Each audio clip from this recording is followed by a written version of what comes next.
is why Mr. Trump is free. This is the Communist Manifesto.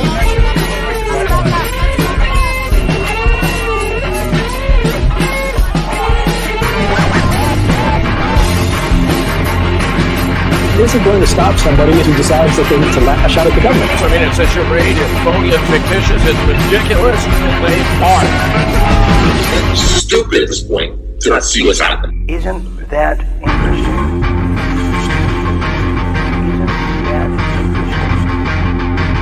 We hope there's not some bomb that just goes out country because Trump supported. That would be terrible.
Real Deal Media's Election Night 2024. Good evening, everybody. This is Dean Ryan here, who is rushing here like a bat out of Hades to be with all of you tonight for a historical election and incredible coverage live here in Huntington Beach, California, where the voter turnout is through the roof. It's impossible to walk anywhere without tripping over a Trump flag or some kind of a relic of that sort, but we are going to be with you for the next 2 hours. And if we think what it's going to be, the objective here is to find that out. But if we think the outcome is going to be, we're going to be with our members for a huge after party tonight. We're going to give you the latest updates. We're going to give you the predictions, the escalations, the plot twists happening as we speak. Pennsylvania is just a plot twist and a half. We're going to be getting to all that now.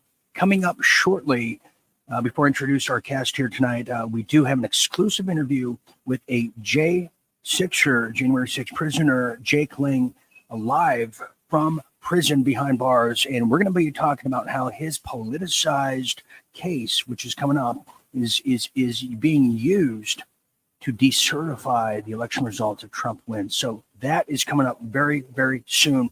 But tonight would not be possible if I did not have our Real Deal Media cast with us here this evening. And joining me for this excursion, all the way from Toronto, Canada, Toronto's favorite son, Inspector Aaron Cates. Thank you, Aaron. Good to see you. Good evening, ladies and gents. Welcome to the show. Yes. How's it going, Dean? Oh, it's going. Also joining us tonight is the one, the only, America's favorite political analyst, Jim Fetzer. Jim, welcome to the broadcast. Here we go. Everybody, gents, the whole cast is here tonight. How are we doing? How's everybody feeling? Jim, you've been, it's an emotional roller coaster. Remember, Dean, defeating Kamala is not the issue. It's whether Trump can overcome the fraud machine. Yes. Yes, the fraud machine, indeed.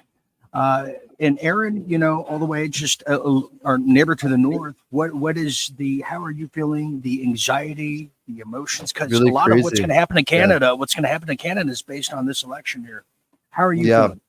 Yeah, I'm doing okay. You know what? It's very interesting. Canadians are very involved. We got CBC and CTV going pretty absolutely crazy.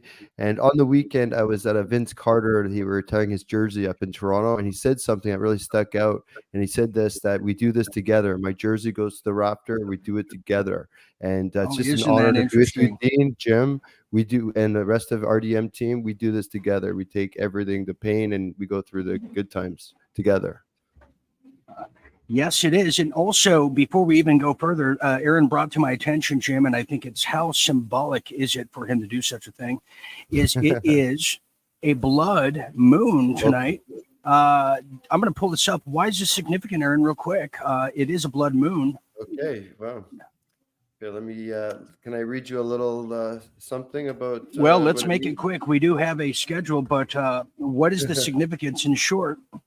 Okay, so in the Bible, the blood moon is mentioned in the book of Joel, where it's described as a sign of the end of times. According to the prophecy, the moon will turn blood to blood before the coming of the great and terrible day of the Lord. Many Christians believe that the recent occurrences of a blood moon still fulfills the prophecy, although it is a matter of debate among scholars. And one more thing I was going to read that I found really interesting in spirituality, the blood moon is seen as a symbol of transformation and rebirth. Is often associated with the feminine energy of the goddess and is said to represent the cyclical nature of life and death. The blood moon is also seen as a spiritual awakening for growth and is often used as a focal point for meditation and ritual. And I just Jim, there you have it, Jim. It's a blood moon. Aaron's in touch with his blood moon feminine side. You can't fault him for that. Okay, so here's what we have. We have an exclusive interview coming up in 5 minutes. Let's do a quick update on where we are, and we're going to be rolling in and rolling out Election Jane. I'm going to bring her in on occasion, but here's what we have. Jim, what is this looking for? And thank you, Jay, for providing the weekend. And do folks in Ohio? So we have some of this going on. We have 53% in the big swing states. Where do we stand right now? I'm very pleased to see Trump taking the lead in Ohio, because I've been worried they would try to steal Ohio as they're trying to steal Pennsylvania, Michigan, and Wisconsin. There's only one way in which Kamala can get 270, and it requires taking all of those states, Pennsylvania, Michigan, and Wisconsin. If she falls short of any of those, she cannot make it to 270. Interesting. And we have, we'll be going back and forth to Fox News. And we're also monitoring, by the way, and we're going to show a scrolling of all the elections. We have the Senate race happening. We have a congressional race happening. We even have a friend of the show, Sheila Walker, over there in Hawaii, fighting for her life on the congressional win there. And so this is for all the gold now. So that's how that one is. We can now say Trump just won Florida, Georgia, and Texas, Nebraska, Kansas, North Dakota, South Dakota, and Wyoming. Another update here. We're just getting in the Real Deal Media, election headquarters with all my servants here. We have James O'Keefe is now saying he exposed an NGO telling illegal immigrants to vote in Philadelphia, whether you have Social Security or not. I can attest to that happening in throughout Los Angeles, in parts of California. Also, I can share with you that. Okay, so that's where we are now. But Jim, as you said, Pennsylvania is egregious, where they have Kamala Harris like winning like 75 to like 19 or some bullshit like that. Isn't that the case? Well, Jane has also reported that Philadelphia turnout for the Democrats was nowhere near what they had expected, and about half of what was received in 2020. Thus, Trump carries Pennsylvania easily, according to her source. Interesting. Okay, and Aaron, I'm going to ask you real quick before we get to our special guest here. What is the perception in Canada? What do they have? What are their polls showing from what you witnessed over there? Yeah, well, there's CBC and CTV and all mainstream is saying that they want Harris in, and Trump is bad guy, and she's the good person who's going to save all of America and Canada as well with policies. So right now, that's what they're saying. But I can tell you that the polls are all conservative in Canada right now. The Jorge Havana, his Liberal party is very minimal with like 23 seats in the polls to, I think the Conservatives are like 240, and I think the NDP is like 30 or something like that. So the Conservatives have more than doubled in the seats in the polls. So when you look at the numbers, and I always tell you, Dean, I'm a numbers guy. I like to break things down. How could Conservatives be voting for Harris based on their policies? It makes absolutely no sense what CBC and CTV are saying. So no matter what they're saying, the same thing. They lied about 2 weeks to stop the spread. They will lie about polls about Harris leading in Canada as well, that Canadians want Harris, because I can assure you Canadians want the Keystone Pipeline reawakened tour. We want 100,000 jobs. We want to get our oil out to the United States of America so we can this get energy independent again, you know? I'm glad you brought this up. Yeah. And Jim, one of the biggest proponents for the Trump vote is his willingness to end NAFTA, which took away union jobs. This is why the union did not officially endorse Kamala Harris. Just how big is that? Because he couldn't get it done in time to squash NAFTA in his first term. Do you see that happening? Because I think that's a big decision why they did not endorse Kamala. Well, I'm sure you're right about that. And Bill Clinton was a traitor to the United States. Remember, it was Ross Perot warned us that giant sucking sound was all those jobs moving south if NAFTA were passed. It's an idea of going forward with the North American Union, regardless of the sentiment of the people of the United States, national sovereignty, and the best economic interests of the nation. Interesting. And we have a lot of people who are chiming in all over the world. We have Brett and Moorhead saying, pray for Trump to win. Support from Canada here. We have an old friend of the show, Tara. Welcome. Tara says, no Canadians are saying that Kamala is bad for the economy and Trump is a crazy man. So you're loose both ways. Yes, thank you. Here we have one of our Real Deal members, Mr. Terry Jones, and Aaron, I have good news for you. Ancient Egypt and Israel were in North America, and Mississippi River is the Nile River. That's true, Aaron. Awesome. You can save yourself a flight. Okay, so we have let's get this in here. I'm going to bring the guys back in here. Stand by, everybody. We're going to be conducting now. We have live on the phone here, straight from prison over there in D.C. His name is Mr. Jake Lang, who evidently has been trying to get a hold of me for 3 years now. 3 years. I'm a hard guy to get a hold of, but he is now caught up in one of the most politicized and what I have coined the trial of the century. That is the January 6th trial, where we have defendants who've been sitting in solitary confinement for nearly 4 years now without any trial, hardly due process, but he's here tonight joining us. Let's see if we're going to be able to connect with Mr. Jake Lang. Everybody, let's welcome him to the stage, and I'm going to bring the guys up here shortly. Jake, are you there? Dean, my brother, can you hear me loud and clear, coming to you live from the D.C. jail gulag, a Democrat political prisoner? Yes, I do. Jake, thank you for joining us here at Real Deal Media's election coverage night. I'm sure you're hanging on every word just like we are, especially in your position. What are your feelings going into this election? And then let's get into what happened to you. And then I have some questions, but how are you feeling tonight going into this election evening? Well, I'm feeling like Daniel heading into the lion's den, knowing that my God is a deliverer, my God is able, and no matter what the outcome is with this ridiculous rigged election process that we have, I know that our Father in heaven is going to create a pathway for me and for the rest of the Jan Sixers to be able to withstand this tyranny that we've been living under for 4 years now, as the Department of Justice has been weaponized against constitutionalists, conservatives, and Christians. We've been basically the butt of the joke for 4 years, but I believe God has a plan to deliver us right here, right now, tonight with President Donald J. Trump. That is something special. Okay, Jake, I got a few questions. Tell us what happened to you. How did you get squandered up in this just huge political psyop? We know the FBI was involved. You know that Christopher Wray didn't even want to tell how many informants were on site. He, declined to answer.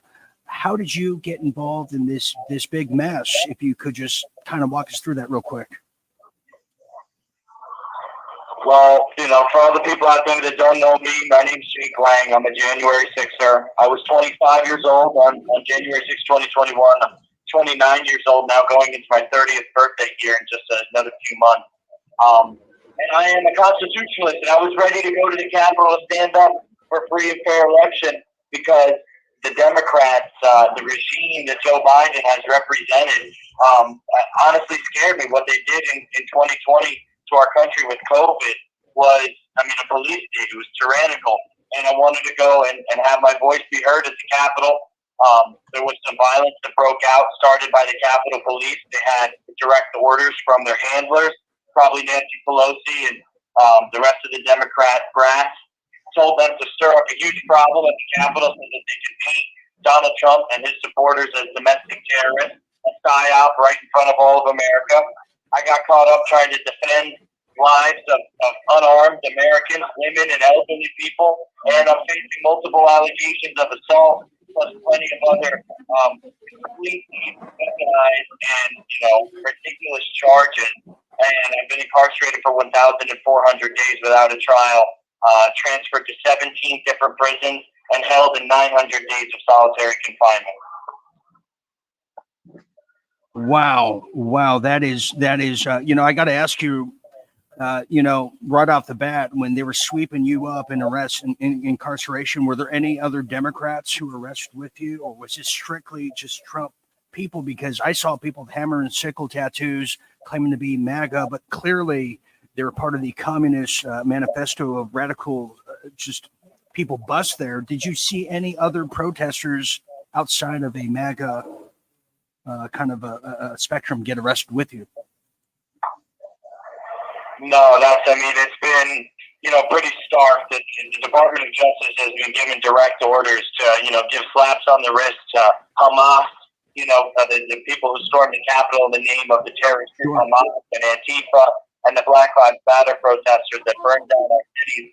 They've been given basic extreme leniency when Donald Trump and the Jan 6ers have been persecuted beyond belief by this superstorm of federal government overreach, the January 6th persecution. So I haven't seen any of that. All we've seen is a two-tier justice system pitted against those who are willing to stand up and support, our God's rights and, our love of our country here.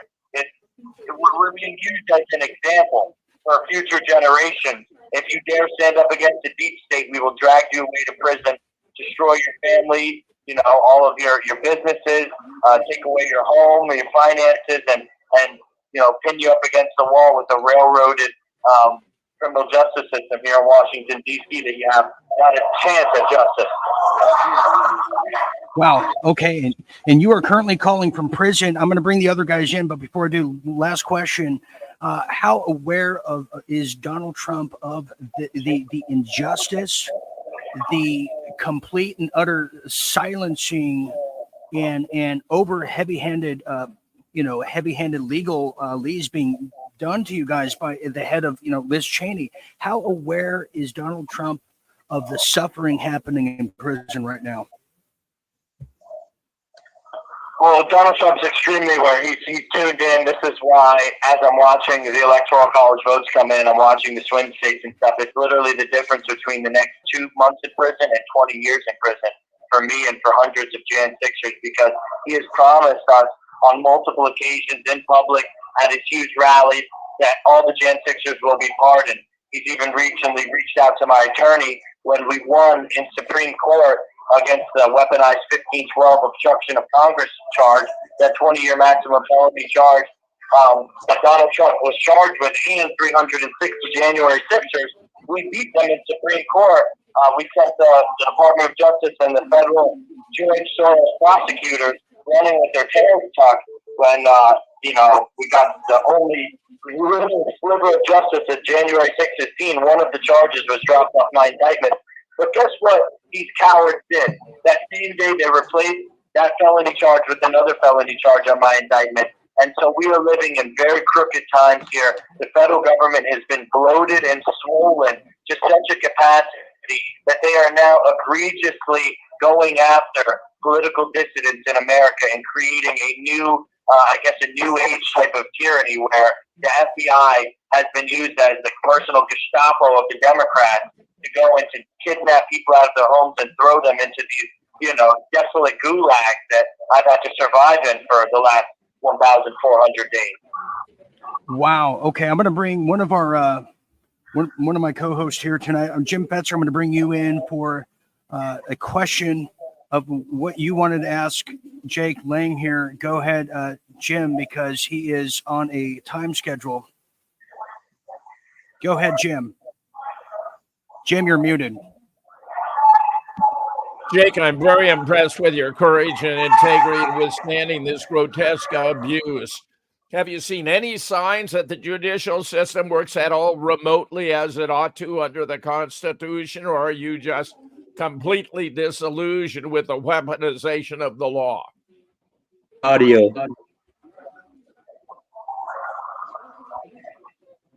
What happened? Go ahead, Jake. Can you guys repeat the question? I'm sorry.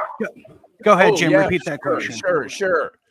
Jake, I'm very impressed with your integrity, your courage, your resistance, your robust on my side. You might have to say it for me there, Dean. He's asking, are you encouraged with the legal process, with your representation? Do you have high hopes going into your trial, which is on November 12th? Well, my trial was just pushed back again for a myriad of reasons. Recently, I was superseded, like I told you, for the fourth time, and they have not produced the video evidence against me yet, so I don't even know what my latest charge is. And so it looks like it's going to be pushed back to December 2nd or maybe possibly even later. But, my only encouragement really comes from my faith in Jesus Christ. Throughout this whole battle, we've known that God's plan is sovereign and that, He is a deliverer beyond the most impossible odds. We have a big God for big odds.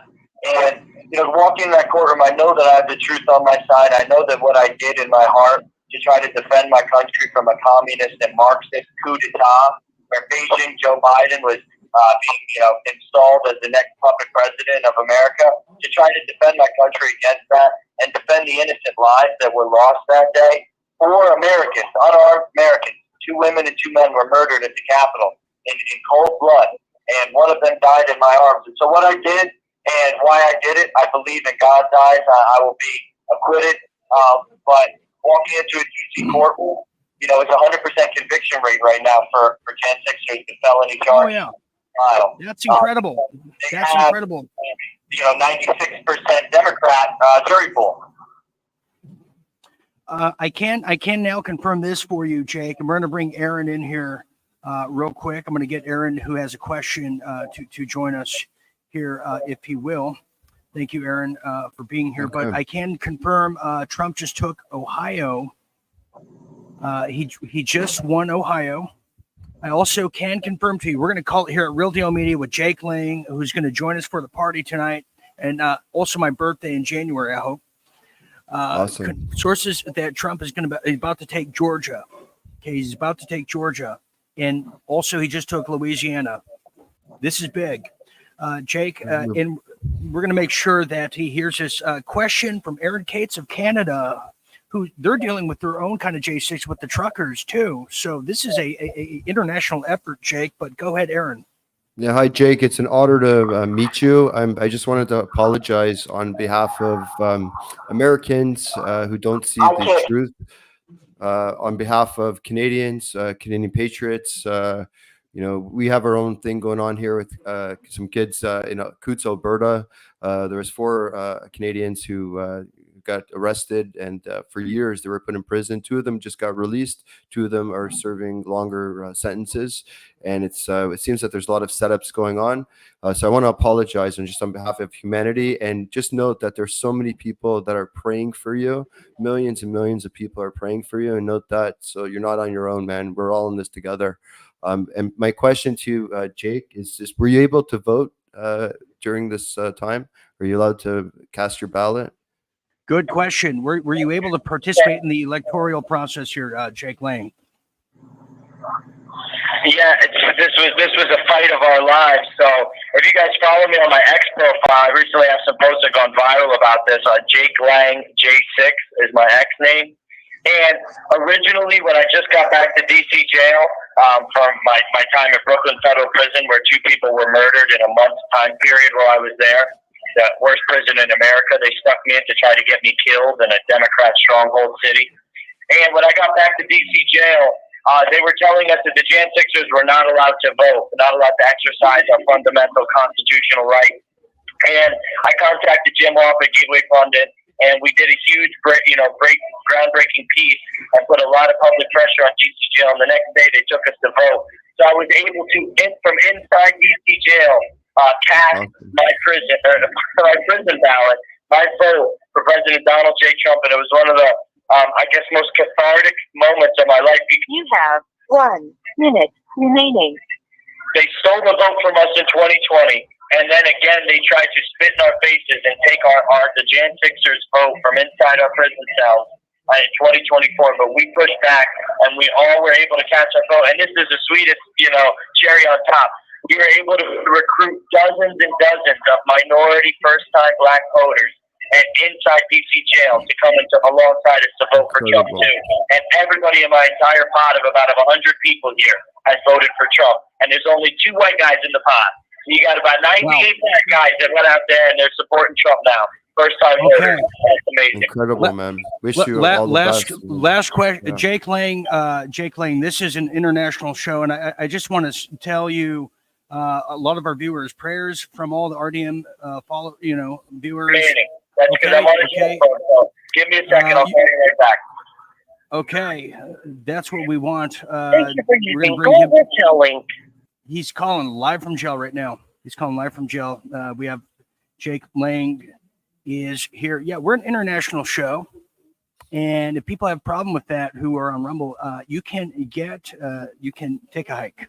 I'm not going to put up with no. Your demands. I don't work for you. Okay. I'm not your little house pet TV guide here. We have a guy who's calling in live from prison. This is happening all over the world. These injustice prisoners here. Okay, so wow, incredible. Jim, I'm going to bring you back on. Yeah, we called it here. I'm going to put some of the. Here's where we are now. Okay, Tennessee, the Senate race. We're doing the Senate race. Bernie Sanders won again. Okay.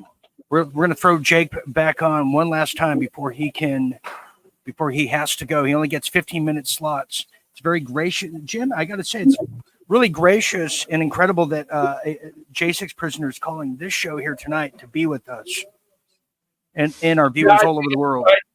I think it's sensational, Dean. By the way, up front just told me that Wisconsin has been called for Trump. Also, North Carolina, guys. North Carolina. There we have it. And that it looks as though New York may go to Trump. Awesome, man. No kidding. That had been my suspicion that it might happen. If this keeps going this way, I might be having a Molotov cocktail tonight, Dean, or what do you call it? The one that Jim drinks? Well, Molotov cocktails. Oh, maybe not that type of cocktail, a moose cocktail or something. That would be a weapon.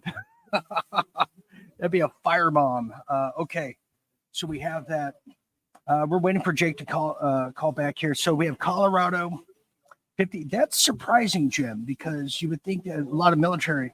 Okay, we have Jake calling back in right now for a few more minutes before he has to go.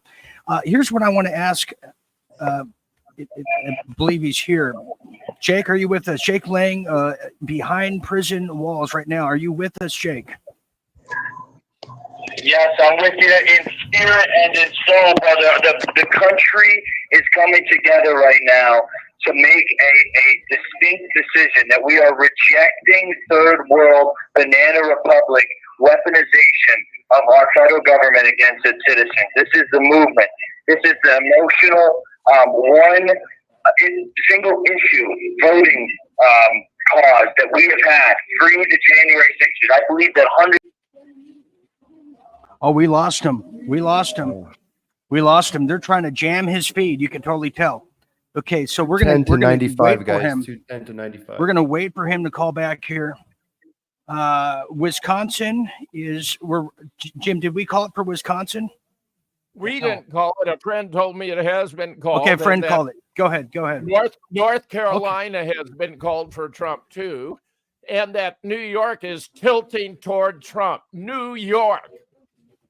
Wow. New York. Wow. Start spreading the news, Jim Fetzer. That would be the end of the Democrat dream. Wow, Jim, I'm moving to New York. We're going to go to New York and party right there. You want to hear the good one, Dean? I heard Rudy Giuliani might be running for mayor again in an upcoming soon. No spoilers, Aaron. No spoilers. Okay, Jake Lang is back.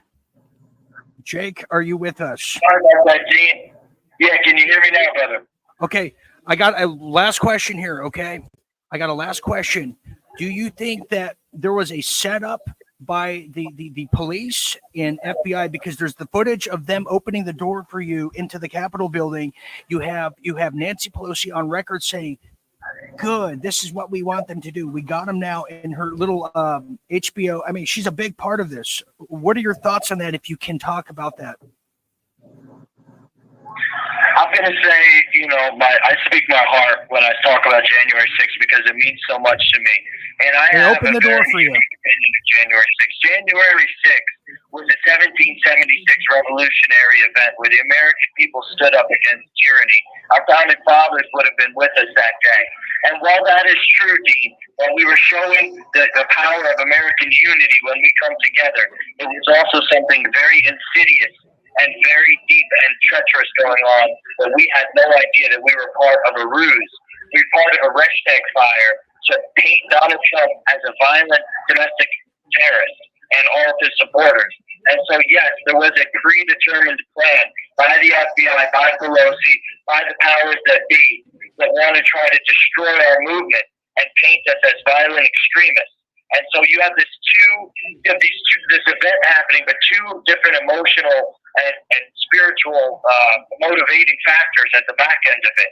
This factor that we will not bow down to tyranny and just allow our country to be sold away to China, the communist, Chinese party, tyranny.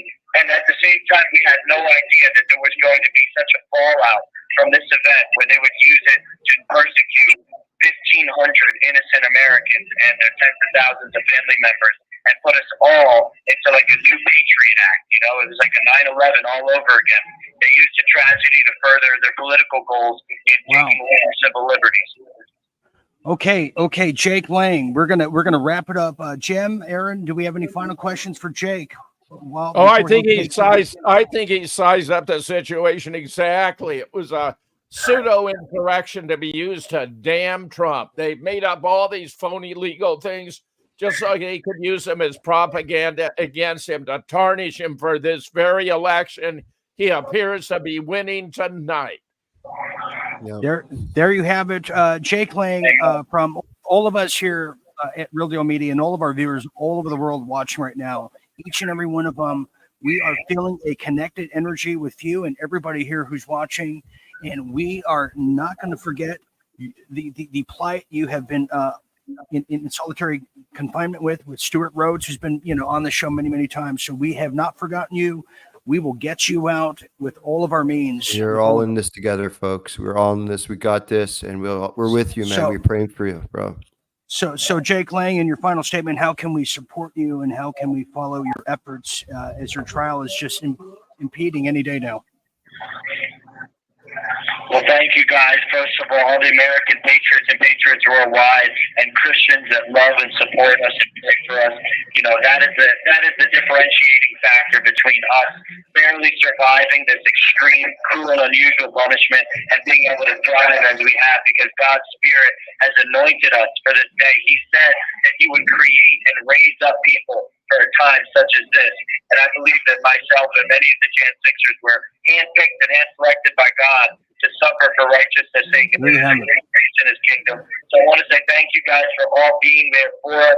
We are one body in Christ, suffering together for the glory of God. And we love you, and let's make America great again. Thank you very much. Jake Lang, behind prison. Thank you very much, Jake. And stay strong. Our thoughts are with you. Stay strong in there. Wow. Thank you. Just incredible, guys. Wow. Yeah, Aaron, I I'm can't moved, even man. imagine. Can you imagine being 25 years old in this scary dark There's not enough gulag somewhere words. in There's not DC? enough words. It's my heart's broken. My heart is absolutely broken for people like him. Just That's a wanting strong to young do what's man there, right Jim. in his heart, and look what happened. Life's unfair. What a wonderfully resilient guy. He obviously has all of his faculties and wits about him. He understands the situation he's in. An heroic figure in my book. I admire him beyond words. Yep, Yes, yes. incredible. Miss Tika Boom, you're absolutely correct. So sad, very Tika, hi. terrible. Good evening. And Jake is a hero. Yes, Tika, you are absolutely correct.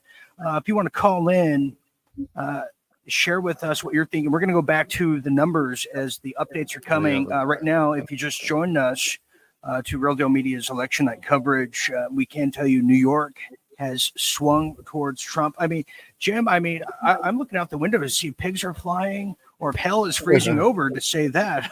It's a huge thing. I know. I've been suspecting it might happen because upstate New York is very Republican. It's a city that's made the difference. And Trump going to Madison Square Garden, they're being so sick of the migrants there. I think it turned it. I believe New York will go for Trump. Wow.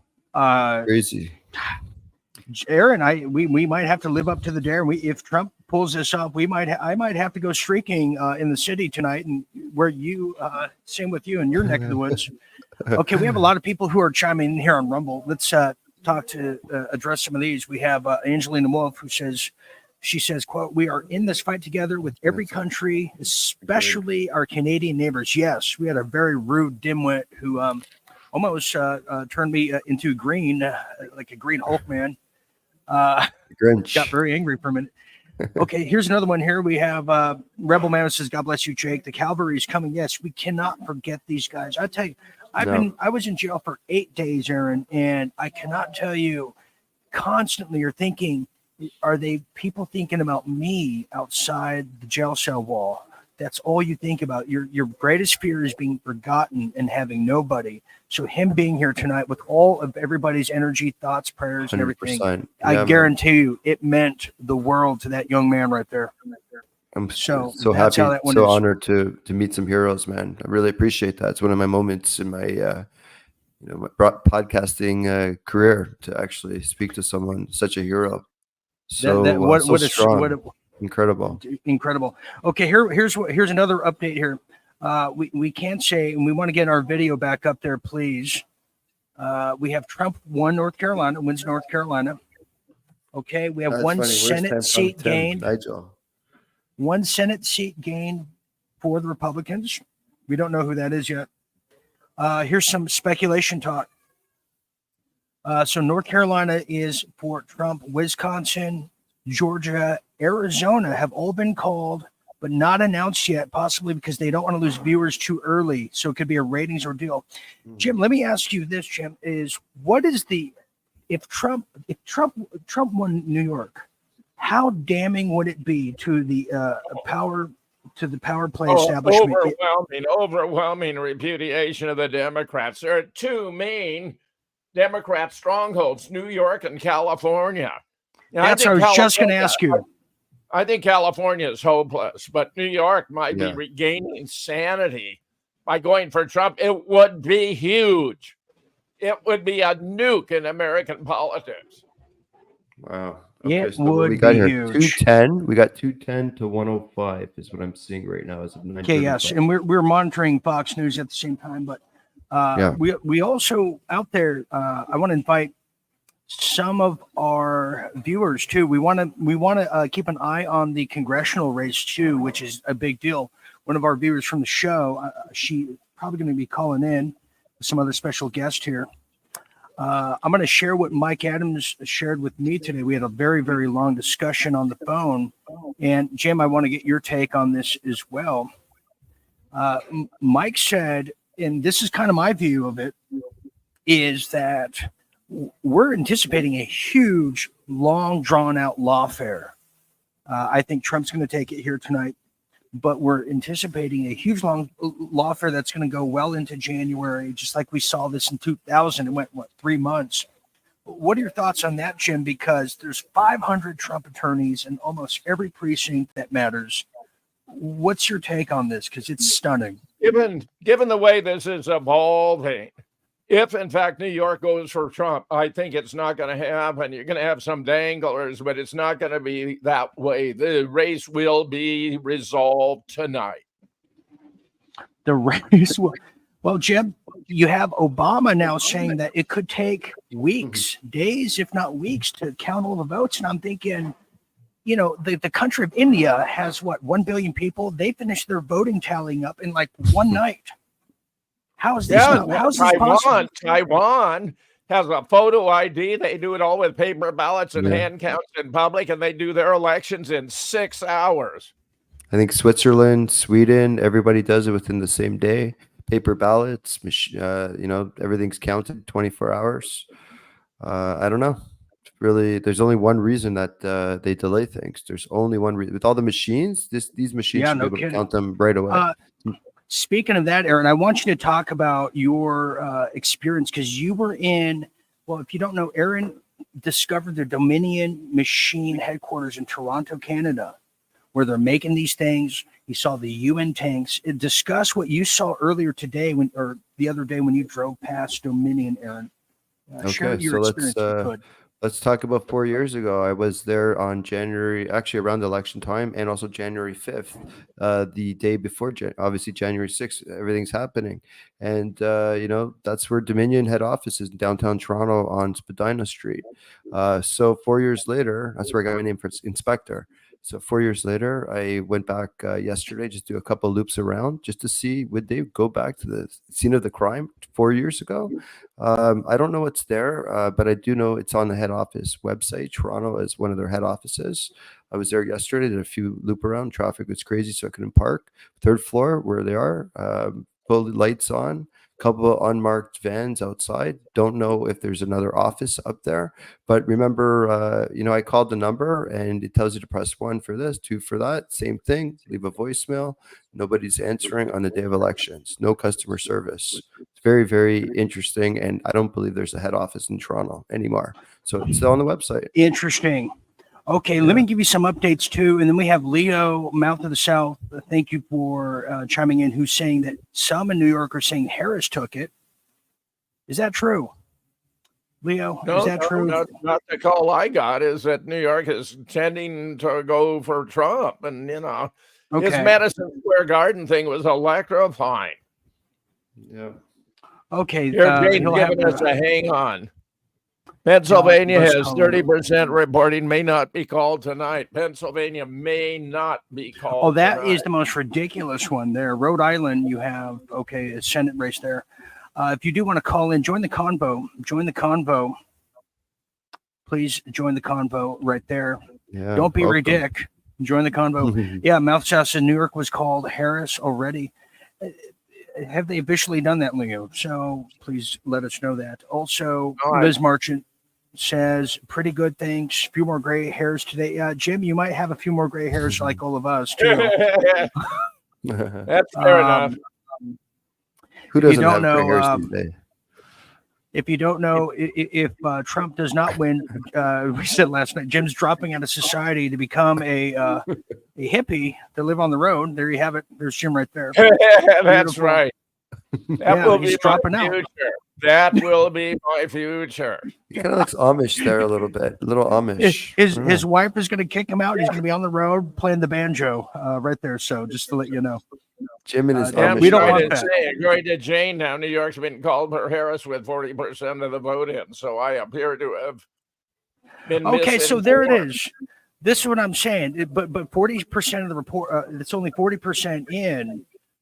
So this is last minute change. Precincts, you know, they're pretty good at making these calls by and large. Oh, it's so crazy. It's so weird. So okay, we want to hold back then the claim for New York. Let's see. The claim for New York. Here's another one. What about the Amish? That is good, Tika. What about the Amish? Well, let me tell you this here. Here's some live updates I want to share with some of the people out there. because they're now saying all these publications all over the place. You got MAGA extremists. Just let me share some of these things with you here. We'll come back to Mr. FBI Sean Hannity in a moment. Look at this one here. This is the kind of crap I'm talking about. This is all over the Drudge Report, which is not even ran by Matt Drudge. This is all you see. MAGA extremists are terrorizing poll workers in Shasta County. Oh, really? Yeah. So this is, California right here. It's rubbish. So this is the kind of stuff. It's rubbish. Yeah. Yes. And Jim, they don't have to prove it. You took a website that had distinguished itself and then you pervert it by publishing propaganda. I mean, that's what they've done. Exactly. And they don't have to correct the record until much later and then put it on page 40. Okay, here's another one I want to share with you. Now, this is what England is saying. Nigel Farage has spoken. Let's go here, and then we're going to go to Bill Hemmer. I almost said Bill Cartwright over there on Fox News. But here's what Nigel Farage is saying right here. Donald Trump should accept the result and go play golf. If Kamala Harris wins, Vice President should pardon Trump to dampen down the threat of violence. What the hell is he speaking about? Civil unrest. Something about civil unrest. Yeah, makes no sense to me. No, he needs to contest it if he wants to save face. Yeah, to hell people. With Nigel Farage. To hell with him. Yeah. And then finally, hell with a lot of people. And finally here, or second to finally, now here's another publication. Look what they're presenting and promoting. If Harris wins, expect to see armed protesters. It's coming out of the Telegraph. Lovely. So another one in awesome. Over there in England. Storming U.S. Capitol January 6th by the mob of Donald Trump. So this is all being promoted this way. Yeah, so we're led to believe that the first insurrection in American history without any firearms took place with people in pajama bottoms. So they're promoting that. And there's Gavin McGinnis or Gavin McLeod, one or the other. And finally, this is another weird scenario happening here. And then I'm going to go to some of Jim's stories. Look at this one. Philadelphia police not aware of issues of massive cheating. No, they have no idea, Jim. Trump referenced in Truth Social Post. So the police department of Philadelphia, which is corrupt.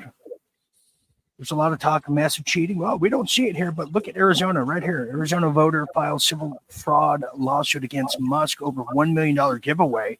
This is coming from CNN, mind you. Look at this shit. Look at this. Trump team hopes effort to drive Arab American voters to Jill Stein pays off in Michigan. Talk about that. About 3/4 of voters hold negative view of way things are going in the U.S. today. It's got to be more than that. It's got to be more than that. Even this guy knows before he explodes there. So, and finally, Harris aides are expecting and planning for Trump to claim victory before a winner is projected. What are your thoughts on that, Jim? Well, the media can play games all they want, hold back, not call it.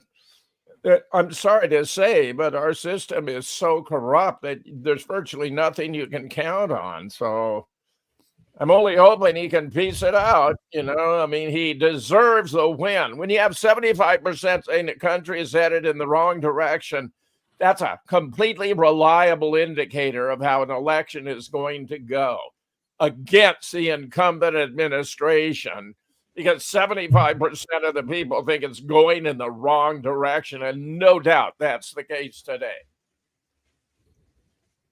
Yes, it is. Yes, it is. Okay, let's go back to our live stream here.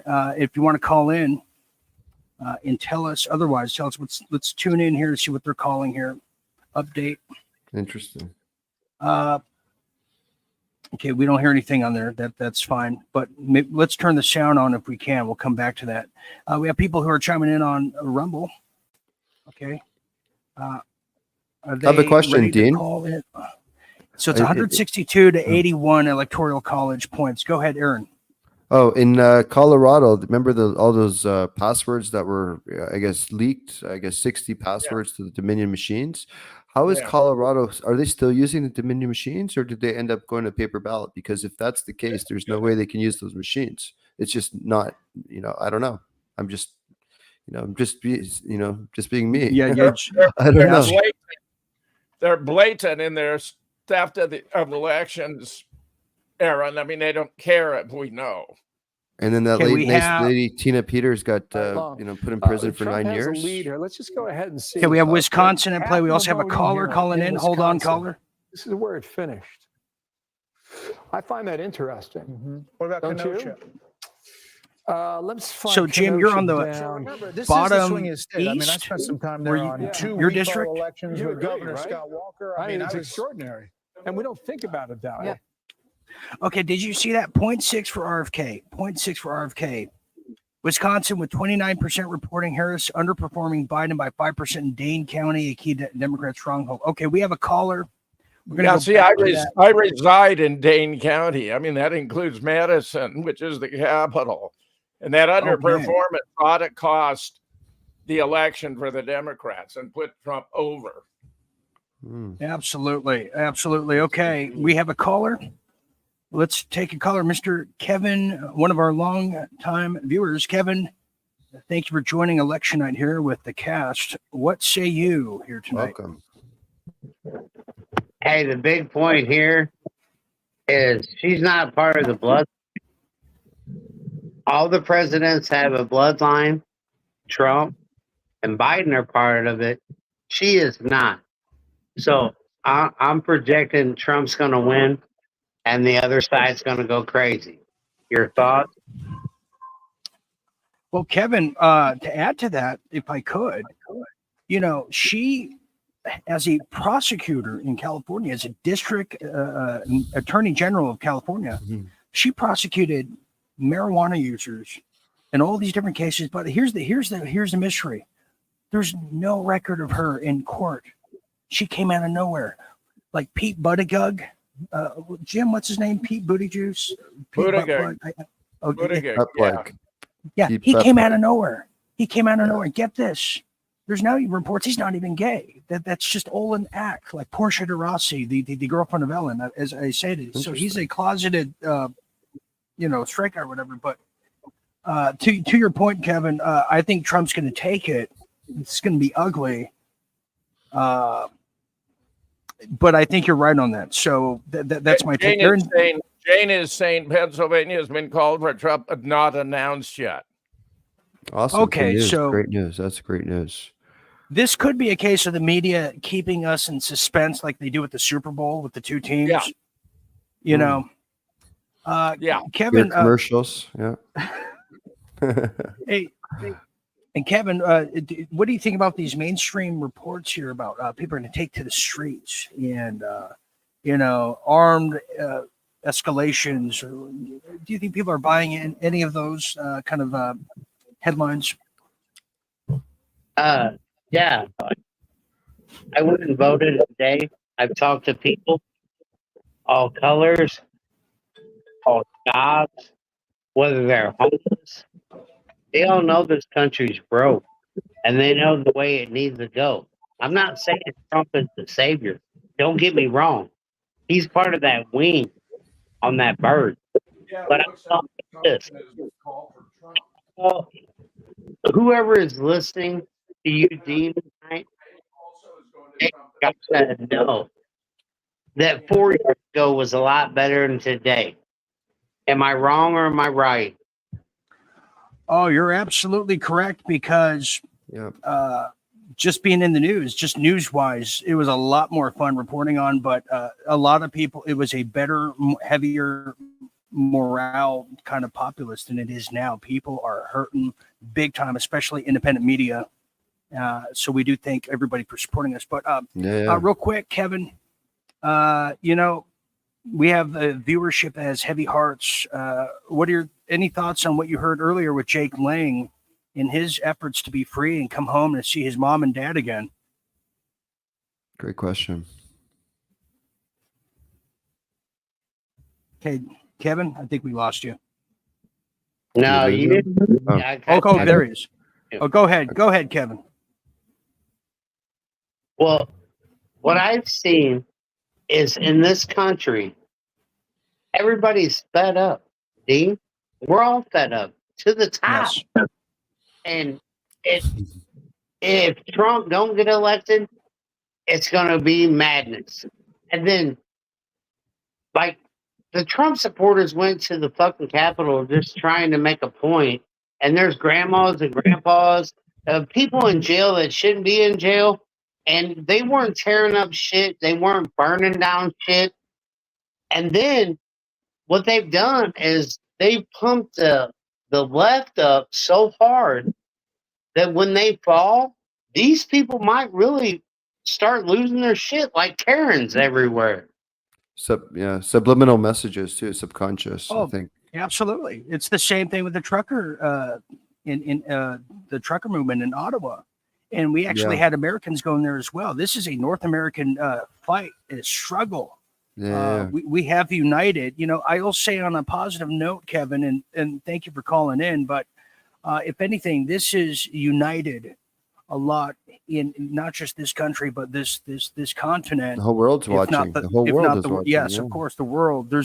I've seen a unification between people I would have never even dreamed of.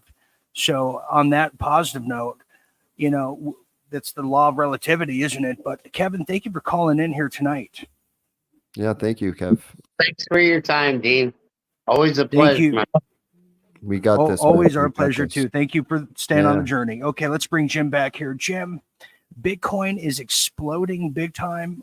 I'm awesome. feeling like a donkey right now for not putting money in there the day before. It's at 73,000 right now. Huge. Don't know what to make of that. Jim, you were muted. Go ahead again. Say again. I don't know what to make of that, Dean, but I had a friend who just now told me that supposedly Pennsylvania has gone for Harris by some absurd margin. That it was like 72 to 23, which would be true if it were Trump. See, what simple way would be just to reverse the numbers for one candidate, you know, for the other. And I mean, that's ridiculous. Yeah. I don't yes. He says Harris is at 50% in Pennsylvania, but declining, Jane is reporting. Okay. We also have a field reporter, too. We have Elizabeth Ann, whose granddaughter has been messaging, keeping score. So we'll maybe go to her live and get the latest from her granddaughter, who's might be joining us.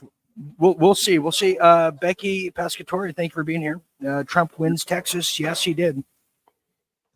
Yes, didn't one of the Democrats call Kamala Harris a prostituter, not a prosecutor?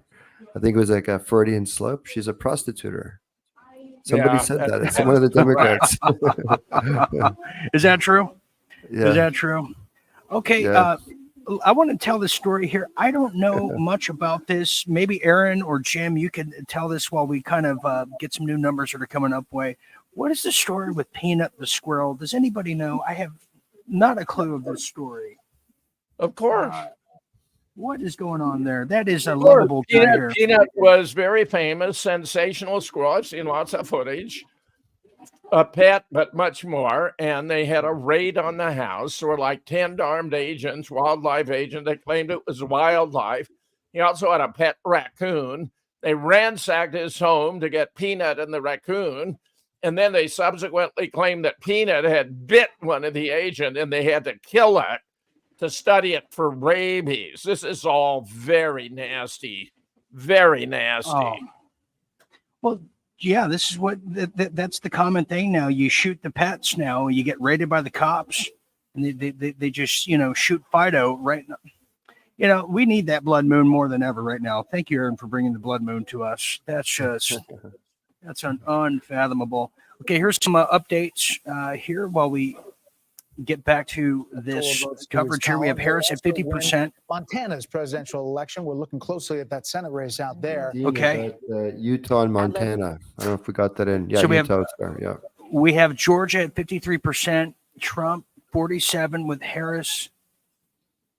Excuse me. Georgia is 53% Trump, 47% Harris, with 80% of the precincts reporting in right now. We also can tell you Trump has just won Montana and Utah.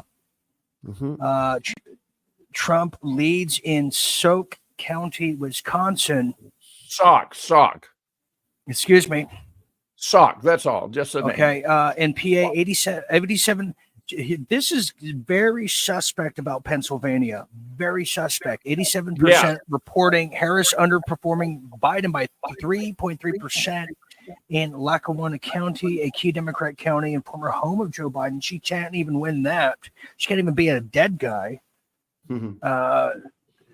Sources now reports PA call for Trump, but it's not being announced yet. That remains to be seen. I think, Jim, I honestly think the media is playing games with us. You know, I am predicting, by the way, they would never. Okay, here's Dean Ryan's prediction of electoral votes. I'm going to say Trump gets 410 electoral votes. Did you want to weigh in on that, Aaron? You want to make a gamble? Who's making that prediction? That's a Dean Ryan prediction. I'm saying Trump gets 410. Jim, you want to weigh in on? That would be awesome, Dean. That's probably too high, but I love it. Let's do this out there. What is everyone's electoral vote count? If you get it right on the dot, I'm going to give you Aaron Cates' phone number. So what are your thoughts out there? What I'm saying 410. I'm going to give you Aaron Cates' address too, just because. I say 410. Someone's for sure going to show up. I know that for sure. Yeah, and you know, they think that the J6 is just strong enough. Okay, let's talk about this. We have Jamie Raskin, who is now saying, and by the way, we have a break coming up here soon, but he's now saying that they're going to use the 14th Amendment. They will not certify a Trump victory. You want to weigh in on that, Jim? Yeah, it's ridiculous. He's been saying this. It's absurd, unconstitutional. He didn't violate the 14th Amendment. This is all made up. But the Democrats want to play that as a Trump card, as it were, to deny him office. I don't believe it's going to work for a minute, but I won't be surprised when they try it. Okay, there you have that one. It'll be a long day. We don't expect this race to be called early, but we are optimistic that we are literally about to be able to turn the page on Donald Trump and install Vice President Harris as the next president of the United States. Barf. Gag me with a spoon. All right, we're going to take a break, everybody. Jim's going to dip out. He's going to be on another segment on another show. If you want to catch him there, then he might return. Colonel McGregor has his, election, and he's invited a lot of folks to comment. And okay, cool. So you can catch him there. Swapped in, so we'll see how it goes, and I'll give you a report. Okay, awesome, Jim. We'll check up on that. But anyway, we're going to take this quick break here. You are watching Real Deal Media's election night coverage, and God, what a night it's been so far. What a night it's been to spend it with all of you out there watching history unfold as we have been on this journey, this wartime footing for 4 years now. Can you believe it? If you just step back and look at what we've seen, witnessed, accomplished, experienced, the good, the bad, the hurt, the pain, the joys, the cries. It is an emotional experience. So anyways, don't go anywhere. You're watching Election Night. We'll be back after this quick message.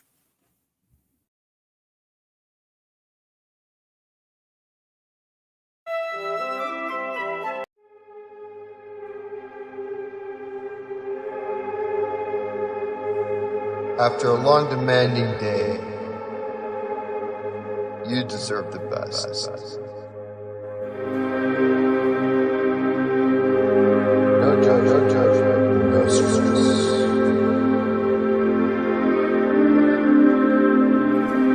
Shower, vape, relax, curve on.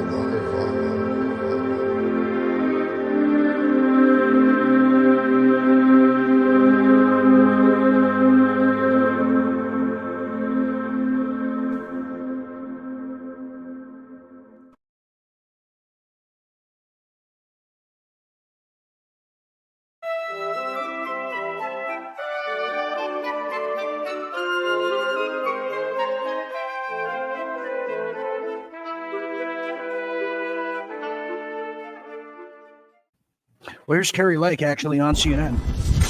Did you lose the 2022 election for governor? Why are we looking backward? I'm looking forward, Caitlin. Because I you've already yet know to what you're concede that race. Well, I want to make sure our elections are run properly, and I'm still in litigation, so I don't want to speak to that. You don't want to call a woman an asshole, but I'll make an exception in this case. That woman is an asshole. And Carrie's just magnificent. She was beat up. The election was stolen from her. And we all know it. So this is a typical Democrat hacks. They're a perfect example of a Democrat hack. And you can send her this video so she knows I said it.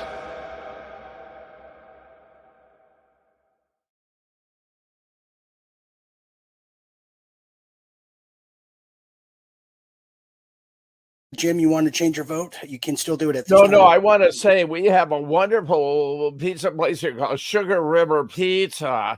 And they've got specialty pizzas that are to die for. I want to mention two in particular. One called ricotta, be kidding me, red sauce, pepperoni, sausage, whipped herb, ricotta, and oregano, and kicking horse for a war. Red sauce, pepperoni, sausage, jalapenos, red onion, pepper jack. Those are two unbelievably good pizzas.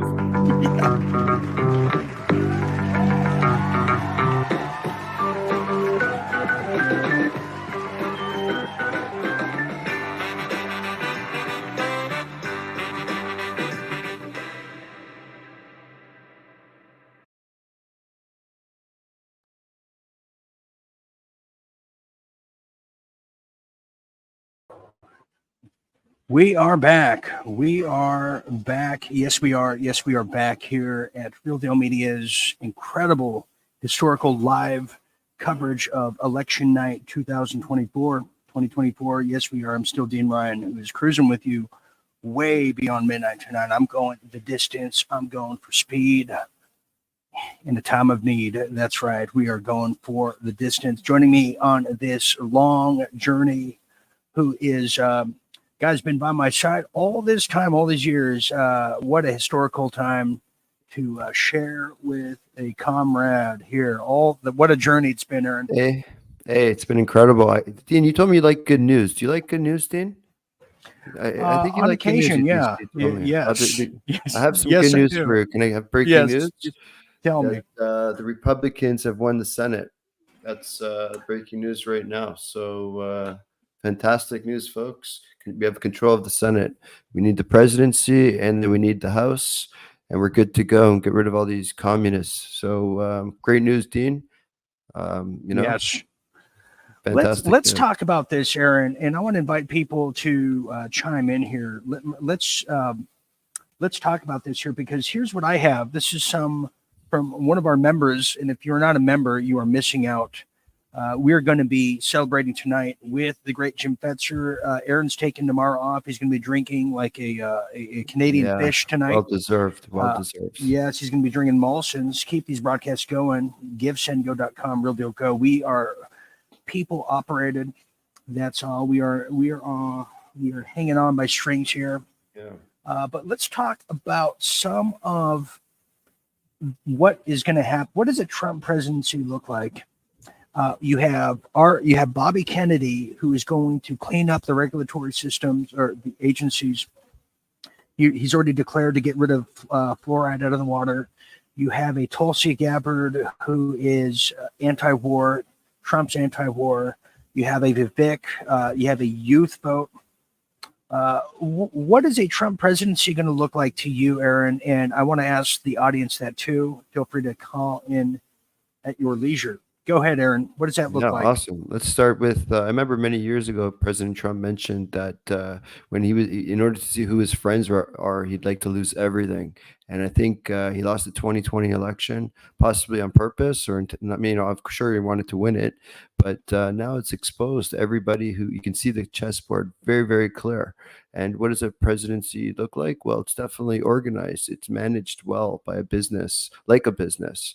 And if you're not good or you're not kosher for the people, basically you are out. You're fired. And we have a lot of treasonous Trojan horse, DEI hires, whatever you want to call them, that are installed and not elected. and they have taken advantage of the people, and we have let them get away with this. And time is now. Time is now to stand up. So I think someone who he started from, $1 million, I guess, given from his dad, and he built $1 billion company. Wouldn't you want someone like that to run the show, the presidency? He's got, he's friends with Putin. President Xi is also China. He's got, relations. People fear him.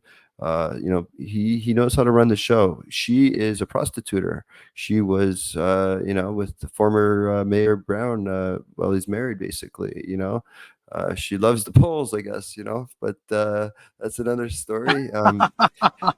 It's kind of like the Whore of Havana. The Whore of Havana was a school teacher. And not that anything against school teachers, but I don't know about running a country, or, a drama teacher can run a country. Look at us now. Canada's a hellhole, let's call it. That's true. I'm going to add to that. I do want to say, join the election combo. Join the StreamYard. This is my last month of StreamYard, everybody. I got it just for our situation. Let me add to this. Liz Marchant of Australia says, great news here in Come On America. Yes, Liz Marchant, we may do a real deal tour in Australia if things work out. We have Tika Boom says, I like Bobby. Also, we have Michelle Trump leading Pennsylvania. I do have an update I'm going to share with everybody coming into the RDM newsroom. Okay, I do want to show people things first on Rumble. Okay, yeah, Fox reporting. Okay, let me just share this with our viewers now. I can tell people Trump is leading Georgia 53-47 with 79% reporting. You have the CIA-infested New York Times now predicting Georgia for Trump. New York Times also predicts Trump to win popular vote by 0.4%. I'm going to say Trump takes California.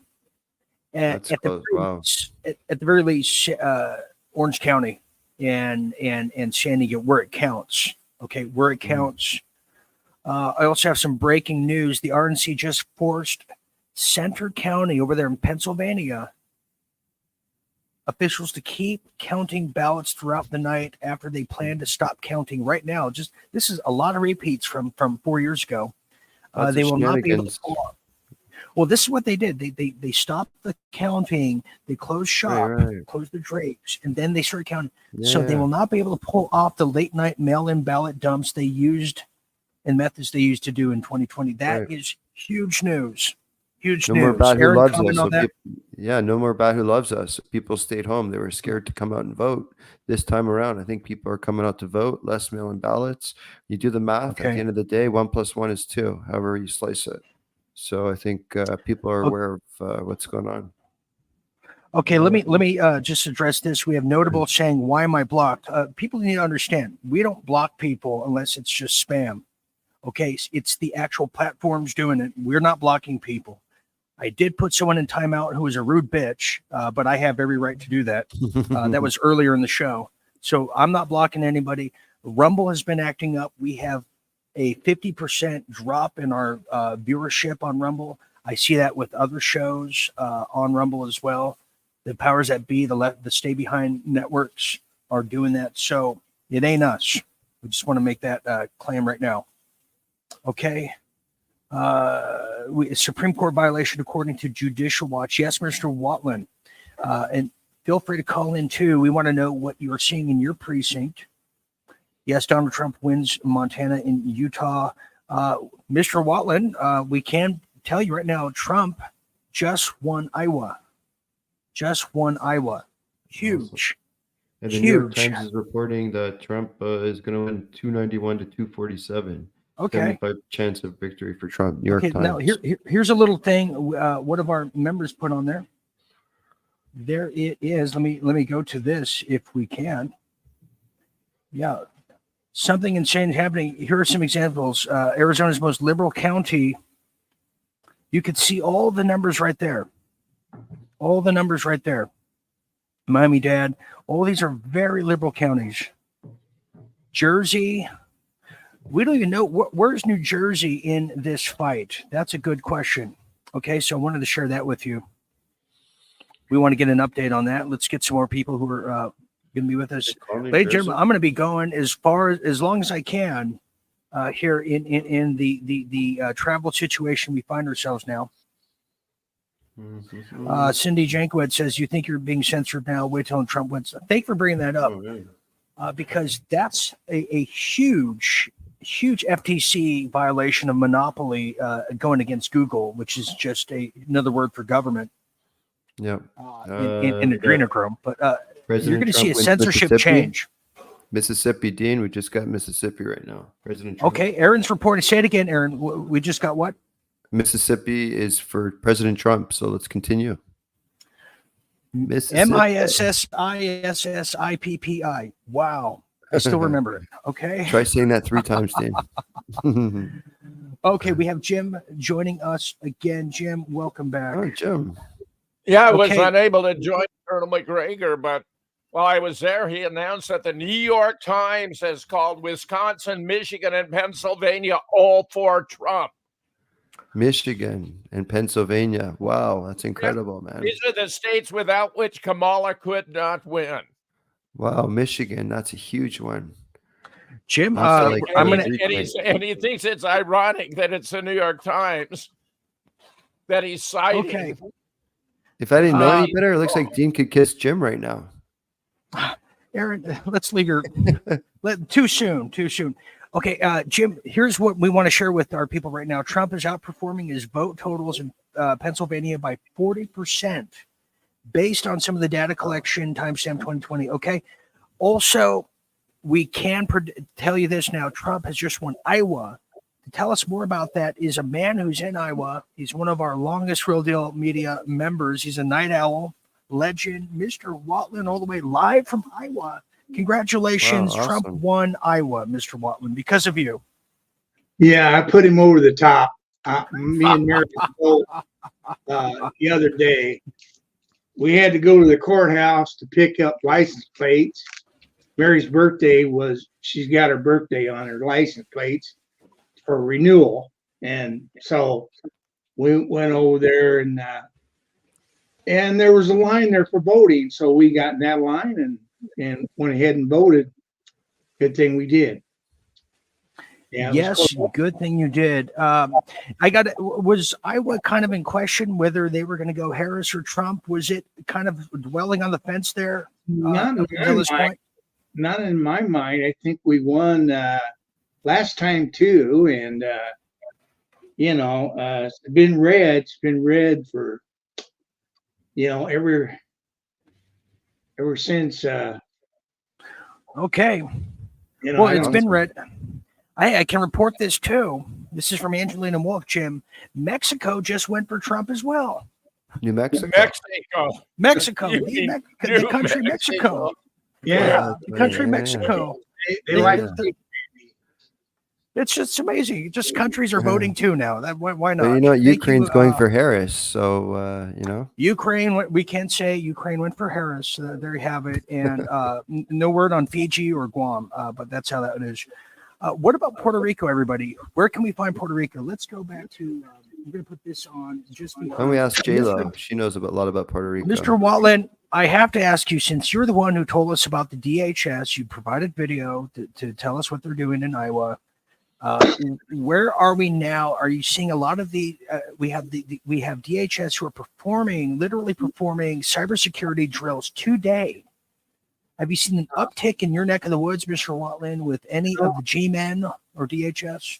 I saw some white pickups over in the event center, Clay County Event Center is where they vote. And I saw a lot of white pickups, but they were scattered all over the lot, and I didn't drive into the lot. And Mary had to go.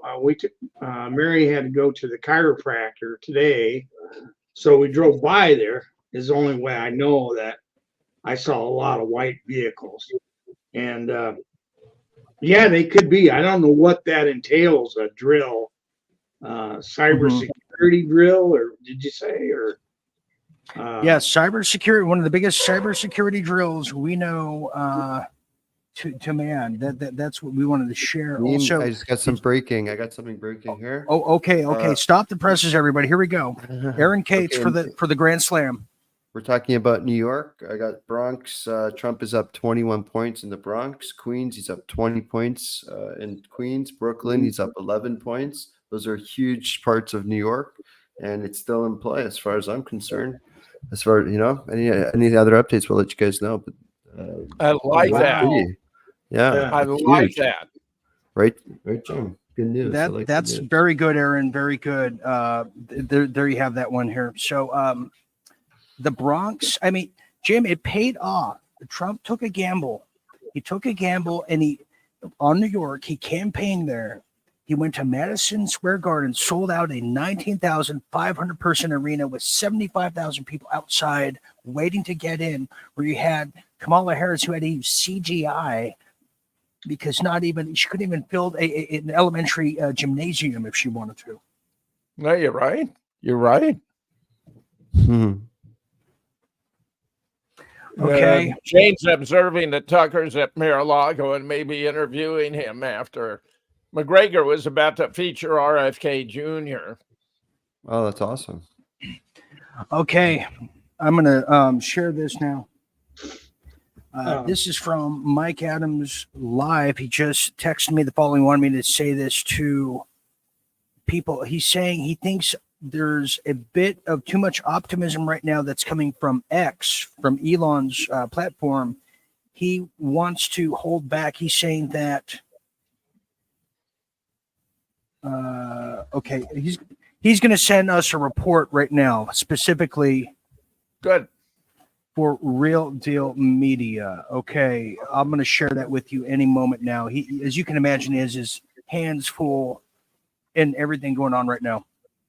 Okay, so give Senko. Mr. Wilder, while I still have you here, did you want to comment on the political football of J6 and how that's being used, not just to politicize the justice system, but a very nefarious, dirty play by the Democrats and the neocons? You had a young man, Jake Lang, there, who's missed 4 Christmases with his mom and dad. You want to comment on our guest earlier? Because I know you follow this very closely. Yeah, there's a lot of oath keepers and proud boys and certain J6 attendees that got incarcerated, and they didn't get a fair trial. They didn't get a jury of their peers. They're in the District of Columbia where the trial was held, and I believe there's 92% Democratic, and you probably had a lot of Black Lives Matter on the jury, and I don't know, but just that it wasn't fair, and they did not commit any insurrection that I could see, and there was so much COINTELPRO with the FBI and other people participating, in that fiasco, that I just hope that Trump can resolve some of that and get those people free. To go home to what's left of their homes. Oh, no kidding. Because it's just not right. It's not constitutional what they're doing to those people. No, it really isn't. It shows the draconian kind of archaic judicial system in its full-fledged unmakeup face. It is very disturbing. I do have an update from Mike Adams. I'm going to play that for us right now. This is from Mike. I'm also going to bring Election Jane on with us here. She's been monitoring 5 different screens. And if you're looking for a place to watch this historical election, you've come to the right place. It's history, man. This is history tonight, guys. We've got absolutely incredible moment. Every cookie jar, the entire world is watching, and the entire world is with us here tonight. I started this, Aaron, as you know, doing international headlines because I knew we had to get the world to wake up, not just Americans. And that's Yeah, man. exactly what we're doing. Jim, I'm going to bring you back. Yeah, Jane's reporting Trump with 56% of the vote in Wisconsin, with 95% counted. And, the New York Times is now giving him a 91% chance of winning tonight. Trump 91 outright tonight, 91%. Jim, I kind of like those odds. It's not bad. I want to report also. I'll take him. Will you take him? Will you take him? Okay. Okay. He's leading in Minnesota now too. Trump is ahead in Minnesota right now as well. And you keep losing there. Wouldn't that be wonderful to take Walsh, Tampon Tim State? We might be drinking those cocktails tonight, guys. 2 or 3, 4 in the morning. Yeah. Aaron wants Molotov cocktails. He wants to light some things on whatever fire. it takes. I think it's spicy. What has gotten into him, Jim? That's why he's here tonight. We have to intervention. My God. Okay, here is Mike Adams. I'm going to play this. This is from Mike, and he's probably not seeing the numbers we are, Jim, but that's okay. It's good to have different. We need to know. We have to have a full spectrum. This is what this is Mike Adams just moments ago. He just sent this for the Real Deal Media audience. Here it is. Hey there, this is Mike Adams for Real Deal Media. Just my take right now. I understand there's a lot of celebration. I think it's premature. The betting markets are up to about 90% Trump victory right now, poly market. I think it's way premature. I think the Dems have a lot of cheating still to go. They're going to find boxes and boxes of ballots, or trucks of ballots, pallets of ballots, whatever it takes. And then the minute we go to sleep, they're going to roll all those out. You wake up tomorrow, it's going to be like 2020 nightmare all over again. So don't, as I say, don't count your chickens before they hatch. This is nowhere near over. Be very cautious. Be very cautious. Hey there. This is Mike Adams for Real Deal Media. Just my take right now. I understand there's a lot of... Good. That was valuable. Don't dance before you cross the goal line with the ball. First and goal at the 1 yard line. Make sure you get in and the hands go up. If it doesn't go up, you continue moving. You're muted, Dean.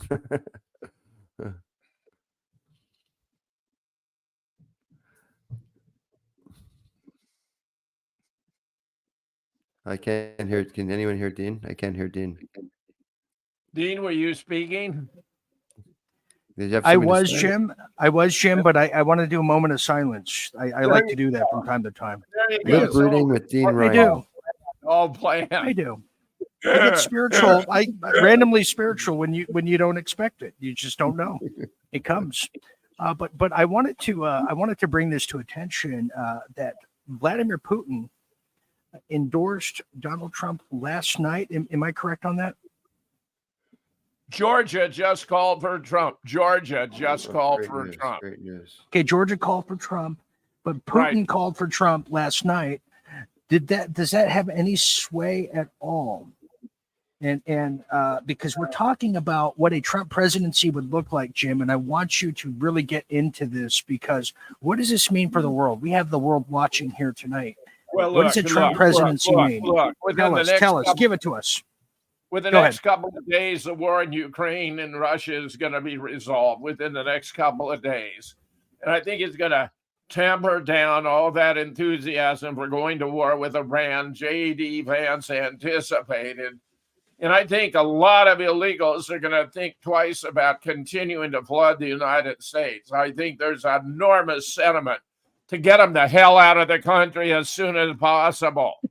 I think Kamala ought to make amends and apologize for being such a miserable human being and a pathetic excuse as a nominee for president. Jim, I think that's between her and God at this point. I don't think there's anything that a human being can do for her. But I got some news, Dean. I got some news. Arizona. Well, before you do, Aaron, I just want to say. Oh, I'm so sorry.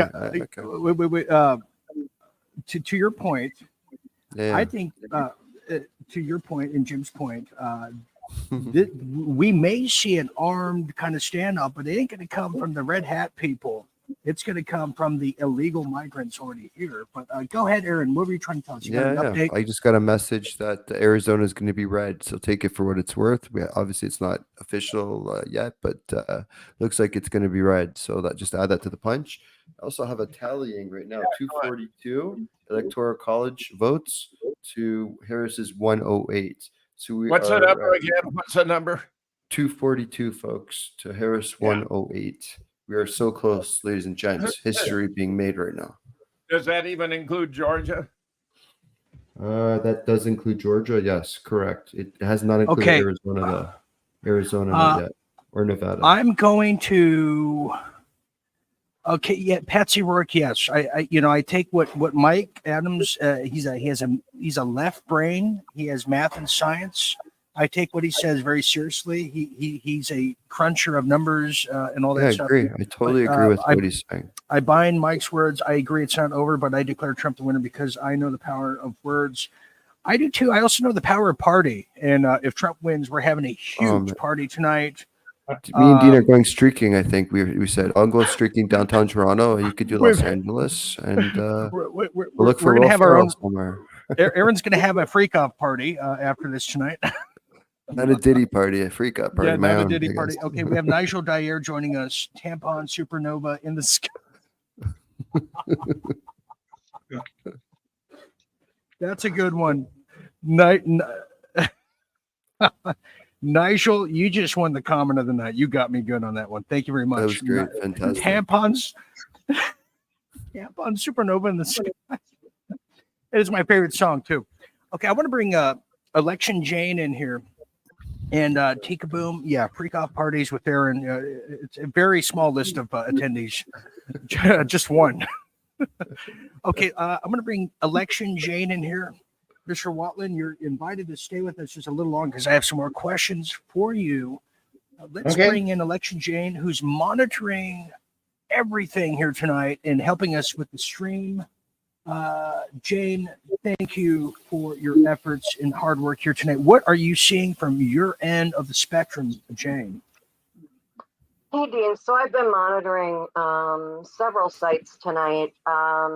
I have a lot of different sources I'm working with here. And the one thing that I just was about to post is that Republicans have gained control of the Senate. We have control of the Senate now. So that is huge. Wow. Huge. Yes. Wow.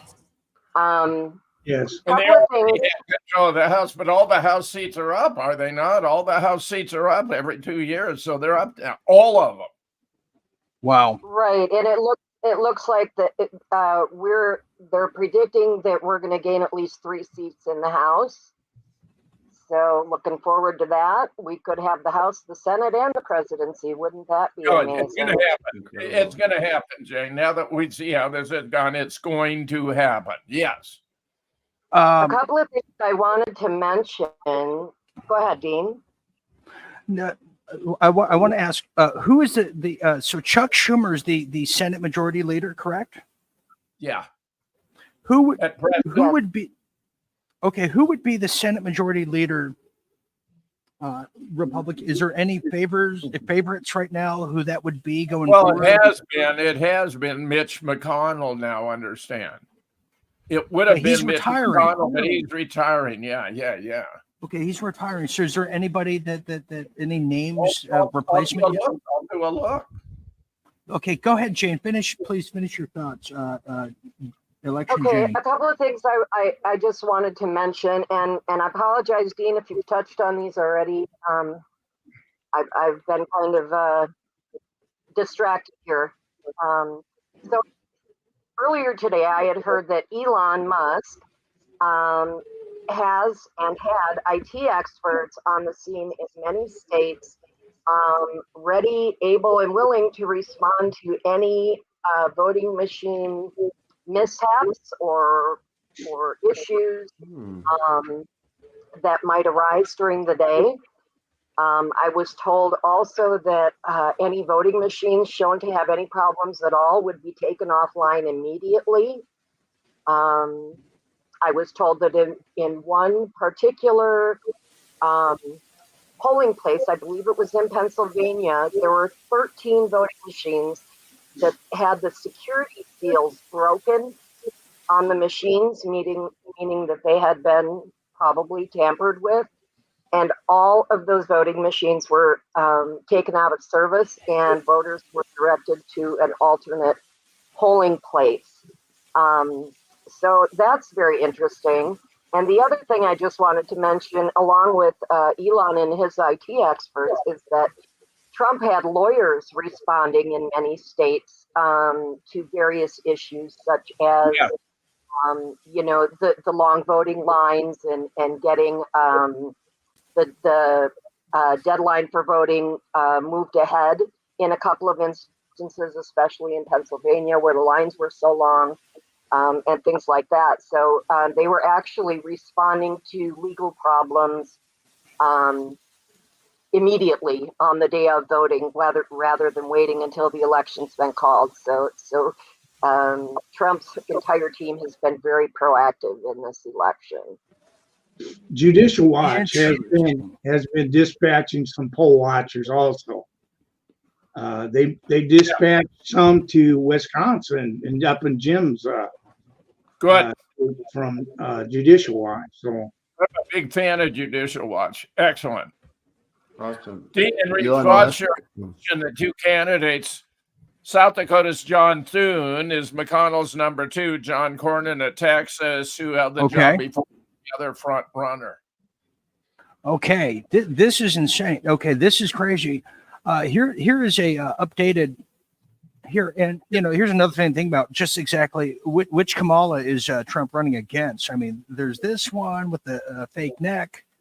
You got to ask yourself,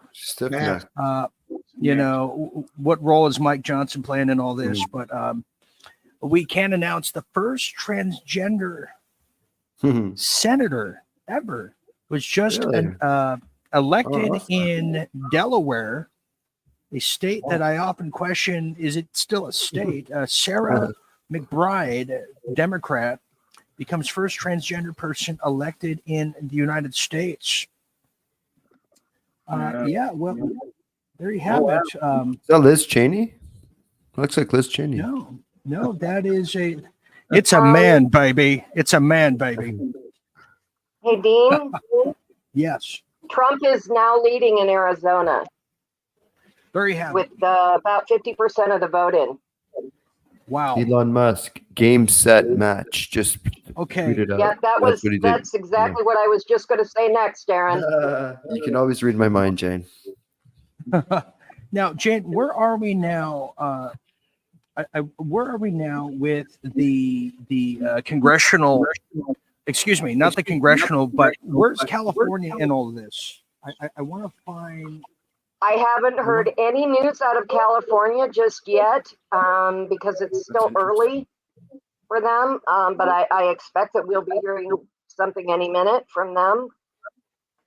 Here's why, and that's going to be very interesting as well, I think, to see how California fares in this election. Well, here's why I say that, because the ballot burning from 2020 was egregious and enormous.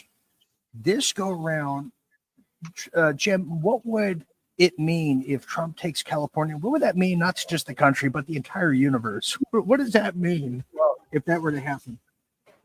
Dean, I'm sorry to say, I think California is too far lost, but it would be fascinating. It would be like New York, I was projecting, but apparently New York's been called for Harris. I'm unclear here.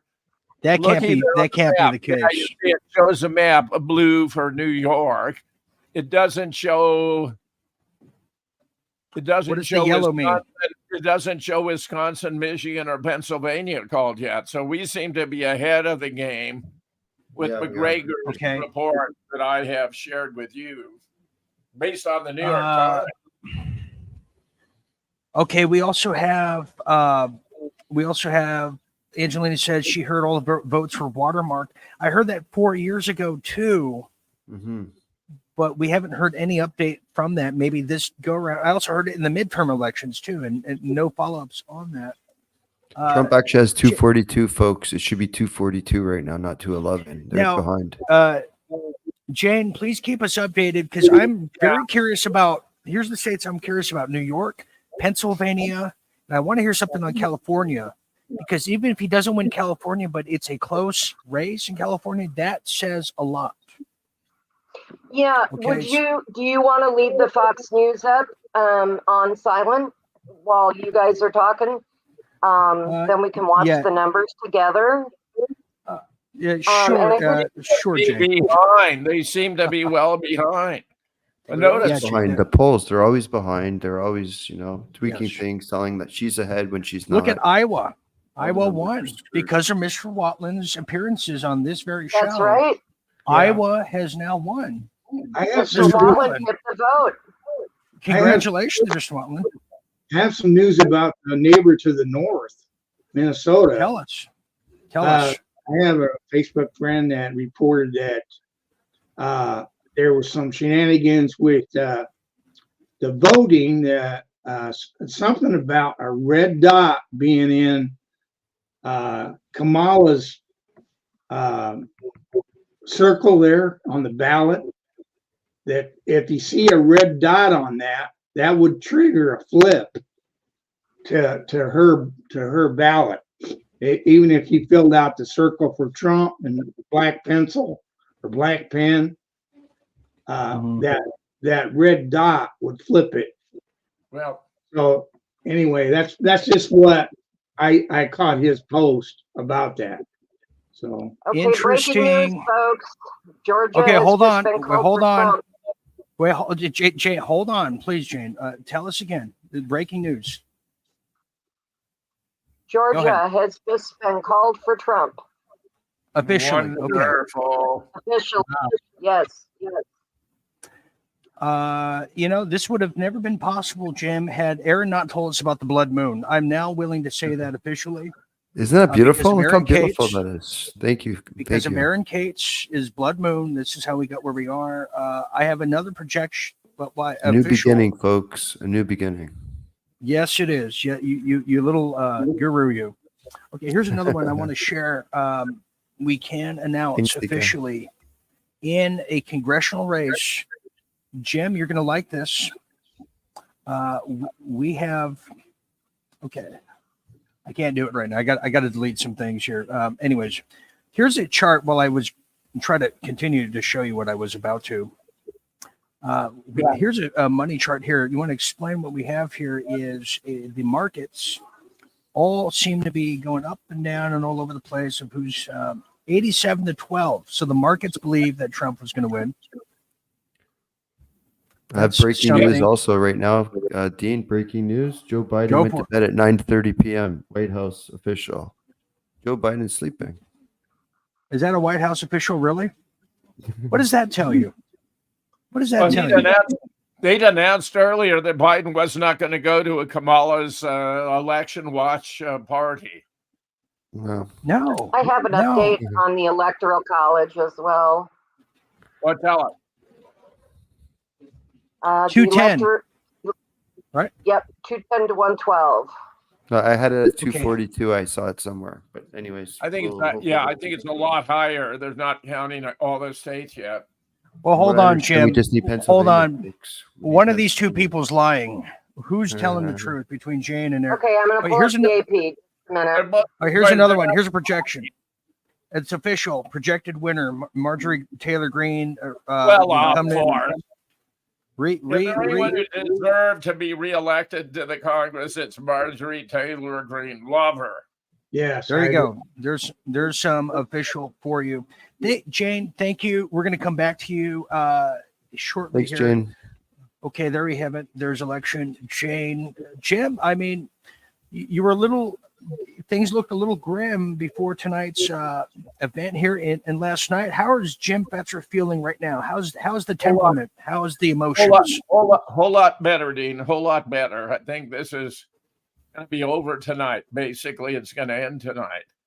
And I'd love to hear Kamala with a concession speech before midnight. I think that's the only time I want to listen to her is to hear a concession speech. Yes. Just to hear her cry and whine. Okay. It's miserable. Can you imagine 4 years of having that woman in your home every single effing day? I'm gonna kill myself. God forbid. Oh my God. Okay. We're gonna go to Kellyanne Conway, who, by the way, she has had a makeover. What it is, I don't know, but I barely recognized her. There she is. Oh. Let's see what she's saying. I see for the Harris and the Democrats right now. Demography is not destiny. That's what I think of this electorate. We think we're only going to get women by talking about abortion. We're going to get Hispanics if we talk about immigration. That's how Trump is getting them. We're going to get African Americans if we talk about this.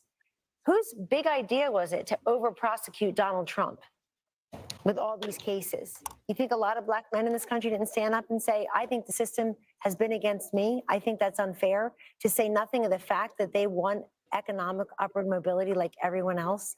They're school choice voters. They think that people coming over the border are taking their jobs. And you got Barack Obama telling them, you're not right.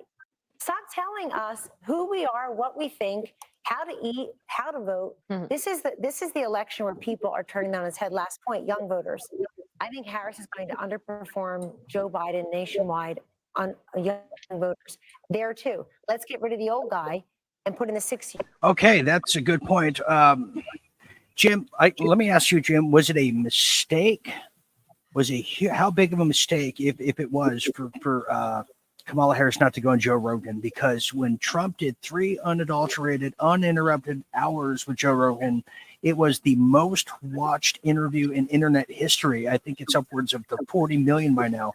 How much of a mistake was that from Kamala Harris, or was it a smart move? Because she's, dumber than a rock, many have said. Dumber than a fence post, said Mel Gibson. She's got it right. She would have been laid waste within 5 minutes, Dean. It was very smart not to go on. Better to keep your mouth shut and be thought a fool than to open it and prove it. Dumber than a bag of pink hammers. I think the Democrats feel the same way, Jim. That's why they tried to give her only 9 minutes of talking in her speeches. I know, it's absurd. 9 minutes? You think this woman is qualified to run the United States of America? She's a prostitute. Okay. I want to get everybody's electoral vote prediction. I said Dean Ryan said 410. I was right last year. I want to get everyone, think about it for a while. But here's some people who are chiming in here. We have Julia Holgen said, Ted Cruz has just won Texas. Yeah, he's remained. There you go, Ted Cruz. Not Uncle Fester, Grandpa Munster. That's who he reminds us of. Yeah, Grandpa Munster won. There you have it. Okay, here we have Tika Boom saying, Tika Boom's in Georgia. She's saying, I would love to see her cry and whine. It would make up for the 4 years of cackling.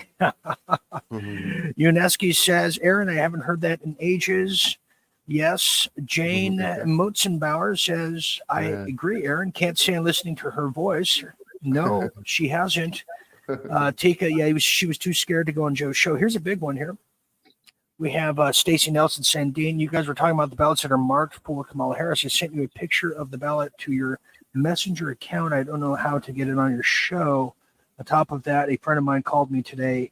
When he went to vote, they had plywood over the windows, plywood walls inside.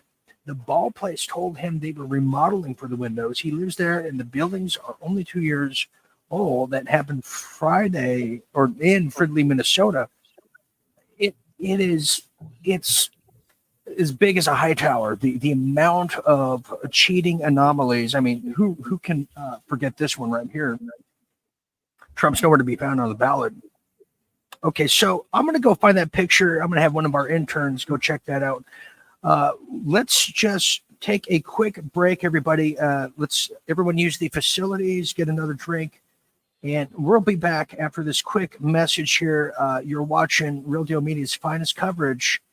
We'll wait for some major states to be called here as we get to midnight, close to it. Don't go anywhere.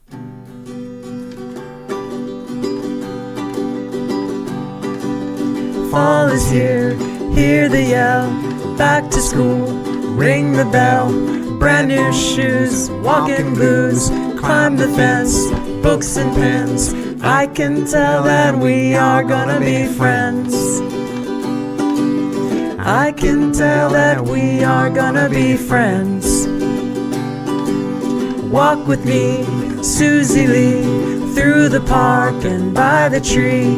We will rest upon the ground and look at all the bugs we found, and safely walk to school without a sound. Safely walk to school without a sound. 'Cause I can tell that we are gonna be friends. Yes, I can tell that we are gonna be friends.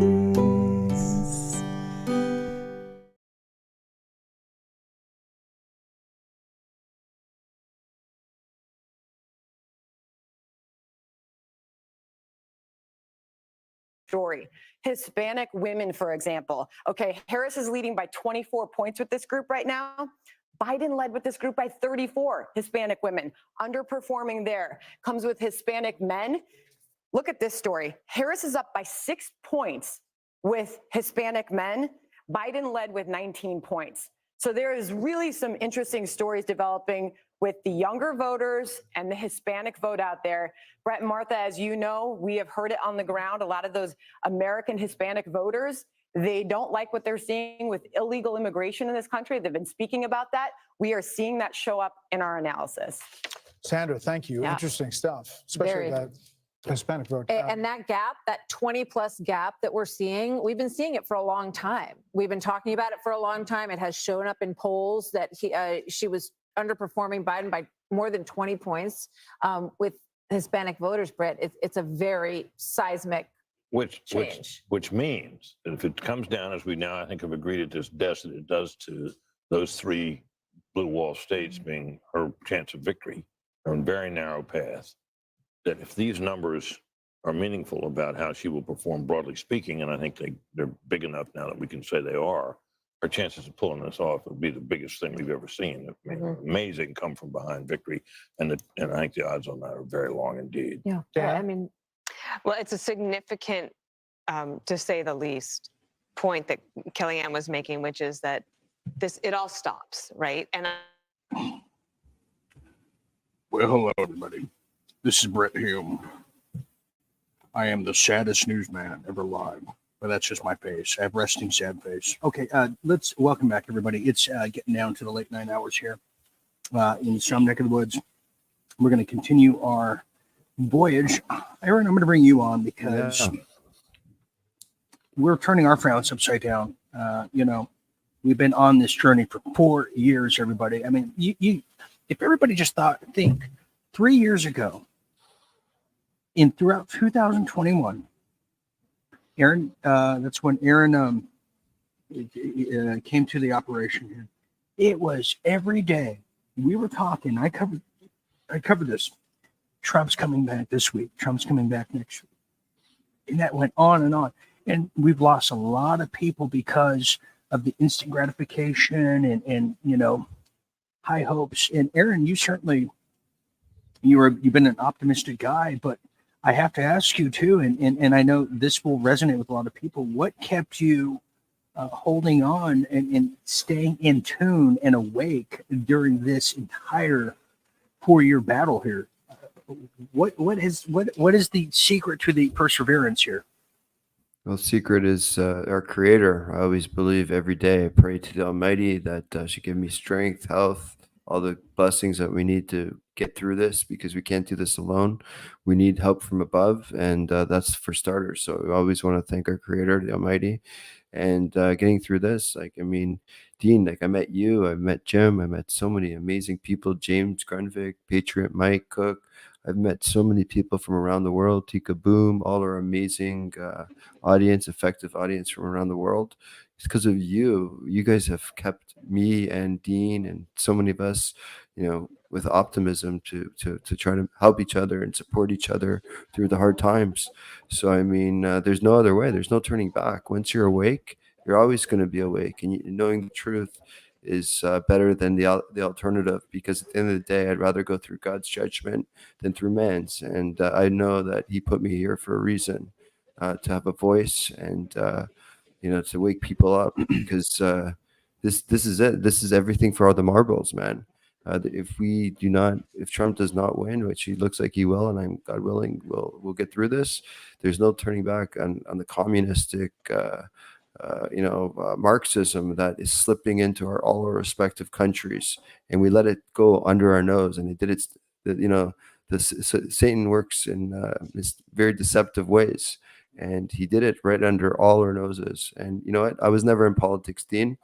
Up until I met you, I barely even was in politics. I didn't care.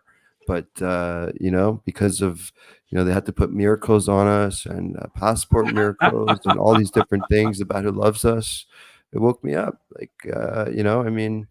It's crazy times. So Right. what else can I say to that?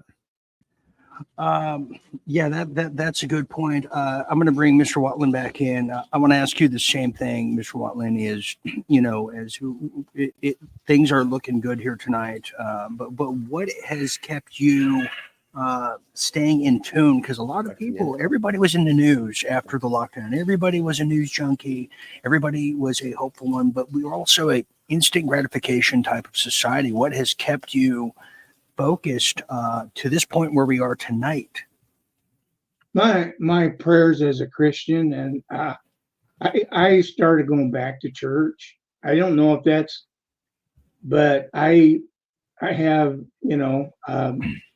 made petitions to that he resolved this. Our Creator resolved this fiasco, that in a positive outcome, and whatever that is. And sure. And very good. Very good. But that's all that's all I can point to. I can't I will say noticing this, I'm going to bring Jim back in here, and then I do have a update on the story about the boarded off precincts. But I never forgot what Roger Stone told me, and he said it many times. Every time it looks like Trump is about to lose, he wins. He always wins, and that has always stayed true. And Jim, I'll bring you back in. You're a friend of Roger.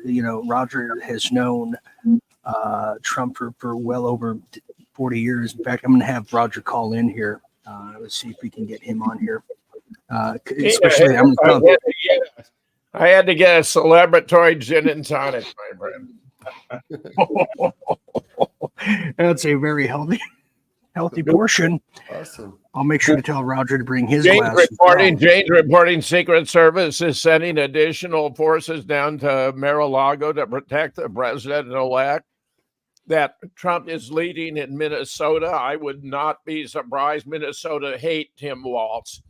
Look what And they it would did be in a 2020. wonderful Yeah. I think it's going to be, around 330 electoral votes for Trump would be my guess. And Jane and I are inclined to agree. Yep, I was close to 350 to 330. I would vet those Secret Service, though, if I was Trump. I would have. Yeah. Actually, I think he has additional security that are more reliable than the Secret Service. I would hope so. It's been 3 hours since Harris headquarters has posted anything, Jane reports. So, okay, this is interesting. Hold on, guys. This is Harris campaign. Go ahead. Go, Aaron. Go ahead, and we're waiting for word to get Roger Stone to join us here any moment now. But go ahead, Aaron Cates. Okay, awesome. The Harris campaign has withdrawn their press inquiry from CNN and MSNBC. So they're not speaking to them, I guess. They're withdrawing their press inquiry. This is big. People are leaving the Harris campaign right now, too. They're just getting up and leaving the party. We have Election Jane that says it's been 3 hours since Harris headquarters has posted anything. What's going on? The reporting electoral college 242 to 108. Vox is reporting 212. I'm saying 410 is going to be the final one. 410 is my number. We did report to you. Or we had one of our viewers saying that they boarded up. They're literally boarding up the voting areas. Here, look, this is one of the pictures she sent me. There you have it there. There's view of what's going on inside, doesn't it? unless they have just a very untimely case of the termites, that's what it probably is, Mr. Watland. Very observant here. Here's another one here that was sent in lieu of that. We also have this. Becky Cox Steele is with it. America. Okay. Yeah. So evil. The red dot. This is so flagrantly evil. Yes, it is. Okay. Let's see. We're gonna have Roger call in. We might have some other surprise guests join us here for tonight's magnificent election coverage. Let's check our live chats. We are on Facebook, YouTube, and Rumble, and we are one of the most heavily shadow banned shows. I've been shadow banned heavily for nearly 4 years now. Even, I was saying to Mike earlier, Aaron, on the phone, I was saying, Mike, I have no idea if I'm successful or if I'm not. And he goes, me neither. Who knows what the views and there's no way to measure anything anymore except for follow your heart, which is one of the messages of Tai Chi, oddly enough. Okay, here we have some people. We have Jason Wright, who is, let's see here, saying the following. Unfortunately, they done raped our country in the past 4 years. We are just now heading towards recovery. Yes, Jason. I would say hobbling towards recovery. I think you're spot on with that. We have Liz Marchant from Australia. Say hello, Liz. I lost friends. They're lost recently. One more. My boyfriend, my best friend, she was and was never the same. It's been a grieving process, but I know I'm stronger for it, and I will survive no matter what now. Having you to all fall back on daily has been a godsend. No time to be lonely. Liz Marchant, that's probably the best comment of the night. That's incredible. Thank you for sharing that story. And I want to say likewise. I'm an only child. I'm like ET in this world. It's just me. My parents are no more. They're passed. With just in the few years too, not a long time ago, just recently. We have Jim, who's going to be joining back with us now. This gal, I never. Okay, we have cared Terry for this Jones. Jessica. I never cared for this Jessica Terloff. She seemed to me just one more Democrat hack. I will tell her you said that. I'll send the video. Just thinking one. It's too early to call. Michigan, Wisconsin, Pennsylvania, Arizona, North Carolina, Georgia, of course, Nevada. I think they've all been called. Mm-hmm. So, I don't know why they want to drag it out. I think they're all going for Trump, as I understand it. Trump is one Idaho. He's one Idaho again. Wait, who's the hoe? Oh, okay. Yeah. That's good. Okay. Tika Boom says, we're a family. Thank you, Tika. Yes. And I feel that for sure. Patsy Rourke says, my brother passed. My parents have been gone. Yeah. If I often wonder who my grandfather would be voting for, and the answer would be Donald Trump.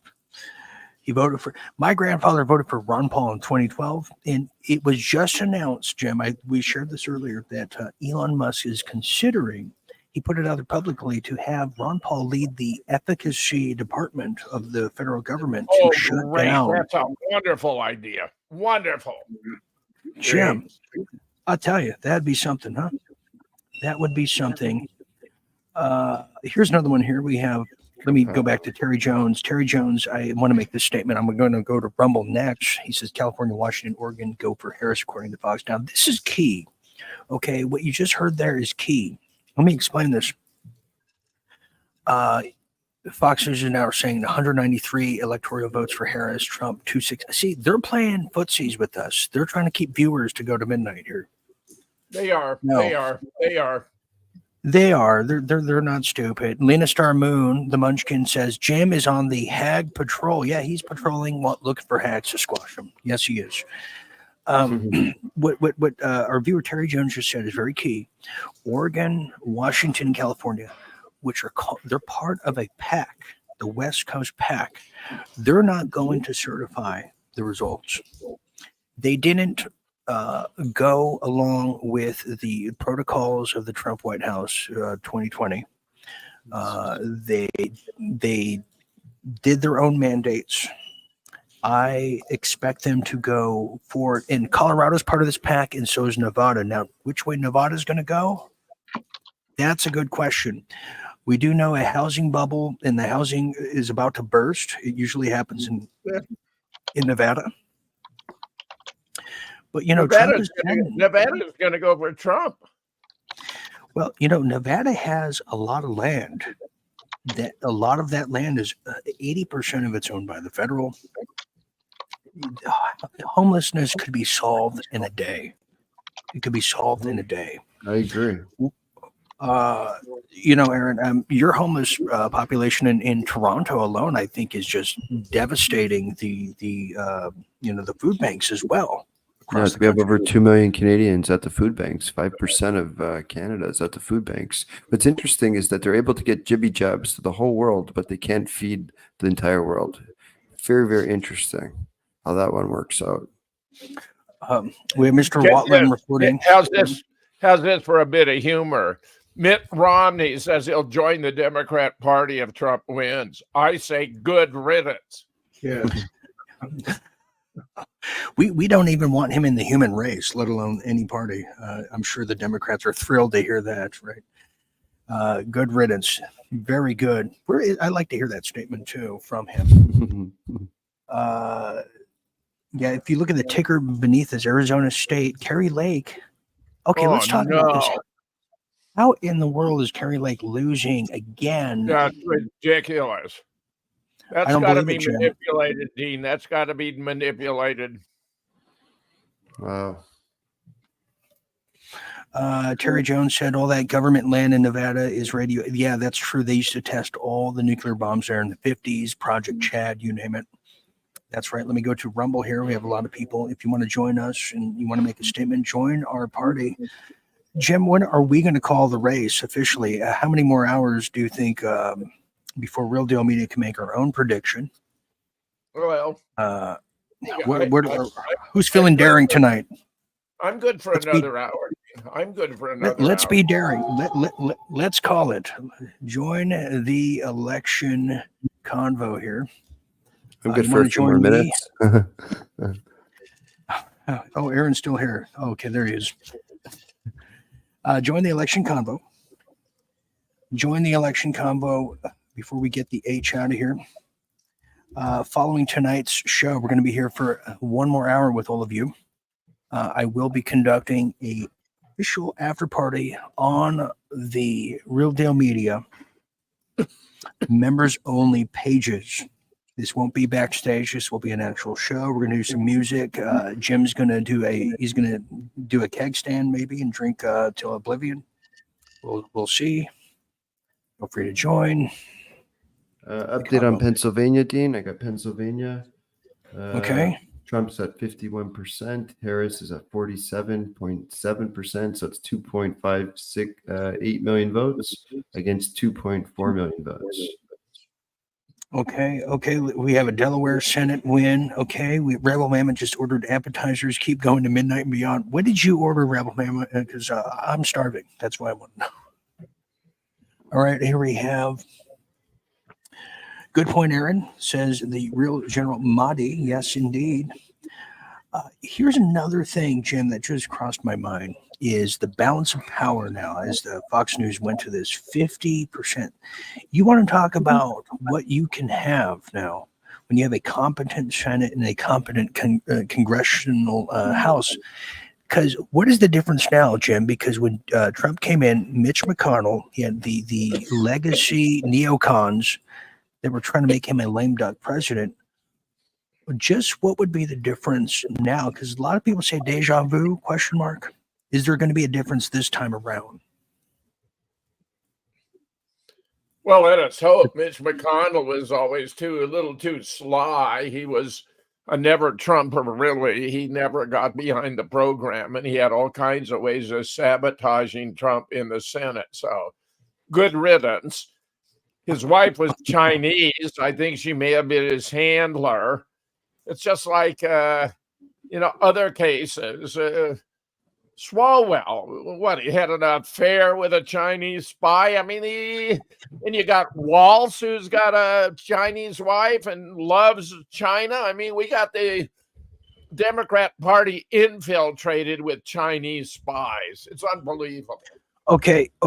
Trump is live at Mar-a-Lago. We're going to try to find that for you. Okay. Yes. We're going to. Yes. Okay. We're going to go to that live right now. We're going to work on that with you. We're going to be with you here the rest of the night. Okay. Let me. Here we have. Barbara Antonu says, I found you, Dean, when they stole the last one. You kept me sane the last years and always gave me hope. God bless you all. No, God bless you. I couldn't have done it without this crew here. So thank you guys. We have viewers from New Zealand. Gwyneth Davis says, lost you in New Zealand for a while. Can the rest of the world believe coverage of biased media around the world?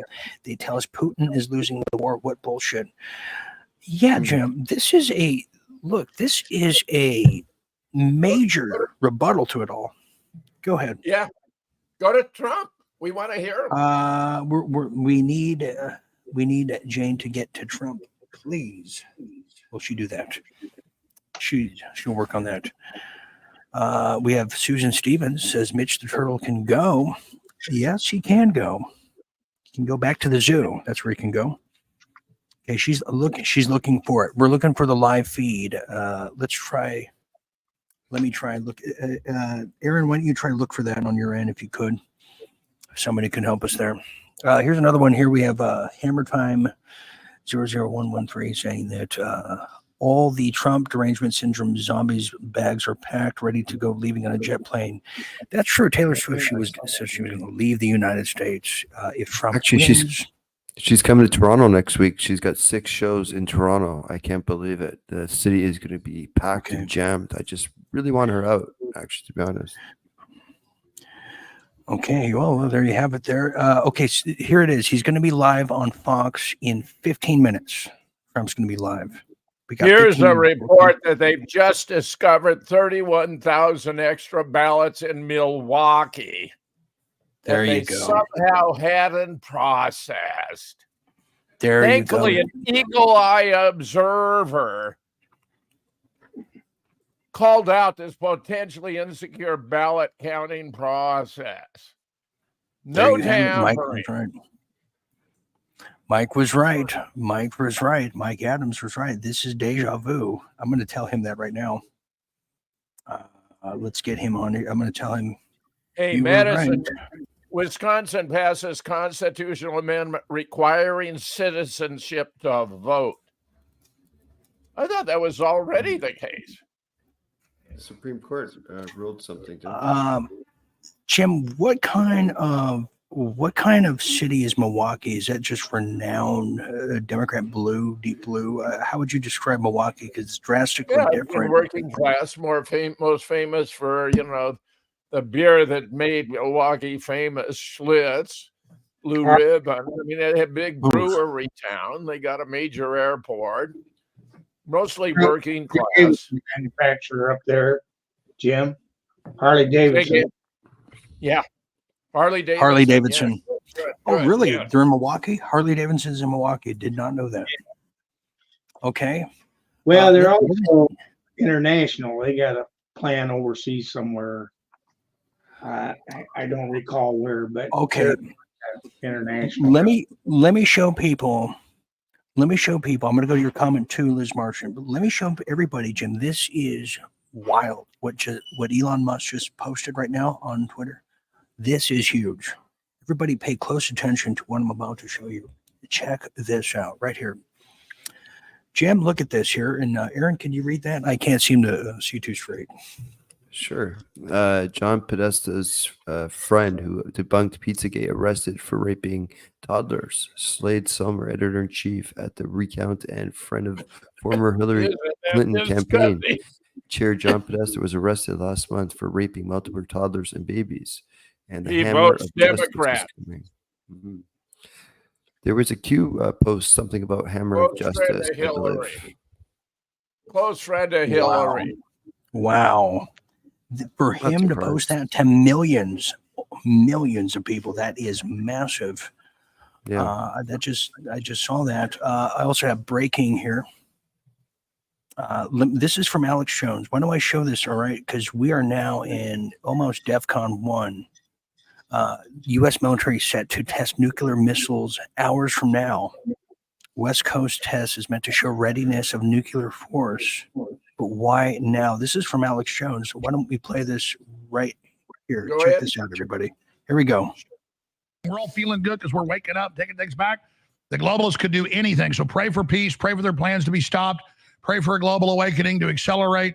I'm glad you called. There it is. U.S. has hypersonic nuclear missile tonight, just hours after election polls closed amid growing World War III fears. Wow. While other networks lie to you about what's happening now, InfoWars tells you the truth about what's happening next. Visit Infowars.com/show and share the link today. Let's go to Dave in Iowa. Dave, you're on the air. Welcome. Alex, it's an honor and pleasure to talk to you. I know you hate having people tell you that, but it is an honor. No, I don't hate it. It's just every caller does it, and it happens 50 times a day. It's kind of like, hey, I love you too, brother. Go ahead. What's on your mind? All right. So we're talking about the specter of the possibility of false flag attacks and things like that. Alex, you're not going to believe it, but 2 hours ago, the Daily Mail, UK, here's the headline. U.S. to test hypersonic nuclear missile tonight, just hours after election polls close amid growing World War III fears. Well, guys, pull that article about U.S. to test hypersonic missile. Yeah, their October surprise could be a full war with Russia. That's what I'm saying. We're all feeling good because we're waking up, taking things back. The globalists could do anything. So pray for peace, pray for their plans to be stopped, pray for a global awakening to accelerate. I'm glad you called. There it is. U.S. has hypersonic nuclear missile tonight, just hours after election polls closed amid growing World War III fears. Wow. There you go. There you go. Yep, tonight between 11:01 p.m. and 5:01 Pacific Standard Time. They're going to launch it from California's Vandenberg Space Force Base and shoot it out towards the Pacific. Dave, I'm glad you got on. We've only got a minute and a half left. Thank you. I respectfully ask you to pay. Wow. Jim, let's talk about just the seriousness of that. That is a huge development. Why is this happening now? Well, I think they want to rush a cadence and get into a war with Iran before Trump comes into office, because Vance has already announced that it's not in the interests of America to have a war with Iran. So they want to seize the opportunity while you still have the numbskulls, Harris and Biden in office. Just disgusting. Okay. Go ahead and take that. Do you have to take that? Go ahead, Jim. Okay, Jim will come back. He'll join us. He is getting information from all over the country, as you can imagine. Here's another one. Oh, go ahead. I have some something going on. Audience is now leaving the Harris headquarters at this time. We can't report to you. And they're already counting California for Democrats, even though there's no results are in. See, it's those states, California, Oregon, Washington. I have some info on Washington, Dean. Washington, I got some interesting info. Aaron Cates with the info. Go ahead. 21% intel reporting. We got 53% for Trump and 46% for Harris in Washington after 21% of reported voting. So could it be that Washington turns red, folks? That would be insane. Dean, thoughts on that? It's a CCP stronghold because of the ports there. Who remembers? That's where the Gates Foundation and everything started.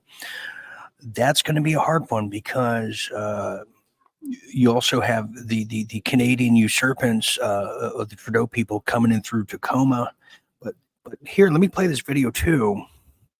Okay, we have Jim who's back now. Jim, welcome back. Dean, I just got a phone call from a friend in Minnesota. They're already announcing in the Minneapolis paper that Trump won. Wow, Trump won. That's fantastic news. That's huge news here. Okay, look at this, Jim. This came to our door. Apparently, Kamala Harris has little to no support. That she's now on the phone with herself. Have you seen this? Look at this. No. She's talking to nobody. How are you doing? Have you voted already? You did. Thank you. A phone call. Thank you so very much. You know, it's so important that everybody participates, and I thank you because I'm sure you got a lot of other things you could be doing. Taking the time to vote really does. Right? Thank you. And you enjoy your day, okay? Yeah, we're on there right now. Thank you. Oh, YouTube, you hang up. You hang up. No, you hang up. Jim, she was acting. Yeah, and Nobody- she's nobody was pathetic there. at it. She's a piss poor actress. She's so bad. She makes Pauly Shore look like a thespian of our age. My word. Aaron, I've never seen If You Can Act, but I just know you can act better than her. Okay, here's something else breaking here. Breaking, Kamala. This is from Seattle right now. Things are going crazy right now. There's riots in Seattle, Washington. Speaking of which, Jim, here it is. Check it out. This is live happening as we speak. This is what we got to look forward to. Here it is.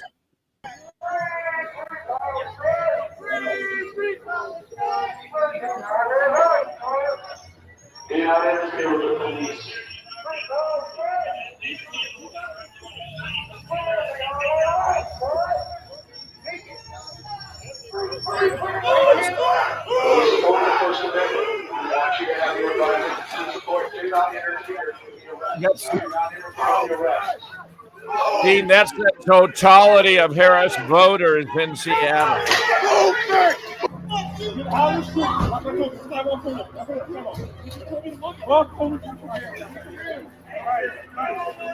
Team 2, go!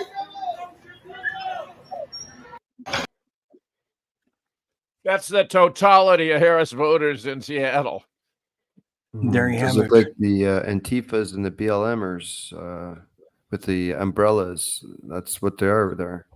8 actors. I bet Trump's going to announce that he's got a phone call from Kamala conceding. That'd be incredible.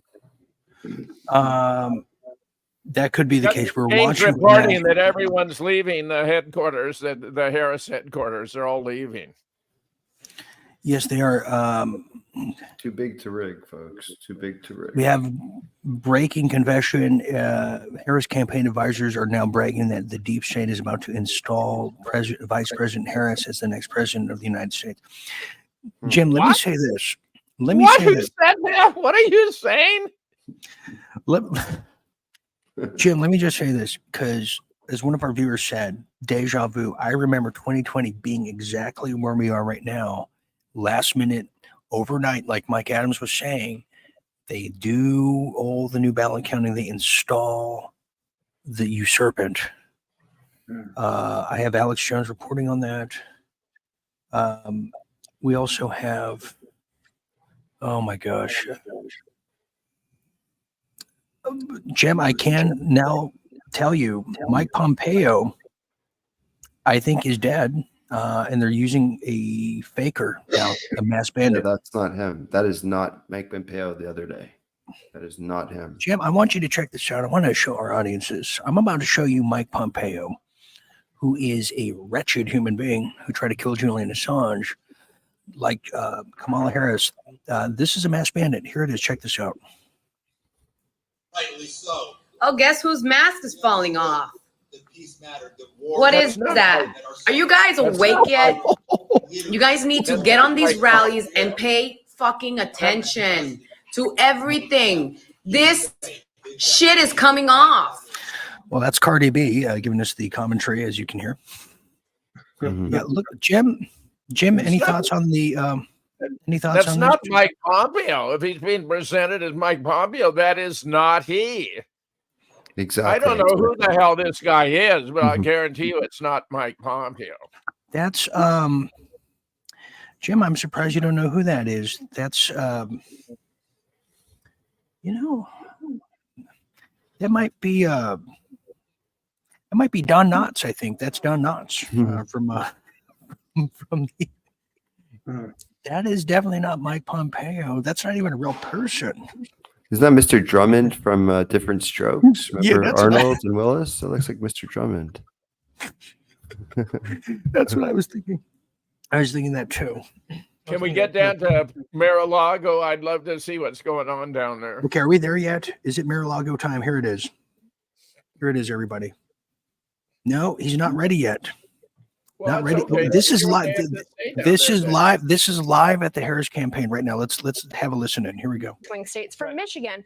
And even in the swing states, it matters a lot where Kamala Harris stands on something like Proposition 36. Because if she doesn't want California to take crime seriously, what about the rest of the country? Yeah, and nobody takes crime more seriously than Gianno Caldwell. You have studied this, Gianno, and this is a guy's big good. deal going forward for California should this pass. That's right. And that's why I started the Caldwell Institute for Public Safety. I got to tell you, I'm glad to see that many voters in the state of California have been pushing back against crime. Unfortunately, Gavin Newsom has been very supportive of the initiative of Prop 47. He thinks that there shouldn't be any changes.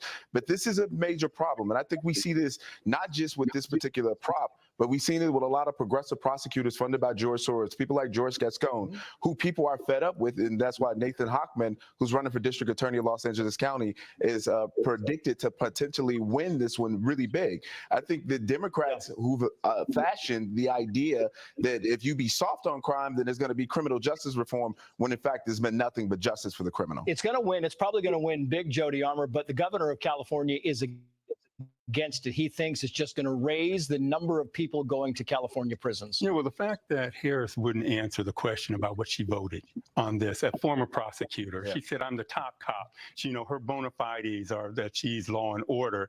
She was one behind Prop 47. Right. And so she wasn't, she's a frictionless weather vane. She gives you that impression. Blowing whatever direction the wind blows, she's willing to go there. And that was another example. She should have said, I was the top cop. I'm 436. I see the error of my ways.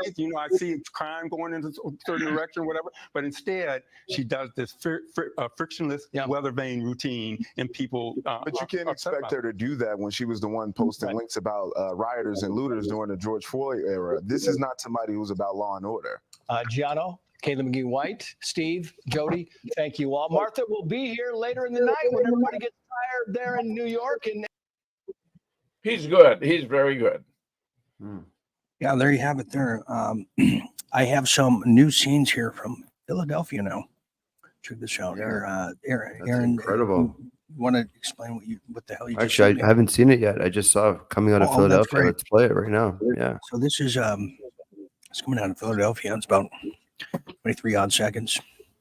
It gives you a little glimpse of what we are expecting. Riots, Jim. There's no doubt about it. It's already taking place in Seattle. You got the Black Umbrella Boys and looks pretty There it is.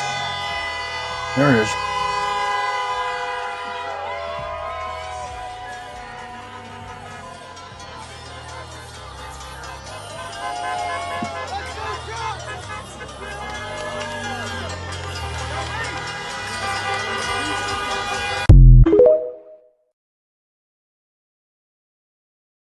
But Trump.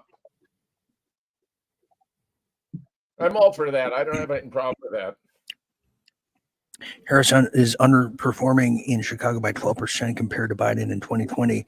The electoral vote count is now 230 to 187. Jim, that's too close for comfort for me. Dean, that's when they're not calling a bunch of states that we've already called. Don't worry. They're just not announcing that. It's all over, but the shouting, Dean. I have PTSD. Okay, here we have Jules, who said Jules has been with us since 2020, since the beginning. Okay, we have people on Rumble as well. We'll get to you in 1 second. We have Julia Hoagland saying the following. Corrupt Governor Inslee over there in Washington.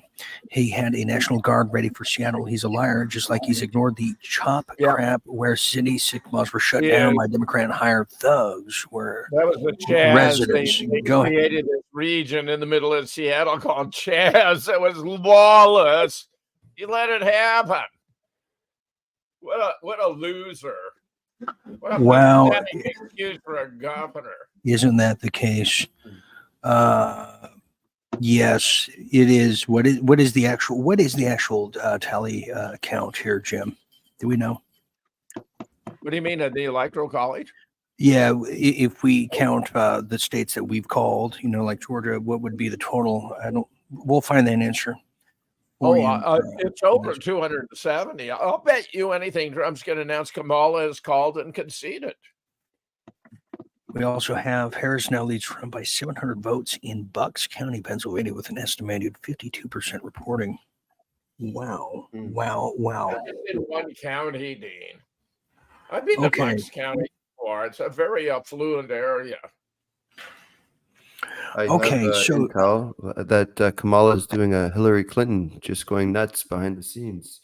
Hearing that Kamala is currently going off on a tirade about bomb threats in Russia and Trump being behind all of it, as per White House. That's Greensboro. Oh. And a lot of Aaron, cases I believe down there. It's a fast-growing area too. There's about 22% of the There you have it, estimated everybody. vote is still outstanding. It's an impressive Remember, number. this is for one county. You got to look at those numbers. It says North Carolina, and you think, wow, but it's for one county. The raw number is lower, but on a percentage basis, she's just about hitting her number, and Trump's just a little higher, just a little bit there from 4 years ago. So maybe that's the reason you can't make a call in North Carolina. Maybe, and maybe that changes in a moment here. We'll see. So this is Georgia. Too soon to call yet again. Let's see what the 134,000. So 2.7. Wow. That has been consistent, guys, Not for a too while soon to now. call, On a percentage basis, it has not much moved. Trump Okay. is favored. Also, here's a kind of a total to Liz's question. 246 to 177 is the count we have. I do have another video now. We have someone who actually saw the cheating happen in Pennsylvania as we are waiting for Mar-a-Lago. Isn't that correct, Jim? We're waiting for a statement from Donald Trump here, and I'm going to be relocating everybody. My studio time is coming to an I'm going to be relocating.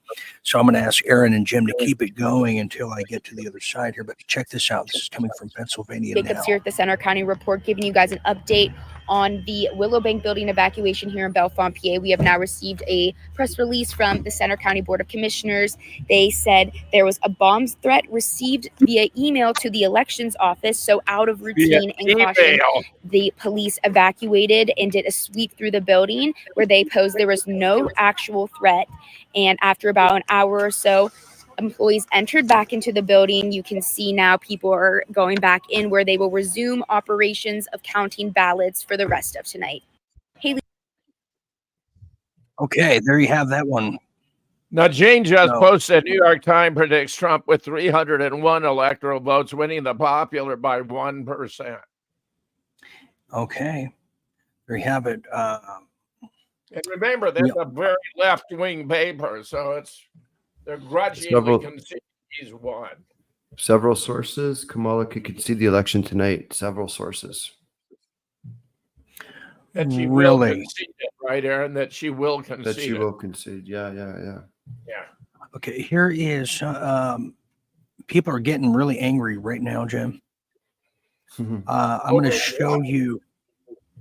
I can't even explain this. This is just how angry people are getting.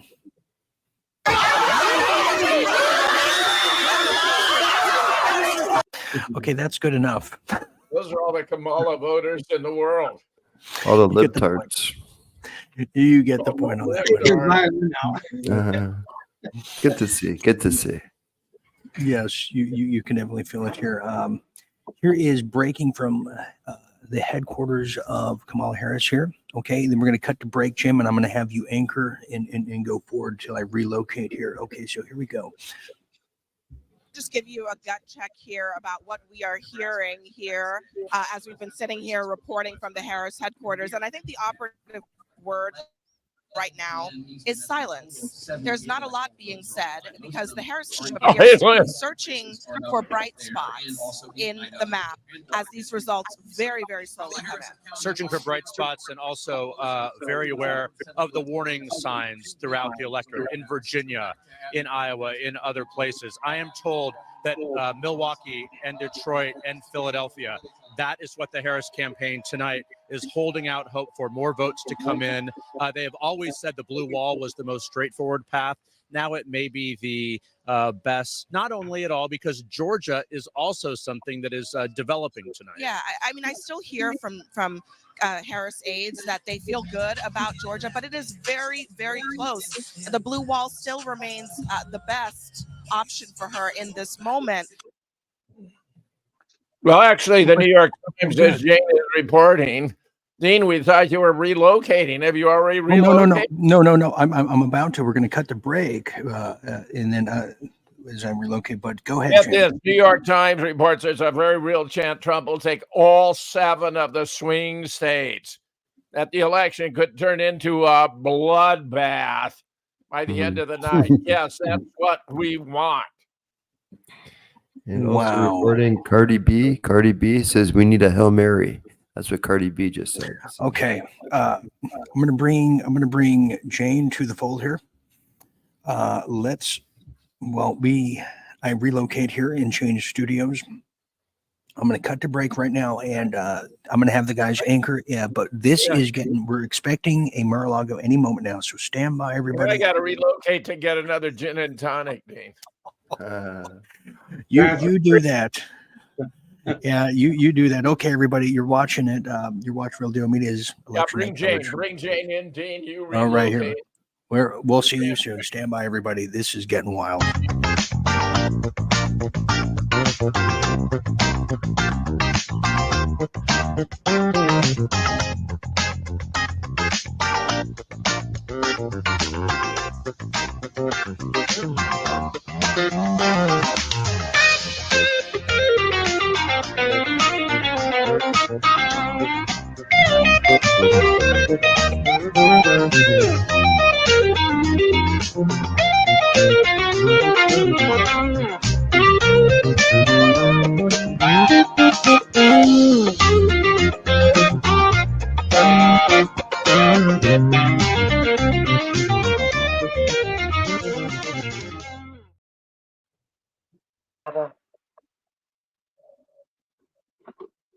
All right, how you doing there, Aaron? Yeah, awesome. I'm We are optimistic. back. Very optimistic. Dean had to tonight, step folks. away for a couple of minutes. Jim Fetzer, I believe, is refreshing his screen. It's so nice to talk to you, Nurse Jane. It's been a while, you know. You too. It has been a while. Oh, we lost Mr. Watland. Let's. How about if we go ahead and put the Fox News live back on, because Trump is supposed to be on. Yeah, let's put that on. And it's always a pleasure on an election night. It waited 4 years for this, so let's I keep it going. know. Let's keep it going. Little sound, I guess. There we Some go. sound. That popular vote looks good. Yeah, I have a feeling he's going to win the popular vote also.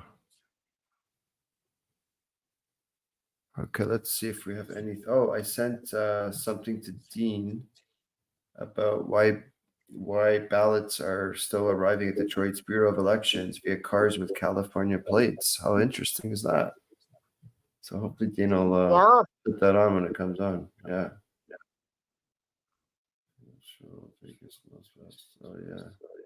Right now, the betting on one of the sites is Donald Trump minus 1,400 to Kamala plus 800 on the betting sites. Yeah, give us the latest, Aaron.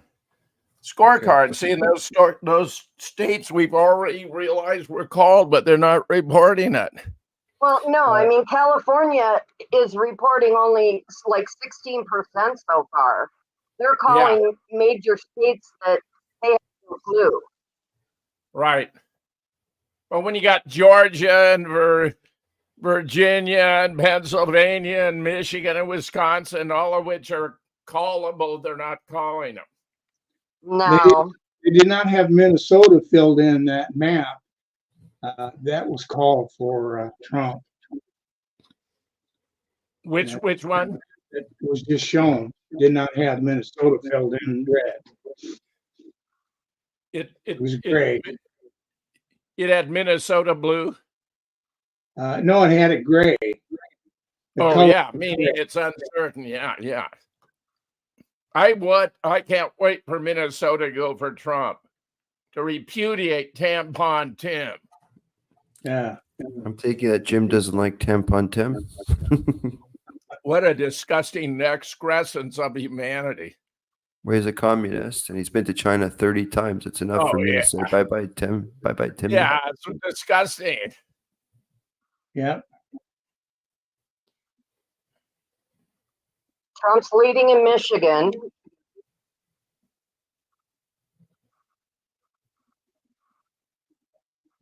Well, I like the Times conceding he could take all 7 of the swing states. I expect that's how it is going to play out.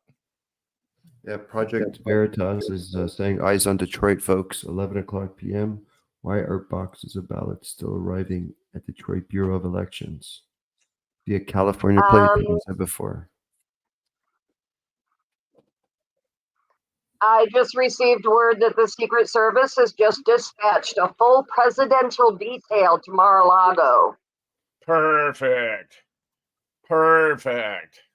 Trump is up 210,000 votes in Pennsylvania with 91% reporting.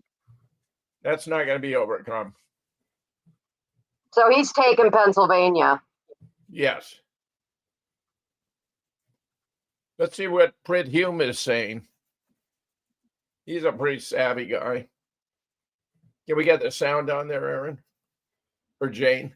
Oh, Jane. It is on, Jim. Hold on. Wow, I don't think a lot of Oh, people there, voted sorry. for him like the voter you described, without much enthusiasm for him, but in definitely thinking it was a better deal back then than they were getting from this administration and have gotten from this administration. And if he wins tonight, it'll be the fact that they look back on his administration more fondly than they ever might have thought they could even 2 years ago. We've said it before, Dana, about what former President Trump has faced. If you look at what they call lawfare and what he faced in Manhattan, he still faces a sentencing at the end of November. Judge Marchand there.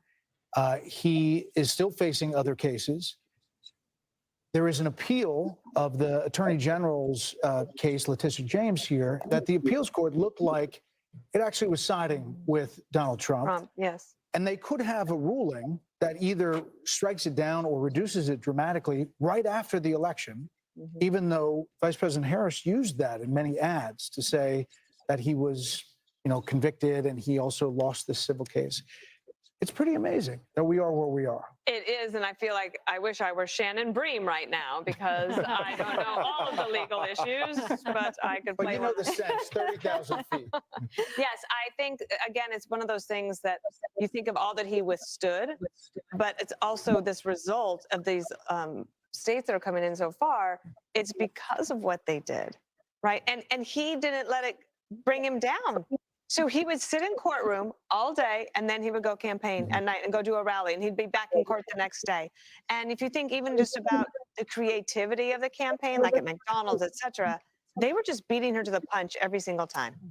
Yeah, You're gonna make a quick call. they completely dropped the felon argument. Like, you don't even hear it. You didn't hear it through the course of most of the campaign. Fox News.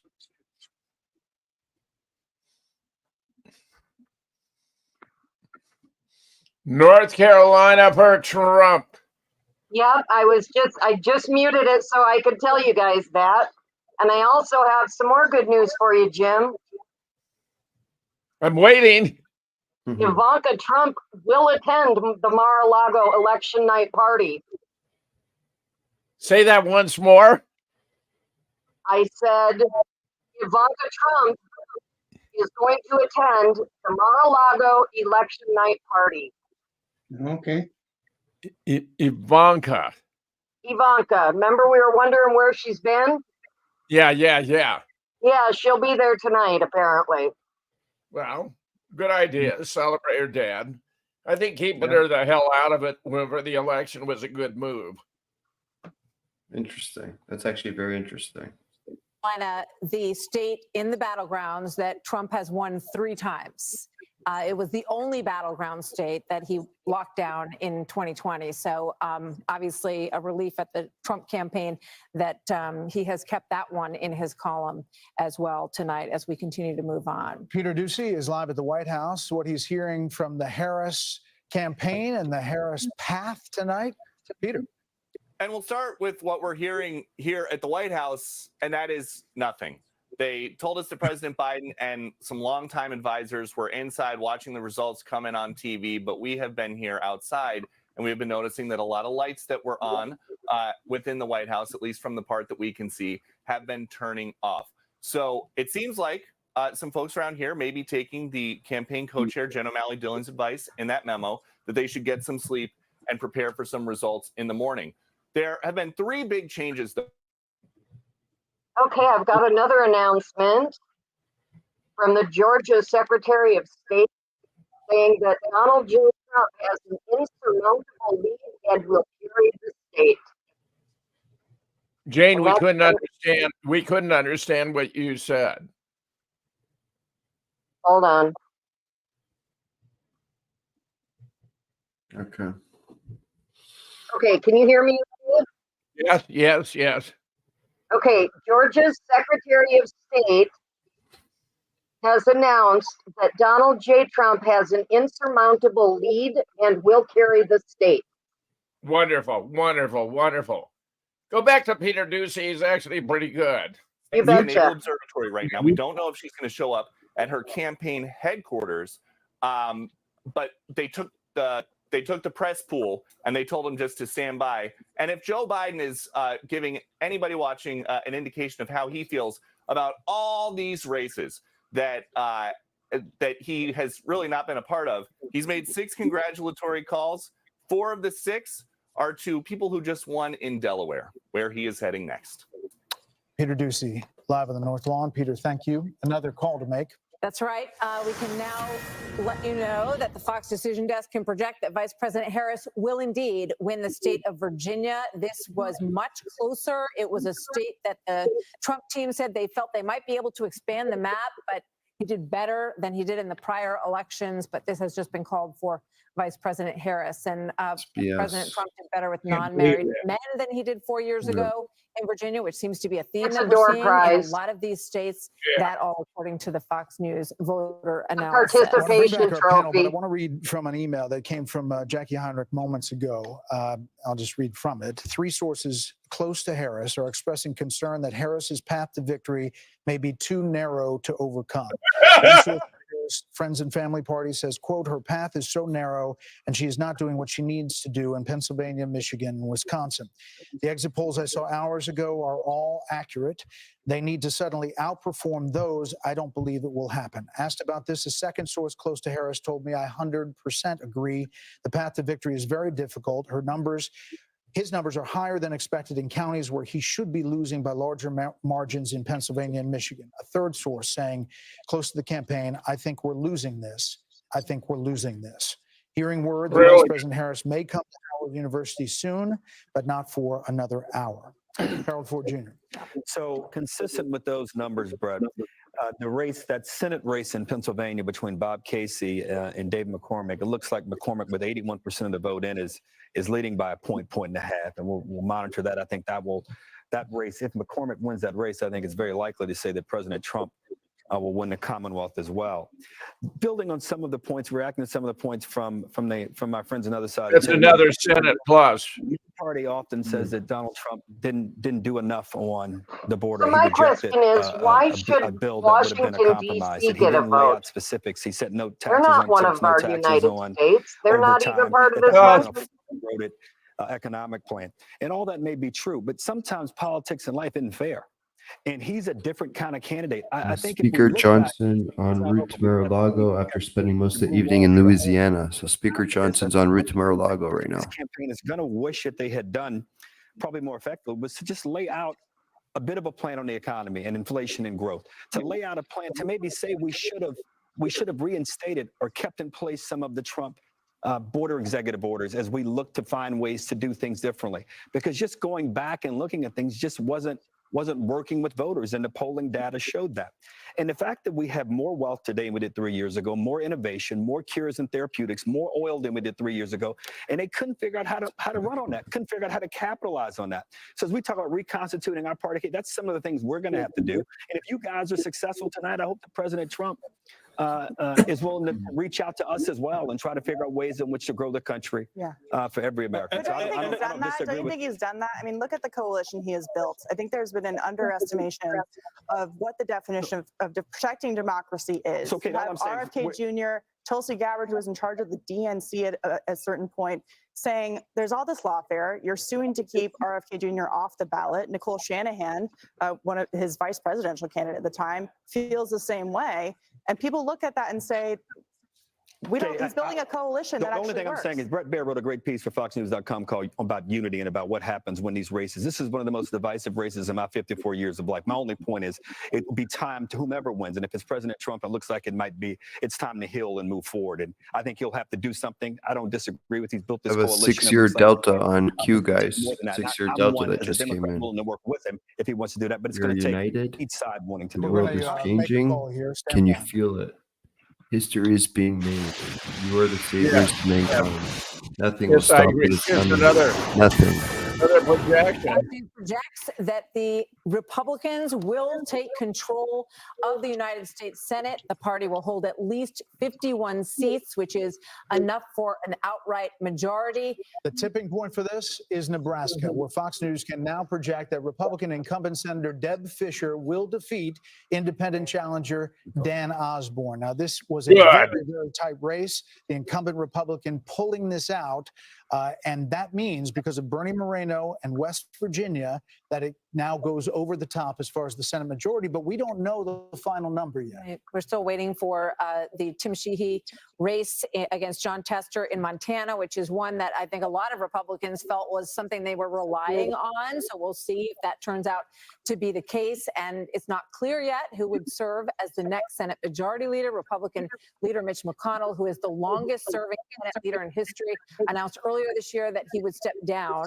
So there's a lot of speculation about who might take that role. And of course, that'll be the next conversation to have for the leadership in the Senate. But right now, a 51-seat majority for the Senate, 42 seats for Democrats. And this is a big deal for if President Trump wins again, he needs this majority in the Senate. We don't know what's going to happen in the House, if indeed. Yeah, and we have seen some evidence that Democrats are having some success in the House. The question comes in the West, California. But this is a big deal, Britt Hume, that this is a flip of the Senate majority, and now Chuck Schumer will no longer be the majority leader.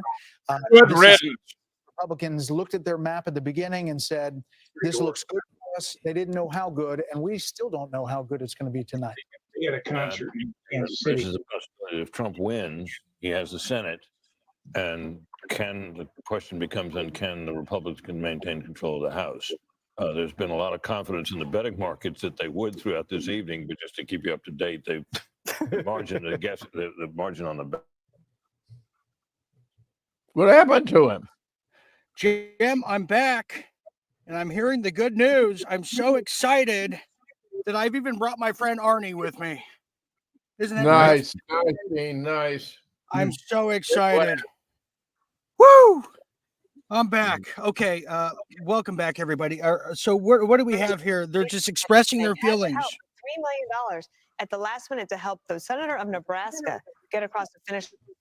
I do like this this girl right here for some reason. Harsh criticism from a not insignificant wing of the Republican Party on the right. It's also not discount she's quite the something. success of former President Trump in these states, Kaylee.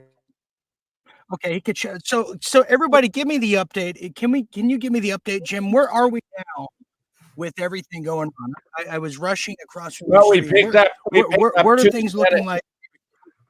We picked up 2 Senate seats, and the New York Times is projecting that Trump may win all 7 swing states.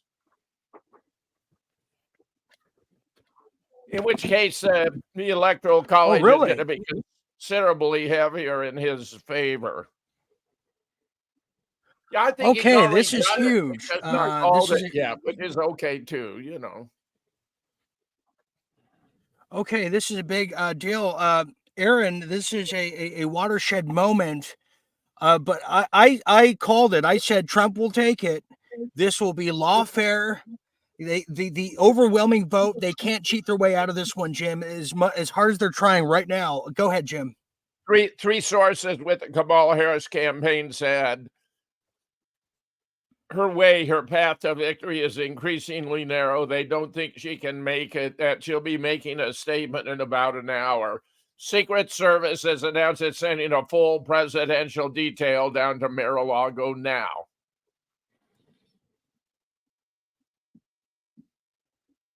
Well, I'm with Robin. Get the champagne, Jim. Jane, get the champagne. Aaron, you better down a beer live on air. And Mr. Watland, we can party other ways too. This is so Diet Pepsi for me. Diet Pepsi. Oh my God. I've Yeah, that's got a good. couple That's of good things enough for here, you. Dean. We'd be barbecuing steaks right now if I was there. Have a caffeine This buzz. is crazy. This is Jane, Okay, I go thought ahead, Trump Jane. was- Go ahead. I thought Trump was going to come out, Jane. What happened to Trump? He's supposed to be on Fox News at 11:30, so that's a half an hour ago. I don't know. Yeah, it's nearly He spoke. it's nearly midnight Eastern. I think Yeah. they want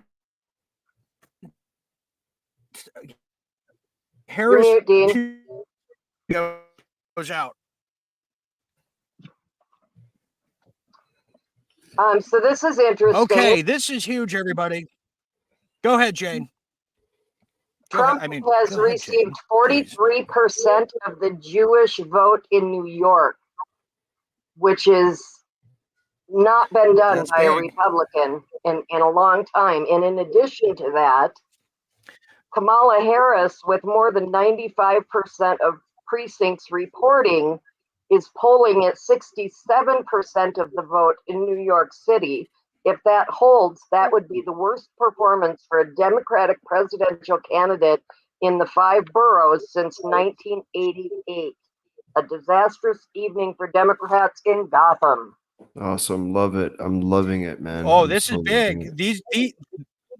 These are the original Jewish people of New York. They gave us the delis. They've seen their restaurants go to dust because of the communism throughout New York, and they don't want war. And Trump doesn't want war either. He wants to make a deal. That's the difference. That's the difference. And I hope I'm not waiting yelling. for I can't even hear I'm myself waiting for speak. Minnesota to go to Trump, Dean. Minnesota to shove it up Tim's tampon. They did call Minnesota for Trump. Go back. They have already called it. Oh, Jim, they did. Wait a minute. Jim's going to take a big drink. Go ahead, Jim. Take a victory drink for us, will you? According to the AP, it has not been called yet. I thought they did. It shows Jim, I feel a Michigan. song coming on. I feel a song coming on, Jim. It shows Michigan and Pennsylvania going red, Georgia going red, Wisconsin. Yeah, I said Wisconsin. Minnesota, they're still leaning blue on it, at least on the AP.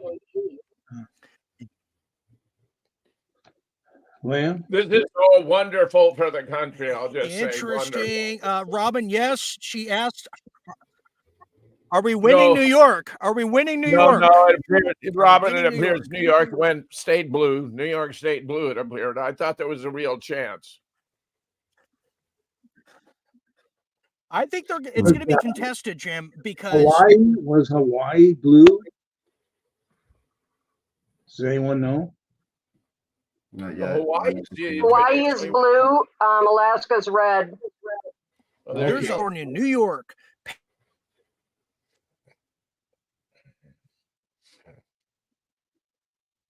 Trump has 2 Alaska's red. What about Hawaii? Where are we in Hawaii? Because Tulsi Gabbard is carrying Hawaii. Where are we in Hawaii right now? Hold on, I'll tell you. And let's try to figure out what Aaron's saying. Let's figure out. He's speaking in Morse code once again. New York Hawaii Times said there's is- a very real chance that Trump sweeps all 7 swing states. Go ahead, Jen. Hawaii has no numbers reported, but they've already called it for Harris. Wow. See, this we can't even, Jim. I disagree with that. With that Democrat on Fox News is, well, we need to move forward. We just need to work together, and we don't need any more bullshit. We want justice. Harold Ford is a self-promoter. He's very shallow, in my opinion. I've been embarrassed by him on the 5 and other shows many, many times. He does not impress me at all. Alrighty. No, he's a boring snooze. You can't work with these people. These are, Jim, we cannot have these people in society. These are communist punks. They're not going to go away. You don't work with these people. We have to. The hammer of justice has to come forward. We can't let the crimes of the past just, let's bygones be bygones. No, we have to correct the past and reveal it all. Go ahead, Aaron or Mr. Watland. Looked like you wanted to say something.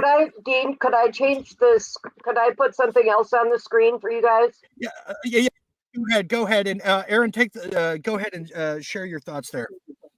Yeah, no, I think it's going to be victory tonight, guys. I think we'll be celebrating. I just don't know that it'll be anytime soon. It might be 4 a.m. It could be 8 o'clock in the morning.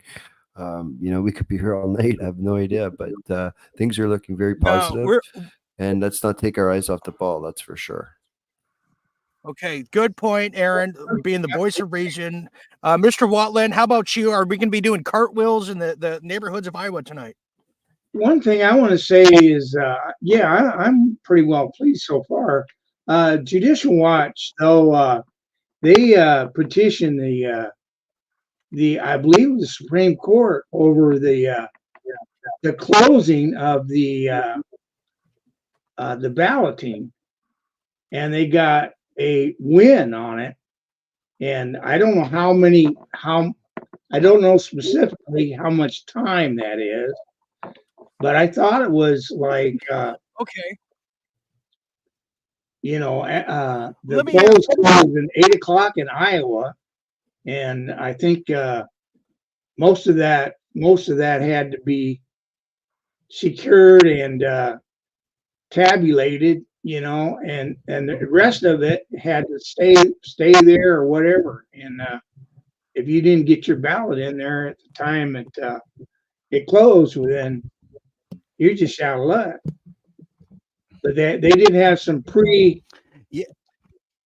ballots or whatever, those mail-in ballots. They have a certain amount of time to calculate those. Here's the other question too.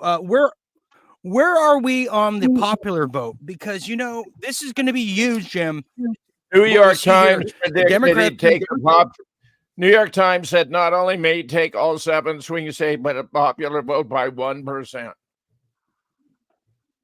That's incredible. This is key too, because they want to get rid of the electoral college that the founders gave us to have a balanced country. They want to get rid. So if Trump only wins by electoral college, they're going to use that as a mechanism to rid it in every state that they still control. They still control the big cities. This is a big deal. Dean, Aaron, it's did you have not something going to to add? happen. I guarantee you they are not going to get rid of the electoral college. It would require a constitutional amendment, and the little states would be neglected if they got rid of the college. Are not going to support it. It's a no-brainer. It's a dead issue. Also, if he wins the popular vote, it'll be hard for them to say, oh, yeah, he cheated if he won the popular vote. So that's also another key indicator. It's not going to happen, and I just guarantee you. Exactly, Hey, Aaron. Dean, Aaron, you read my mind. Thank you very much. I'm gonna ride the wave of the buffalo. I think I'm just freaking so tired, man. It's been a crazy long Aaron. day. Aaron's all the way on the East Coast in Toronto. Aaron Cates, final thoughts here on election night 2024. Final thoughts, Aaron. I'm honestly, guys, I'm so honored to be with you guys. It's been a wild ride. I waited 4 years of my life for this, from all the bad policies these guys have imposed on us. And I won't forget all these bad things, but it's an incredible ride. Dean, Jim, everyone at Real Deal Media, Nurse Jane, It's, we're a family. We got this. We support each other. And hopefully tomorrow we shall know that President Trump is our president, and we'll move forward with better policies, better America, and a better world. So I'm looking forward to sharing the next 4 years, and never again shall we have people try to come in and tell us how to run our lives, people who are unelected and selected. So let's never let this happen again. And we got this, guys. So let it be a joyous night. Sleep well, and keep the pedal to the metal until we cross the goal line. No dancing. All drink right. it. Good night, Aaron. Okay. Very good. Good Thanks, night, guys. It's Aaron. been an All honor. right. Been an honor. Good night, guys. Yes. All Good right. night. Well done. There's representing Canada. There you have it, everybody. This is an international effort. International effort. Right, Jim? There you have it. I've got that map ready, Dean, if you want to, Oh, whenever you're okay, here we ready. go, everybody. Okay, this is the map here. If you're going to stay up with us a little later, here I'm going until we see the Trump speech. I think it's so key, Jim. We see the Trump speech. You here notice tonight. it's showing Wisconsin, Michigan, and Pennsylvania all red. Yeah. Yeah. So that's if interesting. you look at California, it's 60-40 basically.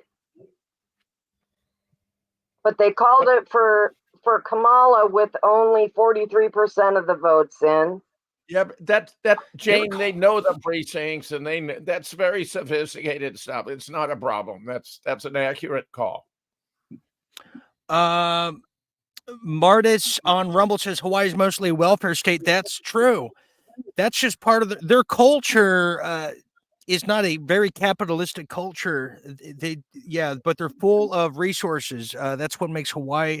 It's a military base, all in all. Now, can you go back to that, Jane? Go up, scroll to where it says the electoral votes. Okay, what does that say? 230 to 209. How accurate is that right now? Well, that's according to the AP, and if you look at according to Fox News, it says 232 to 198. So it all depends on where you're looking. Different places are reporting different numbers, giving Kamala some more and giving Trump less, and I don't know how they do that. Okay. Right. But one of the things that we, if you don't mind, that we mentioned when you were gone, Dean, is that the Georgia Secretary of State announced that Donald Trump has an insurmountable lead in Georgia and will carry the state. So the Georgia Secretary of State already confirmed that Trump's got Georgia. Okay, and where are we with the Harris party? We want to go to Harris. They haven't given it out yet. Now, are we waiting, Jim? Are we waiting for Kamala Harris to concede, to do a concession speech? Well, she may not. I think that's what Trump's waiting for. Well, we thought Trump was going to come out here already, and I'd like We to are on see Trump it. watch right now. I'm gonna stick around for Trump regardless. I will be sticking around with Trump as well. See, according to this map, they haven't called any of the swing states. According for AP.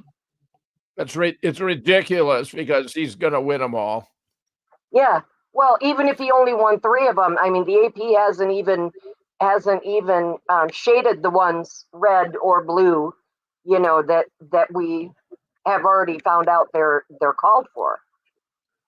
Yeah. Here's something very interesting. Right now in Pennsylvania, Jim, they're still trying to vote. They're in line. Lines are massive. I'm going to show you this here. We'll come back to Jane's map in a minute, but this is coming out of Pennsylvania. Check this out. The lines are still be voting. They're still voting. Apparently they're still voting within the past 2 hours. Their lines are this big. Look at this right here. This is coming out of Twitter, as you can plainly see here.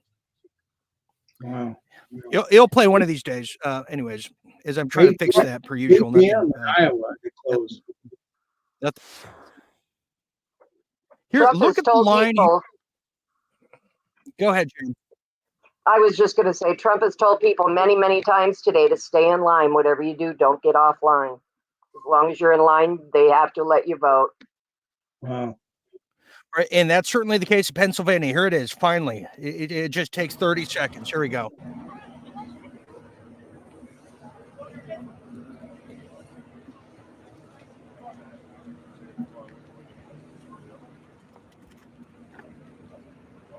Wow. Look at that. They just had a pathetic candidate. Yes, yes. He's gonna vote here. Provisional's not a bad deal for him. That's fine. Thank you.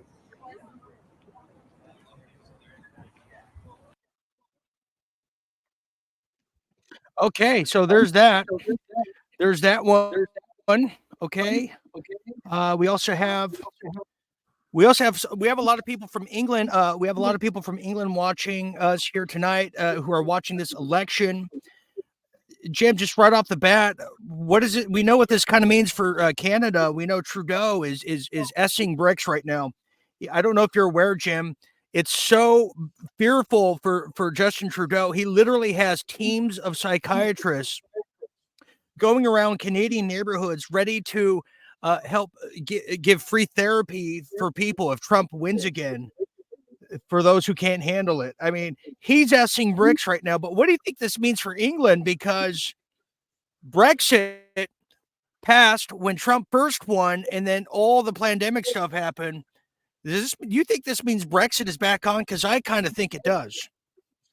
It may very well mean that, but having Bobby and his administration is so sensational. Having Elon there, having Tulsi Gabbard, this is all sensational. And it speaks of a new beginning for America. I think he can make America great again. And by God, I wish him well. Okay, there you have it. I'm going to. All right, keep going, everybody. I'm having some serious issues. Serious. Yeah. Jane, any updates you want to? Can you take us to Mar-a-Lago? Yeah, Tucker's still at Mar-a-Lago. Let me see. Yeah, Tucker was going to interview Trump at Mar-a-Lago. Go down there if you can and put us He there. was going to, but right now he's not got anyone on. I'm not sure who he's speaking to, but let me look here. All right. Or worse, go back to Fox. What in the world? Hold on. I don't know who these guys are, but I suspect we can find something else. Well, that's definitely not what it was supposed to be. So Tucker, it looks like it's done. You can just go to Fox on, because if they get Trump on, they'll put him on Fox. Yes. Yeah, go ahead and do that. Okay, so we are still awaiting for a victory speech and a concession speech from the cackling hen from hell, the cackling hyena. Yes, yes. That's disappointing, Jim. The Kerry Lake debacle there. Maybe they end up. Oh, they stole that one. They stole that one.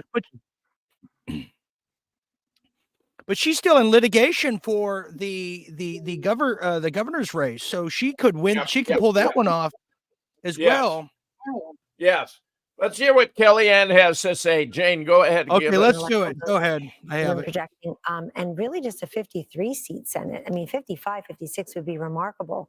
And it also just shows it's not just the blue wall cracking for Trump. It's that these workers, these steel workers, these union households, the Jewish Americans around Philadelphia and Detroit and Pittsburgh, they've just had enough. And this is the time where they're breaking ranks. I think that if he can hold on to the House, Brett, then he really insulates himself from any of these impeachment shenanigans and whatnot. And I got to tell you, if this is as decisive a victory, and we're not there yet, but if it's a decisive victory, then I think the Democrats have to think thrice about this lawfare strategy that they have put on his shoulders like an anvil. They really thought that would get rid of him. No one's been more insulted, investigated, impeached, indicted, convicted, take his name off the buildings, take him out of his family business, take his name off the ballot. You name it, they tried it. Oh, and the assassin's bullets, of course. You name it, they tried it. I would think thrice if I were them. I wonder this, is there a Democrat in the Senate or the House that he can rely upon to help get his agenda through? None of them voted for the Tax Cut and Jobs Act the first time. It's benefited all of their districts in some form or fashion. There's no question. I mean, maybe, the ones that cited him in commercials may all go down to Some are losing because they're not authentic. People already know Sherrod Brown is voting with Biden and Harris, as is Bob Casey, 95, 96% of the time. You can't just bear hug Donald Trump when it's politically expedient. One thing I want to point out in the data, the Fox News voter analysis has Harris winning college-educated women, I think, by 10 points. The Real Clear Politics average of polls showed that she was going from 9% to 18%, basically doubling Biden's margin. That's just not coming true tonight. And I think that was her best demographic path to make up these other deficits. We're just not seeing it tonight. And I think it's too much abortion, too much wokeness, not enough inflation, immigration. The other issue that was really so central, Dana, for her is abortion. And I'm watching these referendums, and a few of them have passed. New York has passed, Maryland passed, Florida did not pass. But what we're seeing is that people seem to be separating it from the rest of the picture and voting their will. Yeah, and I wonder, Kellyanne might want to jump onto this as well, but when the voters are telling you since May of 2021 that immigration and inflation, economy are their number one issues, and it's been consistent every single month since then maybe you should listen. She's good. Keep her going. Keep her going. We can talk over her. But if you looked at all of the polls that said it was down below, it wasn't their top issue. It was always economy, immigration. Okay, I was muted crime. the whole time. I had no Sometimes fucking idea. democracy, Okay, shit. but down below, Nothing's working on my abortion, end. foreign policy, etc. So I think that fine. some of these state We hear you now. referendums that worked very well for them in 2022 did not do as well for them in a presidential election. Britt, it's a realignment. This is a realignment of the Republican Party. There is no doubt. We thought it in 2016.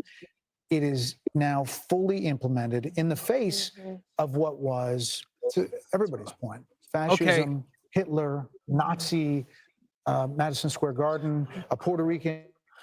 Okay, I want to share this. I just got this in. This is so key. Let me read this. Okay, it's this is coming from Nino Rodriguez, whoever that may be. I know who he is. Okay, Democrats are freaking out. This was sent to him from the inside. They're freaking out big time and trying to figure out what to do. Apparently, they sent 9 mail trucks with 1.5 million votes to Pennsylvania. That would explain it, Jen, right there. To push Kamala there, said the mail trucks were stopped by police and they've been covering it up. The brother-in-law who works in the Pentagon is the source. This is a military source. Jim, this is what I'm talking about. These states that they claim that she won, I don't think she did, because they're selling it. They're going to have to do a recount of this or disqualify it. I don't think she won a damn state. That's So, fascinating. I just wanted to You share might that. very well be right. Yes. Okay. We have some people who are chiming in here. Go ahead, Mr. Watland. I just said there needs to be an accounting for that. We can't let that slide. That's got to have some prison at least. No, you can't. Okay. Boy, oh boy. If people only knew on my end what I'm looking at right now, it just. Okay. Good work. Spaceman's trying to buy Twitter.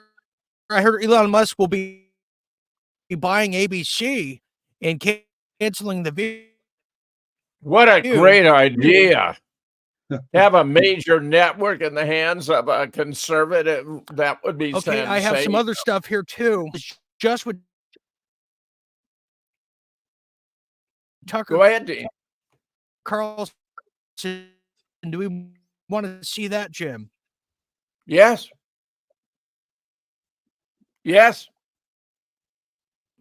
Yeah. Do we want to see Elon Musk with Tucker Carlson? Is that what we want to see? He was on earlier with his What son.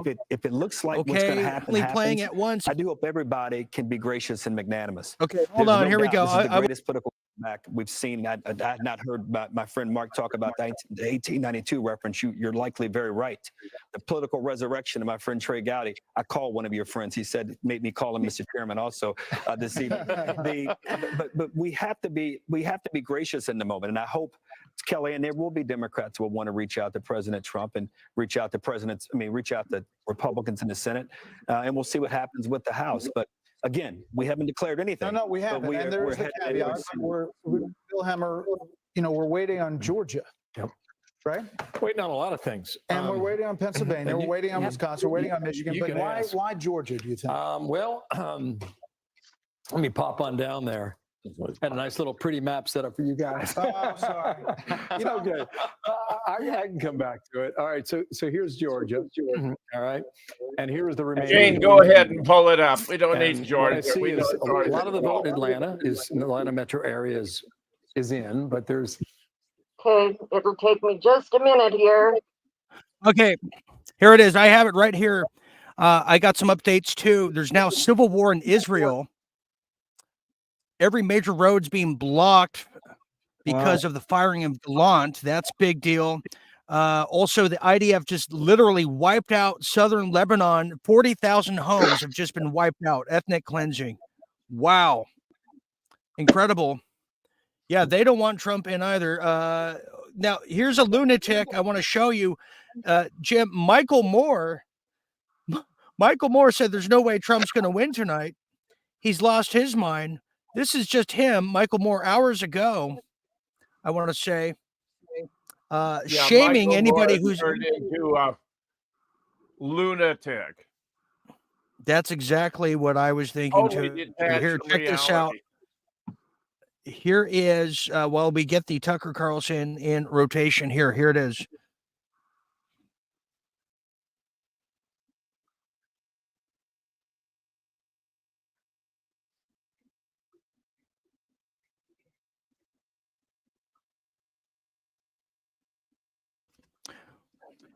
Well, there it was.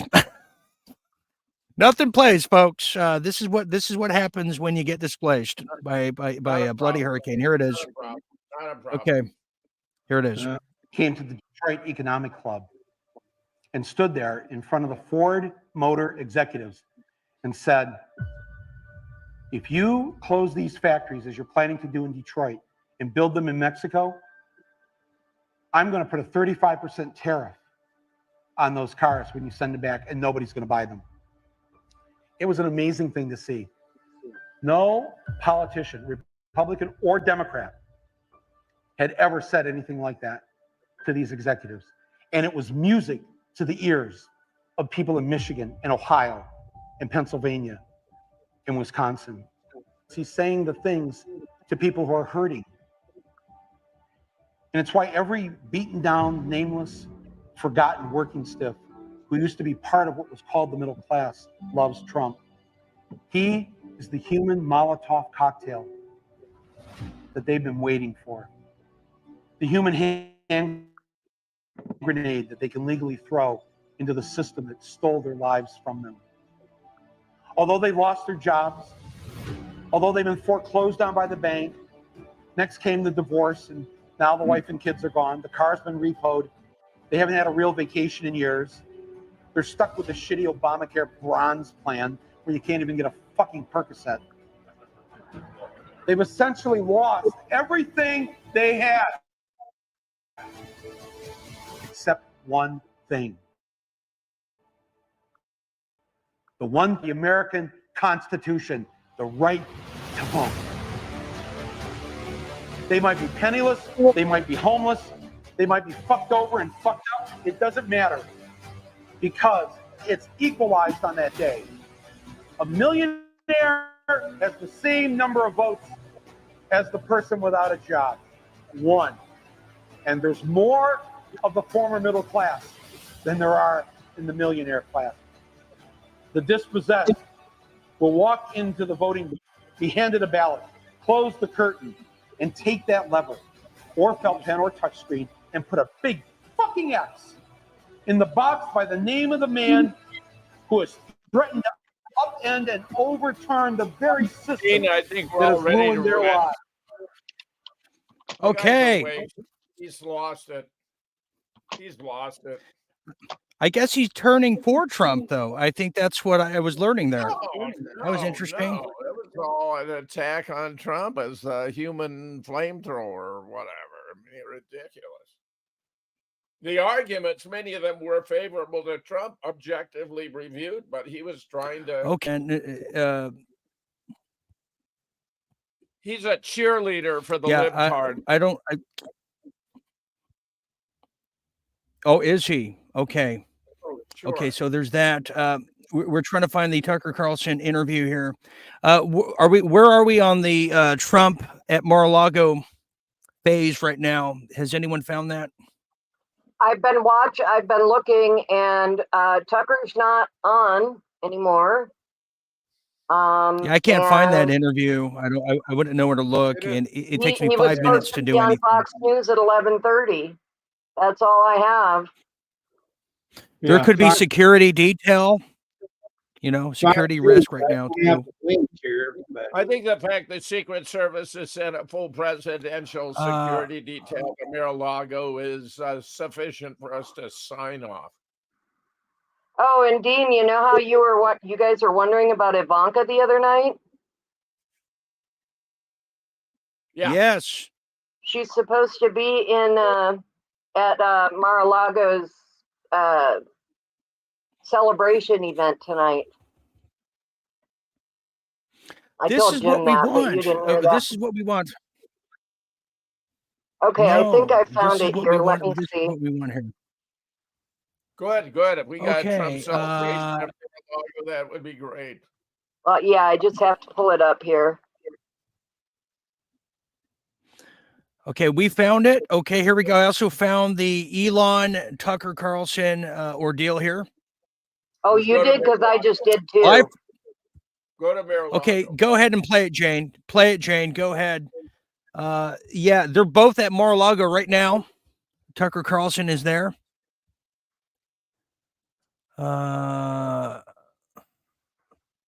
Okay, yeah, go ahead and play that, Jane. Thank you, everybody who has stayed with us here tonight. Yeah, I just have to through pull it the up thick here. and thin here through all. Yeah, go ahead, Jane. You have our unwavering I've got it patience here. here. Just a minute. Yes, sir. Thank you, everybody. I've got to share my screen. Thank you for tuning in. Okay, Jane. Thanks for the. I'm going for it here. Okay, so let me. Understood. Thank you. Play by play. Here's Jules saying the following. Well, I can't play that. Sorry, Jules. He's just trying to stay out of jail by kissing Trump's ass. Well, which one? You're going to see more of that from the Democrats on television here. Yeah, we just want to. We just want to be fair. Go ahead, Jane. Why don't you get that ready? Then we'll pull that up. Why is it? I'm about to crash myself, Dean. This has been sensational, just sensational. yeah, I've had enough caffeine in me. I don't think I could. So, And I have my second giant I'm gin not and going. tonic. wow. Put me in a very mellow mood. Jim, I'm Dean. not going anywhere. Let me know when you're ready. I'm not going anywhere. I'm here for the long haul tonight. Well, put it full screen first, Jane. Yes, it is. Yes, Jill. Okay, well, let's do it. Here we go.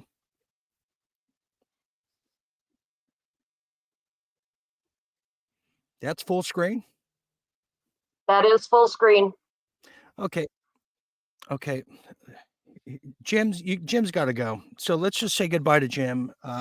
Jim, unless you want to watch this, there's too many disruptions here. Jim, why don't you give us your final thoughts before I jump out of a window with joy? Go ahead. I don't think there's going to be depth in the night. I don't think we're going to have that huge jump at 3 a.m. I think they've been defeated. I love that the police intercepted over 1 million fake ballots coming into Pennsylvania. Yes. They got some splaining to do, Dean. And of course, they cut off our military from voting because they knew they'd vote Republican. They are going to pay a high price for that.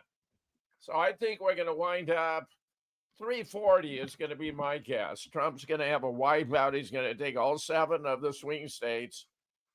And this marks a new era in American politics. And the Democrats are going to have to do some soul searching and regrouping because their woke agenda and toxic feminism has not worked. It has been repudiated by the American people decisively today. Yes. I believe we Yes, need to be it cautious a little bit has. Yes, it going has. forward. Yeah, a little Yes, bit. yes, it A little has. bit of And caution. Jim, thank you. My Jim, pleasure. thank you for all of your efforts here. You know, this has been a long journey in this pandemic war. We have a new chapter that's about to begin as we enter 2025. I'm going to make sense of it too here, but Jim, I just hope you've tomorrow we been don't have incredible to tonight discuss in the these. past 4 years that we've been waiting to get here. Dean, I just hope that tomorrow we don't have to Yeah, view the tomorrow is actions of these foul bastards trying to steal the election between now and then. I think it's settled. I think if they have any decency in them whatsoever, they will not try any funny business because it's not going to be welcomed by the American people. Love you, Fetch. Says Jules. Liz Marchand says you guys have stamina for sure. That's awesome coverage. Bye, Jim. Take a wee rest. Sweet dreams. And you deserve it, Jim. Tika says it too. Yeah. Barbara, Lynn, everybody here, Jason, myself, Jane. Okay. Jim Fetzer is out. Thank you very much. Thank you so much, Jim. And what a statement. I'm going to continue on. Go ahead, Jim. We will see you out. All right, there we have it. 1 alligator, 2 alligator, 3 alligator. God, see how long it takes for anything. Okay, so I'm going to continue on a little longer, everybody, because that's the kind of American I am here tonight. I don't have any alcohol, and I don't think I could be drink. I've had a slamming headache for hours. I think I'm with Mr. Watland, who has been so kind enough to ride shotgun with us tonight, along with Jane as well. Election. We have a lot of people. If you do want to call in, share your thoughts. Are you worried? Are you happy? Are you sleeping good? Mr. Watland, will you be sleeping good tomorrow or tonight and tomorrow? Or are you already preparing for the next chapter in the pandemic? I'm hoping I can get to sleep before 1 o'clock. But you know, I just I'm cautious moving forward about waking up tomorrow and having it be a bad dream or something. But there's some big venues going down in the Midwest, and I would caution everybody to not be at a big venue right now. But you know, I just feel like there's going to be some reprisals, and you know, as a former oath keeper, you know, well, I'm not a former oath keeper. I'm still an oath keeper, but yeah, I just think I'm very cautious going forward. There's a big concert. I think the term would be big concert in Omaha next week. I think the term would be we're all kind of tiptoeing. We've been here before. And everybody's drinking beer here. We also have yes. We have the real General Mahdi says Coast. Also, word to Engelbert Humperdinck. Yes, my grandma's favorite. Go ahead, Jane. Go for it. Okay, this is just a two-minute clip here, and I've got full screen. All right, let's do it.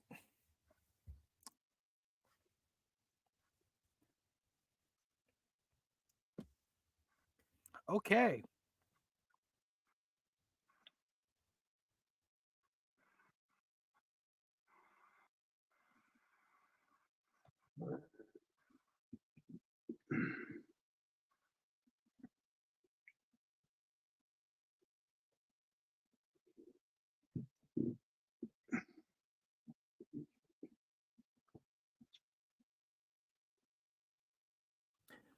I can't hear anything.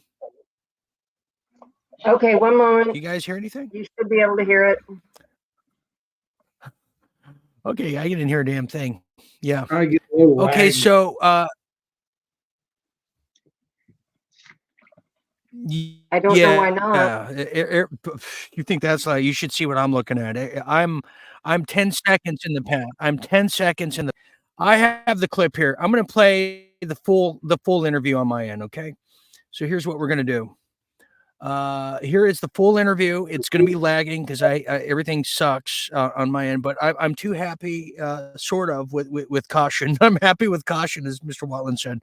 Here's Tucker Carlson doing the full interview here.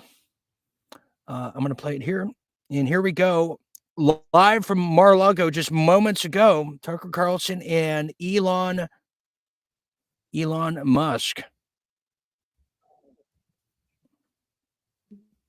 Okay, I guess so. All right, well, got Mini-Me here. It certainly is. Mini-Me, you complete me. What's your name? What's your name? Actually, we're not going to show it as a fit. This We're on TV. I think it is. This is wild. Should we help President Trump? Yeah. Well, you have. Truth from the mouth of babes. It looks like. I mean, it looks. I started this the quiet lead. I know what you're saying, X. But you're getting you have the general vibe. Yeah. If we're in you got the vibe. SpaceX and quietly just do whatever we want. I like your laugh. That's a laugh of an honest man. Yeah. I think this. What's your assessment? Did this work? Is he going to win? Yeah, it is. Not for now. No. I think it's done. You think it's done? Yeah. But not for now. Not for long. So where are we? 89. I mean, okay, so it's 10:52. It's a little earlier than Obama told us we're gonna have to wait a month or something. Start for L. I mean, I'm looking at the data as it comes in from every county in Pennsylvania.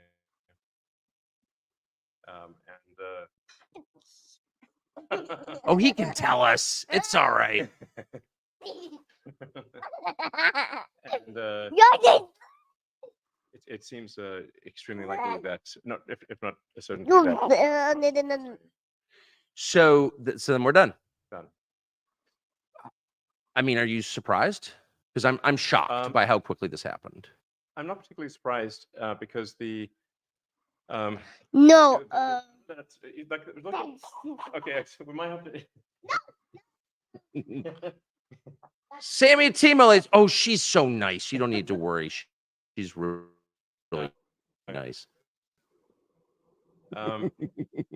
So let's see. So I think more relevant than the polls is looking at the early voting data. And if you look at the early voting data in Pennsylvania, for example, and you compare the Republican minus Democrat vote across all of the swing states, but certainly in Pennsylvania, the delta was, as of this morning, I believe 602,000. So meaning like the relative to 2020. Right. So if you say like, okay, how is President Trump doing relative to 2020? The difference in early voting was over 600,000. The margin of victory, Biden's margin of victory in 2020 was only 80,000. Which, so a reasonable extrapolation, assuming that, let's assume that the in-person voting is no better than 2020, then you would expect a margin of victory for President Trump of approximately 500,000. Right. So, yeah, I don't think you necessarily need to be like some incredible prognosticator if you just look at the data. But they were telling us, you know, in CNN. Oh, you know, they'll. but why particularly? What was CNN. the point of I mean, lying about it? Which Well, I they don't know did. if they lie. Maybe they just don't understand. Yeah. I mean, I've been posting on X about this. Oh, I I literally know. post the charts and I post the data. You know, I'm just looking at But the data. how could Trump win? I mean, after they indicted him, he's a rapist, he's a criminal. I mean, they've been attacking Trump like every day for 9 years, Sure. and he wins bigger this time than in 2016 against a candidate who's outspending him 3-1 all in. How could that happen? No, it's remarkable. In fact, it's not just that.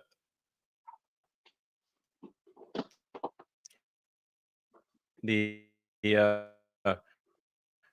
that the Kamala machine puppet machine campaign outspending. It's not the Dems are massively outspending the Republicans in the swing states, including any contribution that which is overwhelmingly in favor of Kamala. They might as well be an extension of the DNC. Well, they are. Yeah. You know, the DNC just sends them whatever the talking points are, and they all just talk like NPCs essentially all day long, instantly.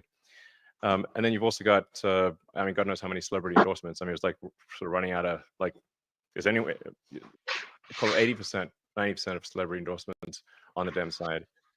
So basically, you have what appears to be a deck that is very much stacked in favor of the Dem. Like you said, like how can a Republican win at all? Yeah. Now, I mean, one of the things that we did do to kind of even the odds was we massively improved the Republican ground game, My America PAC. Massively improved the Republican ground game in the swing states. So the Democrats don't only have the best ground game, you know, just in terms of knocking on doors, talking to people. Sounds simple. Just having, you know, a good sort of word of mouth virality campaign, having good, you know, messaging that appeals to, and making sure people get to the polls. You know, just making sure that people have transport. The Democrats are normally extremely good with getting just, you know, making it convenient. Because for a lot of people, it's just, if they'll vote, it's just maybe they don't have a ride. you Yeah. know? So we just made sure everyone had a ride. We made community in Pennsylvania. It's Which is amazing. why Had I've been anyone ever gotten the Amish out to vote before?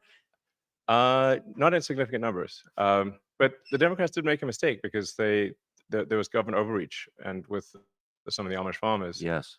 You know, they're just for them. There's no such thing as like organic farming or not organic. They're farmers. They've been farming the same way for a long time. You know, and there was some, you know, just government overreach that shut down some Amish farmers, which really, you know, made them pretty upset. You just need to be able to channel that, you know, the fact that they're upset and like, well, there's a thing you can do about it, which is called voting, and we're happy to, you know, transport you. They're allowed to ride in vans, as long as they're not driving the van.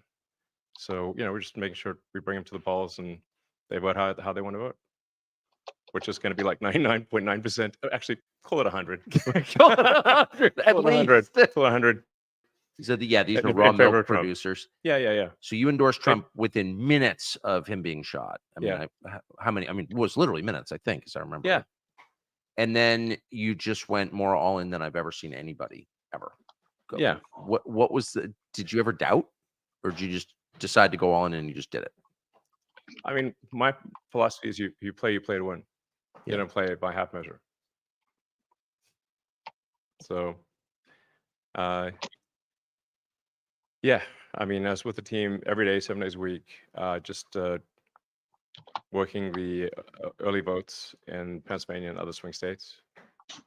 First registrations. First, like if people don't register, they can't vote. So the initial focus was just maximizing registrations, and then once the registration deadline was over, just getting the early votes. You know, yeah.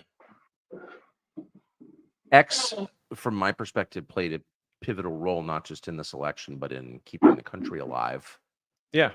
Well, X is, I think, the one place where you can find out the truth. Yes. And the only place. Yeah.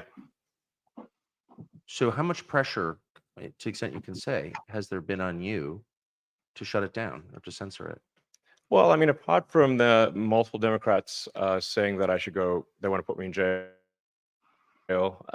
take away all government contracts from my companies, nationalize my companies, deport me as an illegal, and have me arrested because I'm apparently Putin's best friend. Nothing besides those things. So you saw Rachel Maddow sort of casually, who's the single most popular media figure on the left. Yeah. For the record, say just sort of casually, well, Elon Musk will obviously need to be separated from his companies. You know, he can't be a government. He can't hold government contracts going forward. Like, how do you respond to that? Rachel Maddow is a crazy fascist, basically, dressed as sort of pretending to be a liberal, but she's just really like I can't imagine if she was in charge, actually in a position of political power. What a nightmare that would be. Well, many would die. Yes. So do you expect the pressure? President Trump was elected. I mean, I think they tried to impeach him within like 20 minutes of him taking office. Yes. This time, I don't know. We'll see. They may. I don't think they'll be quite as well, because I think we actually have a decent chance here of a significant victory, not a small victory. Yes. And at the point at which you clearly just have the public mandate, you have the public mandate. I mean, I think the numbers I've seen we're close to winning you've basically been zero campaigning in California, which is the biggest state in the country. So, yeah, sometimes people say, "Oh, you know, the Republican didn't win the popular vote." I'm like, that's because he wasn't trying. If you actually try to win the popular vote, then you do it. Yeah. Yeah, it doesn't take that much.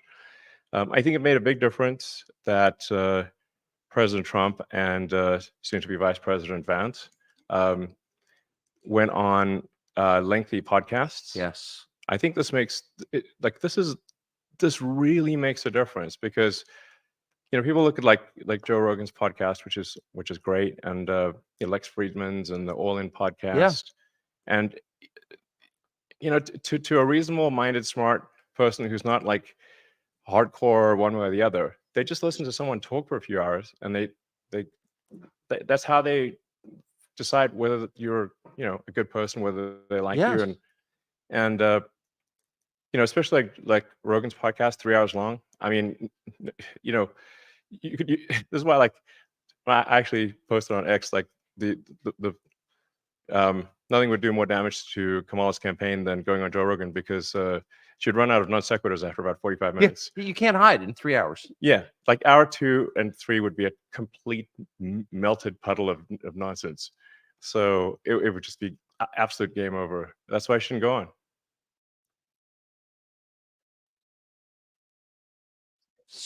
So I mean, But on the hand, Trump he's there, and there's no and doing 3 hours of Rogan, no problem. What do you think of him? You spent a lot of time with him in the last several months. I think he's a very interesting, funny person, and much maligned by the media, obviously. And he's withstood a lot, and I think he's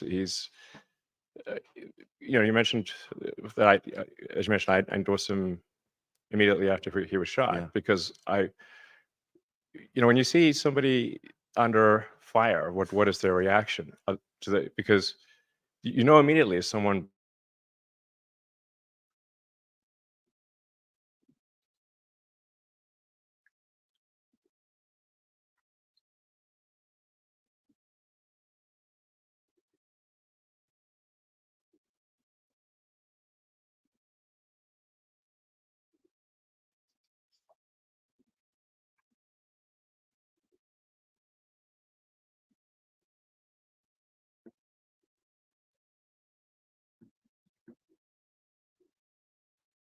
Did we lose Dean?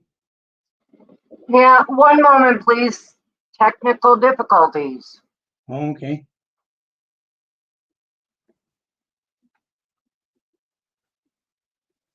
Are you muted, Dean?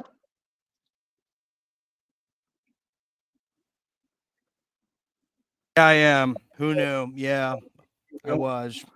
I'm here. I'm here, everybody. That it's pretty much over. You know, let's just let's talk turkey here. Let's do a little update. This has been I've just kind of been taking it all in here. Not just tonight, but the entire past 4 years, everybody. And it's blowing my mind that we've reached this pinnacle point in this journey we've all been on together. And you know, I started doing this particular show, this kind of show with Jim, with just a phone, and I was trapped in LA, and I didn't know anything, and it was literally like swap meet Sally style. I mean, and here I am kind of doing it the way I started.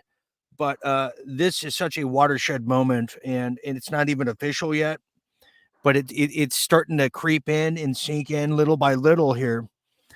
Okay, Hey, so Dean. if I brain fog in my mind. Go ahead, Shane. I'm sorry. I'm getting word now that Trump is about to make a victory speech. Says Trump is on his way from Mar-a-Lago to his victory Can we put it headquarters on, in please? West Palm Beach, likely to declare victory. And Georgia has Okay, just been yeah. called. Yeah, Georgia has just been called. Harris co-chair said she wants to speak tonight. Okay, Kamala had no original thoughts. Tika Boom, Keza Dicker Harris. Yeah. If we have a lot of people from Australia, New Zealand who are maybe just waking up, or it's their afternoon right now. We have a lot of people in England who might just be waking up to this. If you are, and you're catching Real Deal Media here, our live night coverage of what's seemingly turning out to be a Donald Trump victory, as I knew it would be. What does that say there? You might have to turn it around, or is that just backwards? Okay, it says Stop voter fraud. stop voter fraud. Okay, there we go. Mutual. I just got that, and I just thought that might be a little interesting. Yes, it's true. It's just okay, Jane, go ahead and try to find that. We still have people. We've had a record amount of people watching tonight on all three platforms that we are broadcasting on live. It would be more, but StreamYard will not allow us to do more than 3 at this moment. But we are on Facebook, YouTube, and Rumble. We're probably the hardest network. I'm reading that the campaign chair for Harris Fine. just If you're finding out, more importantly, there's no other audience like this. Go ahead, Jane. Go ahead. Where are we now? I'm reading that the campaign chair for Harris came out on stage at Harris HQ and repeated nearly identical verbiage to what Podesta said in 2016. Do you want me to see if I can find Well, there that? you have it. Yeah, we want the Trump one. That's the big one here. That's the big one. Let me make sure And that I've been going. What is it, Mr. Yeah, go ahead and find that. But I mean, Mr. Wall, I've been going maybe 2 weeks straight now. I dedicated election coverage 5 straight nights in a row till this point here, because I knew it was so important. And no matter the shadow banning or censorship, possible that that's got still out there and here. it's possible to do. Well, it seems to be Okay, a no, probability diminishing. okay, yeah, it's still Lego Man talking. Hanging in there. I do admire you for under the circumstances, everything you had to deal with. If you're new, or maybe you got here late, and we have a lot of viewers that dip in for a while, then they'll dip out for a few weeks or months and come back. This has been one of the hardest years of my life. My entire world has been turned upside down. I have been backstabbed over the course of several years now. I've been censored. I've had hit jobs put on me. I've had dark black magic hexes on me. I mean, this is some hardcore stuff. And, you know, some of it stems from a lot of the Jean Bonnet stuff I got into earlier in my career, which that's coming around again, with new information. But to be here with this effective audience, doesn't matter if you're in the United States, if you're in Canada, if you're in New Zealand, South Africa, the Philippines, South America, the fact that all of us are here together for this moment, no matter if you're a liberal, conservative, none of that really ever mattered to me or any of us. We've all been pretty accepting, and to be here is such a watershed moment for me personally, to be here with a lot of the same people that I started out with. And it's actually starting to sink in to me now, as I'm telling you this. And I imagine that's sinking in for a lot of you out there who maybe you have became good friends with others out here. You certainly have become accustomed to a lot of the familiar names and people's stories. People's lives have changed over the course of 4 years. People have lost loved ones. People have been married, grandchildren, children, houses, a lot of pain and suffering, and a lot of incredible moments. And it's certainly an emotional evening. I would say so for many of us out there. So and thank you, Mr. Watland, for being here with us. It was unexpected, but you've been really a solid fixture here at Real Deal Media. And Thank same you. with you, Jane. Tonight would not be possible without you, Jane. You've done a fantastic job, no matter my shortcomings, technological Pleasure to phobics be here, on Dan. my end. No matter my blood pressure that boils, it's nothing to do with this. So certainly that's the case. It's 5 p.m.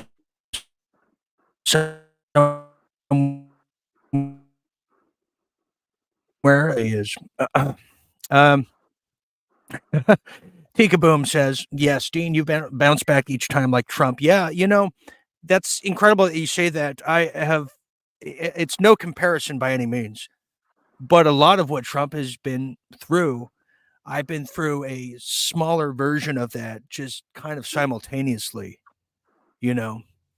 And from afar, you would say, "Oh, Trump, all these people, all his generals say he's bad. He must be terrible." It's not until you look deeper. It's kind of like what we say for that show we do, The Lounge. The deeper you look, the more you know. So the deeper you look around here, you know, like Jane and Mr. Watley, they see how back behind the scenes. The more you understand, the more you know. And so, yeah, the parallels are a little uncanny and a little creepy at times, but yes, it's true. Stacey Nelson says, "Stay the course, Dean. I have a feeling it's not over yet. I don't trust Democrats at all." No, I don't.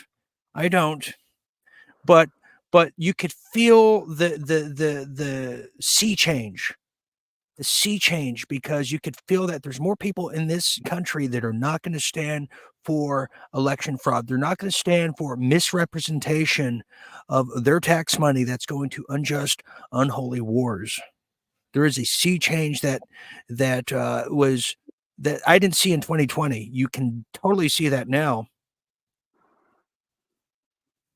Yeah, you just can feel it out there. You can totally I feel do it out there. have something to share, Dean. Go ahead, Jane. According to this, it says Trump will address his party tonight, but reportedly Kamala will not address the public tonight, and her crowds are leaving. She just sent out a surrogate to address the crowd and told everyone to go home. Chris Wallace on CNN just pretty much conceded after Kamala sent out a surrogate to address the crowd. So yeah, that's Okay, all so there I'm it is. at. Okay, we're waiting for Donald Trump to come in here. We have Twilight. Hello, Twilight. Good to see you. Be like Trump. Fight, fight, fight. Yes, yes. Yeah. Okay, that's true. Jules, who's been here since day one. We love you through hell, Dean. but we're still standing. Can you believe it? I never thought I'd be here. Never thought in a million years. Okay. Mary Gangloff, one of our longest viewers here. Yeah. Been with you from the beginning, Dean. Thank you for everything you've gone through for us. I was so happy to share this night with you and your family here. It means so much to all of us. Yes, Mary. Yes, to be here with you, all of us. This is a testament. This is history. This is a very symbolic of just how different Real Deal Media is than virtually everyone out there. Because this is there's no egos here. This is all of us together who want to be here. You don't get the notifications. It's like the old days. You just kind of got to remember when your favorite TV show is on. Through the TV guide, if you will. But we try to stay true to every night. And you know what? There's just like Trump. It's a learning curve. He's never been a politician before. I've in the same regards me. It's a learning curve. I learned right away. You just can't open the floodgates and let everybody in and try to appease everybody because you get taken advantage of, and it detours the product, the integrity, and that's a hard drive to stay on.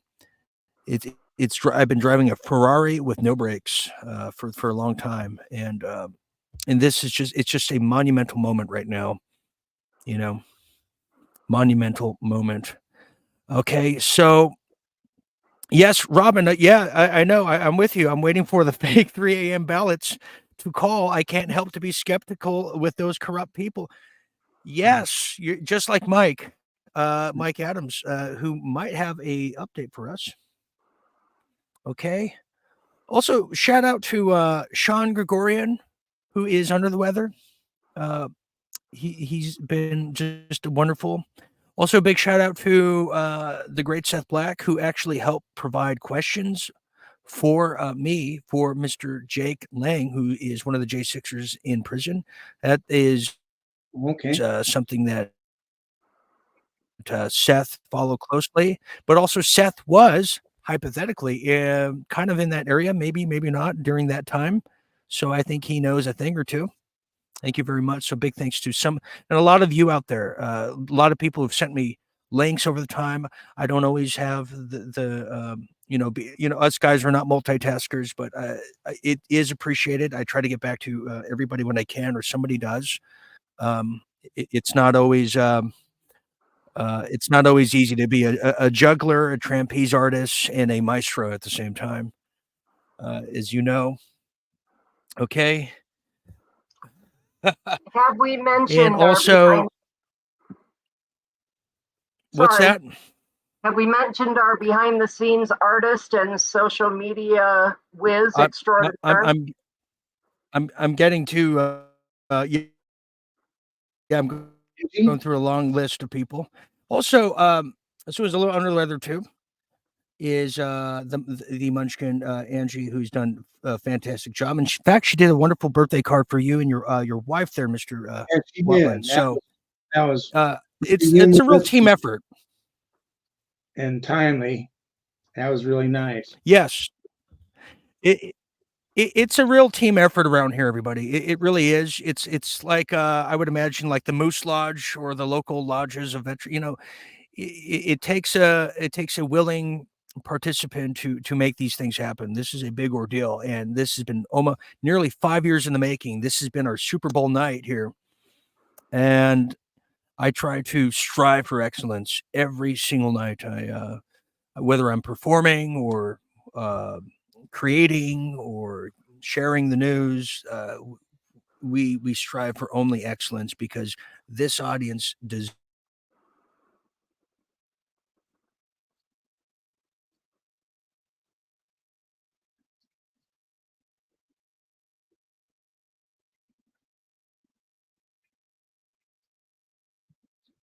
Something happened. Deserves every. So, I have I don't have the best reception right now, so I do apologize. If I have to, I'll get on my phone so we can get this speech and witness this speech together with all of us around the world. So, anyways, I just wanted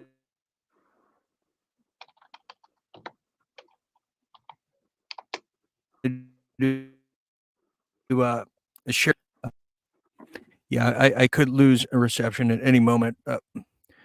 Okay, here we have what is the updated score. I fell asleep for a little bit. That's Jolene. Well, the Bears 10 and the Rams are at 23. Unless you mean the presidential. It appears to be Trump's going to be taking this one. Trump's going to be taking this one. Okay. We are still waiting. Let me put the map on here while we wait a little longer here. Let's see who's talking now. Deep in the weeds about the early Bill voting. Hemmer. We've been watching Nevada, and Nevada's been a pretty good marker there for Republicans. This is a quick count here now. It's saying 75% of the vote is in, and Trump's got a firm lead at 3.4 points, roughly just a tad under 35,000 votes. Clark County, Las Vegas. 70% of the votes in the Silver State here all come from Nevada. Let's see what's happening right now. Okay, Harris, just a tick over 50.2 with 80%. I want to go comparison's sake, 8 years ago. Why not, right? In Nevada, I don't know what this number is. We'll find out together, okay? So Hillary Clinton, 2 points better than Kamala Harris, and Joe Biden, okay, did even better, 3.5 over what Kamala Harris is putting up right now. So it appears if you're in the Trump camp, that's a pretty good number right now, just shy of 51% in Nevada early on. Here's Karl Rove's favorite place in the world. This is Washoe County, right, Karl? Right now, a point, it's close, right? 0.2 points. What happened with Biden? Was it close? Yeah, pretty close, but Biden won the county. So in all likelihood, Trump's got a chance to flip this if it holds up right now. Super slim and more vote to come in, but Nevada is looking good too. And now you start to wonder, how high does this number go on the Electoral College? Yeah, New York How Times high? needle is Wow. now at greater than 95% and likely to win the popular vote is what they have. Well, let's check in. Let's go out to Vegas. Jeff Paul is live in Las Vegas. Jeff, what's happening? Well, a lot of excitement here and optimism at the Sam Brown watch party. He is, of course, the Republican candidate trying to unseat the Democratic incumbent Senator Jackie Rosen. And just a few moments ago, when Bill was talking about Nevada, you heard a lot of cheers here from the crowd at the Sam Brown watch party, just knowing some of those initial numbers. It took nearly 3 hours to finally get some of those numbers. We're hoping to get another batch in the coming hours. But Nevada has an interesting law where it's, you can vote right up until the 7 o'clock hour. And if you're in line, they'll let you vote. And in order to release those results, they wait until the very last person in line votes. That person, it took 2 hours and 48 minutes. So still a very long night ahead of us. But for the folks here at the Sam Brown watch party, a lot of optimism in the air. All right, Jeff Paul in Las Vegas. Jeff, thanks. So our panel is still with us. And we have some new folks that are here as well. Kevin McCarthy is joining us. Karl Rove is back. Juan Williams is here. Great to have all of you with us. Notice too, okay, notice they always have like the same neocons. It's Kevin McCarthy, who nobody likes. Then they have Porky the Pig, the Karl Rove, the guy that gave us the Bush years, and Juan Williams. You know what I mean? Yeah, Fox. Where'd they dig those Fox people up? does. They didn't even have a lot of women on tonight. It was like all these just washed up guys. Yeah. Like is like Kevin and they get paid to be on. They're like they have agents that get them these gigs, when they're not in politics anymore. Is that like the only people in politics? It's like the only people Fox can get, or the other just stupid cable news channels, are like these washed up neocons and washed up neoliberals. It's never any young people. It's never any like established people that or like a Jim Fetzer type, myself, or it's just always these blowhards that just would, if they can clone themselves to make out with themselves, they would. It's just so disgusting, but it just shows how, everybody's watching this with disdain, and we're getting our information elsewhere, and we're comparing and contrasting with the lamestream urine-soaked media. That's what it is. Laura Ingraham, and Laura Ingraham too. I got to play a tape that's gone around in the industry when she was still doing radio before she went to Fox. She just went off the handle. Like, you think I'm bad? That woman, she was like Eazy-E in like NWA. She was like so gangsta when she didn't know she had a hot mic. Wow. But then she plays cookie cutter Christian girl on TV. That's all people got to understand. Yes. I mean, but everyone has a hot mic. What do I know? Okay, so here's another one here. And find the Trump party. Can we find that, Jane? Is that something we can find? And here we have Susan Stevens at ABC 7 is saying Harris at 194, Trump at 246, but Fox says 216, Trump 248. Susan, I happen to believe that Trump has well over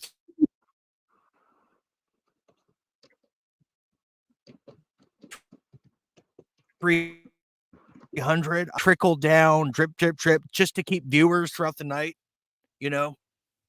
Like they want to ignore, just the want to stick to the platitudes of, well, it's only official if it comes from Karl Rove or one of the legacy guys.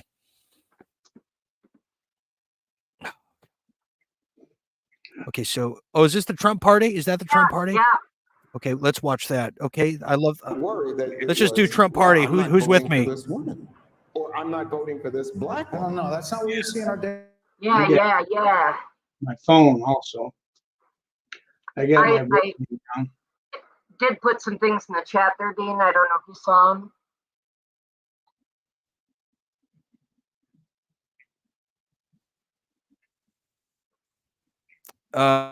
We have Nigel Dyer. So thank you, Dean, for being our number one host in the world, bringing the best number one show in the world, RDM, and making us one big family around the world. Thank you very much. Thank you very much. This is what World at War was all about. This is what World at War was all about. Minnesota has just stopped counting the votes. Jane, thank you very much. Tim Walz should go to jail. Big lead in Nevada. Trump with 80% reporting.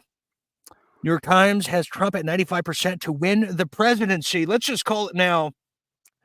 I'm going to make it official and stop waiting for our cable news hacks. I'm going to make this official from Real Deal Media.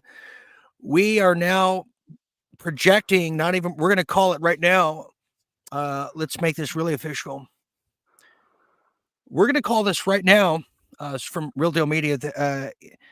Donald J. Trump has won officially from our perspective and all of our calculations and all the people I'm in touch with.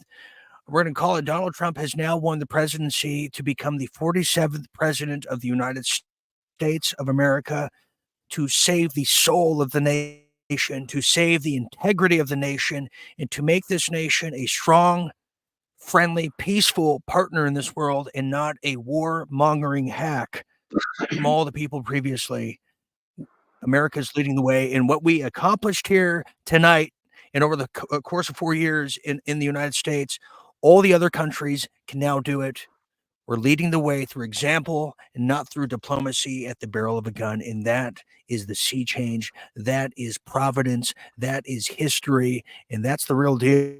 And so we are calling it for Trump as the official president, the 47th president of the United States, with honor. Yes. And if you don't know, for me, I'll tell you what, this is now a continuation. We have a caller too. We're going to choose calling. I had plans with Roger Stone. It had Trump took the 2020 presidential. We were going to do campaigns to clean the water of this country. We're going to start with Flint, Michigan, and many other places. but also there was a lot of political prisoners, not just J6, that were in prison in 2020 prior from the Obama DOJ that now need to be get out. And I want to help lead that effort. It starts with Jake Lang, starts with Stuart Rhodes, with the January 6 prisoners. We have the opportunity not to, like that one guy, "Ooh, let's all just, it." There's still people who are rotting in jail with no voice. They don't always get on shows like mine or others that need the attention. They need just to know someone cares out there. That's what saves lives. It's like even what I do, not necessarily it's, the groundbreaking things I may or may not say, just to know that there's somebody who can be there with you, can save a life. And I think that's what we did for Jake Lang today earlier. Mr. Watland, you want to add to that? I declare we made a huge declaration. If there's anything that way I can second your efforts, I will do that. I just appreciate all you do. Thank you. And I will try to be in the fight. Thank you. I like old Fetz has been a fighter all these years, and if I could be 1/10 fighter he is, that would be sufficient for me. I'll tell you too, and you're absolutely correct. And a lot of people may not know, and I'm going to bring our next caller on, but a lot of people may not know is I taught music for kids. I was a music teacher for 5 years in college.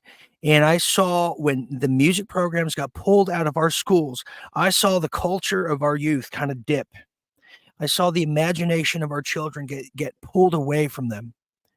And I hope that there is a major effort. And if I could be a voice, if I could help and talk to the right people to get music back in our communities, whether it's the inner cities or in the boondocks. But if we don't allow, the imagination of in the innocence to remain in our children, so they stay out of trouble, to create the story of time, of today, of yesteryear. If we can't have that, then it goes back to the dark arts, and that's where we lose the culture, which is upstream from politics. This country is very special. It's the creator of rock and roll. It's the creator of jazz. And that's something to be said. And I hope we can bring the arts and how important that is back into this country, into the right hands, into the independent artists out there, but more importantly, into the individuals who need it and deserve it. That's something I want to really fight for. Yes, I think there's a real effort. It's really important to say that, They want to control the music industry. There is kind of effort to control the music industry, and it's very evident with some of the people they want to promote, and others are just banished to the shadow band or whatever. Oh yeah, yeah. Well, like the Lady Gagas of the world, and I think Lady Gaga is a talented singer and a musician. There's an album she did with Tony Bennett with the classical jazz standards. She's great, but a lot of people like that. They're selected. There's schools where a lot of the rich upper class send all their kids. They're kind of groomed to be these positions. There's a lot of talented people in this country. Situation. It is the the canary in the coal mine that is going to shatter the control, the Berlin Wall of control over music. Music is one of the most darkest industries of satanic form out there. And to finally shatter that and allow really great talented music, just months ago with our Real Deal members, we were watching the Coachella Fest online, and you would think, well, I don't like some of these acts, but some of these independent artists, it gave us a lot of hope that there is talented people in this country that need to be discovered, should be offered a platform, that shouldn't have to sell their souls to do it. Just like this is such a referendum too on the athletes out there that are girls, young girls that are athletes that lose to guys that are pretending to be girls. Now here's Trump coming in, I believe right now. Here it is. Let's go live to Mar-a-Lago.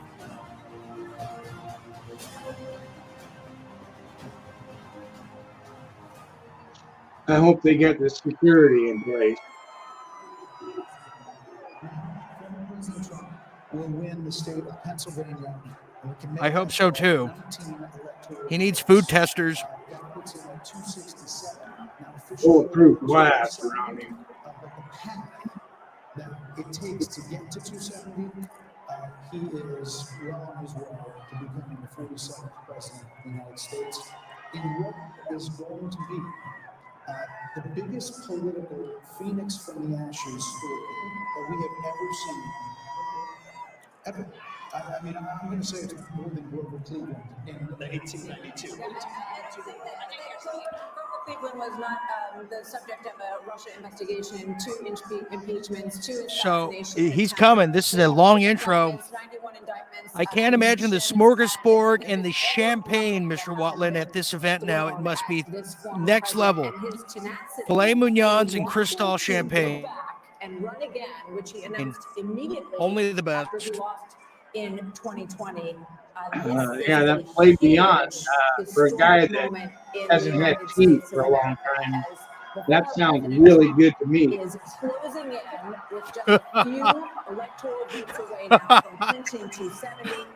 Pennsylvania is called for Donald Trump. We're looking live, 1:21 a.m. Pennsylvania has just gone to Donald Trump. Did you hear that? Coming up, we're told the former president is there, as well as Okay. Okay. He's not coming out just yet. Pennsylvania just went to Donald Trump. Okay, we're gonna put that. I'll just put that in the background there. Where the vote is in Nevada and in Arizona. There is no path, Rick Hume, for Vice President Harris, and just 30,000 feet. What this means. Well, I'm old enough to remember when Richard Nixon was declared dead in 1962. Remember the famous speech he said, "We don't have Nixon to kick around anymore." No one could imagine after that failed race. Trump is at 267 now. That was a hell of a comeback.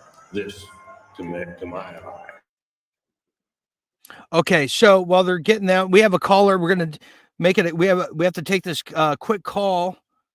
Okay, and we're gonna go back to the party.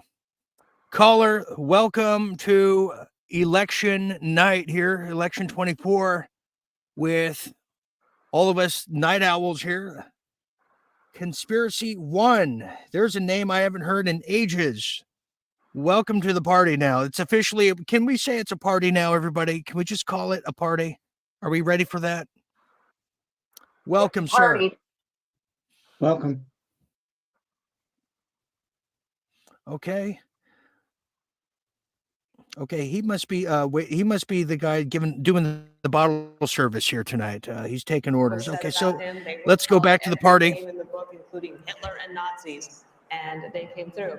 The other thing that's on my mind is, last night at her closing rally, Oprah Winfrey said that if Donald Trump is elected again, basically, you can just write America off. Like, America's just going to fall apart. That's obviously not true, although I'll be surprised tomorrow if there's a big line at JFK of Hollywood celebrities leaving the country, as they said they were going to. This is the greatest country, and there will be so many opportunities for lots of deal making. I think President Trump will be in the mood, but he also has a huge to-do list. Biden and Harris have left a mess. His closing argument was, she broke it, I will fix it. And she talked about having a to-do list. He's got a big to-do list, but he thrives on it. And you saw that through the whole campaign. He is, I think, enthusiastic about doing the job of being President Harold. And it is just an absolutely remarkable. I think if you wrote this as a movie script, people would say this could never happen in the United States of America. I'm seeing on a couple of different sites that Donald Trump is officially elected president of the United States.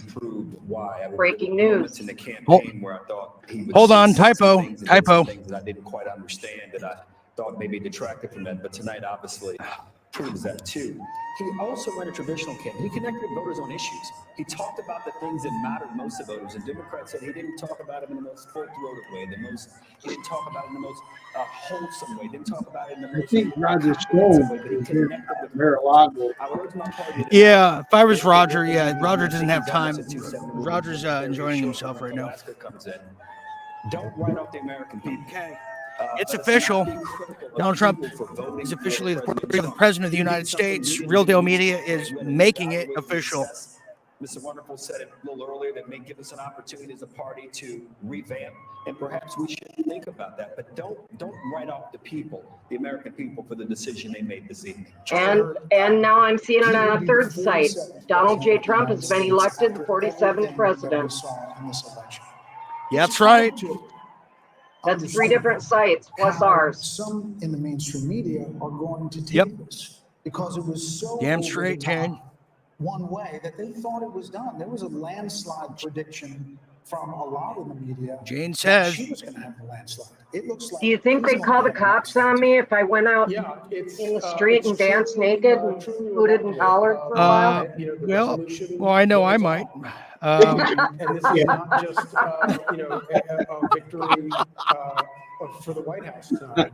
Oh, man. Also, this is the end of the old Republican Party. Mr. Watlet, our Christmas special this year just got bigger. The very first thing we did in You know? 2015 was take on the old Republican Right? Party. Are we gonna be having a great Thanksgiving or what? Party is no longer a Yeah, hopefully, we got some battles ahead. for a lot of things that it stood for before. He's made it a Hey, you know, middle class, working I agree with Mike. I agree with what Mike Adams said.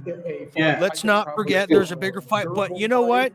And he's figured out You have to release the steam of a pressure cooker every now and again, and this is a well-deserved time to release that steam, let our hair down, let's enjoy each other's company here, because this is, ladies and gentlemen, this is history, right? This is world historical times to be alive right now. This is history. So if they just We've called lived through Pennsylvania, a lot of living. Yes, go ahead.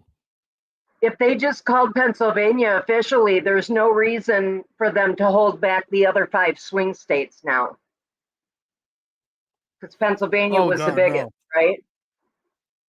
Yeah, that's right. I mean, there's but no I road don't to victory for her now.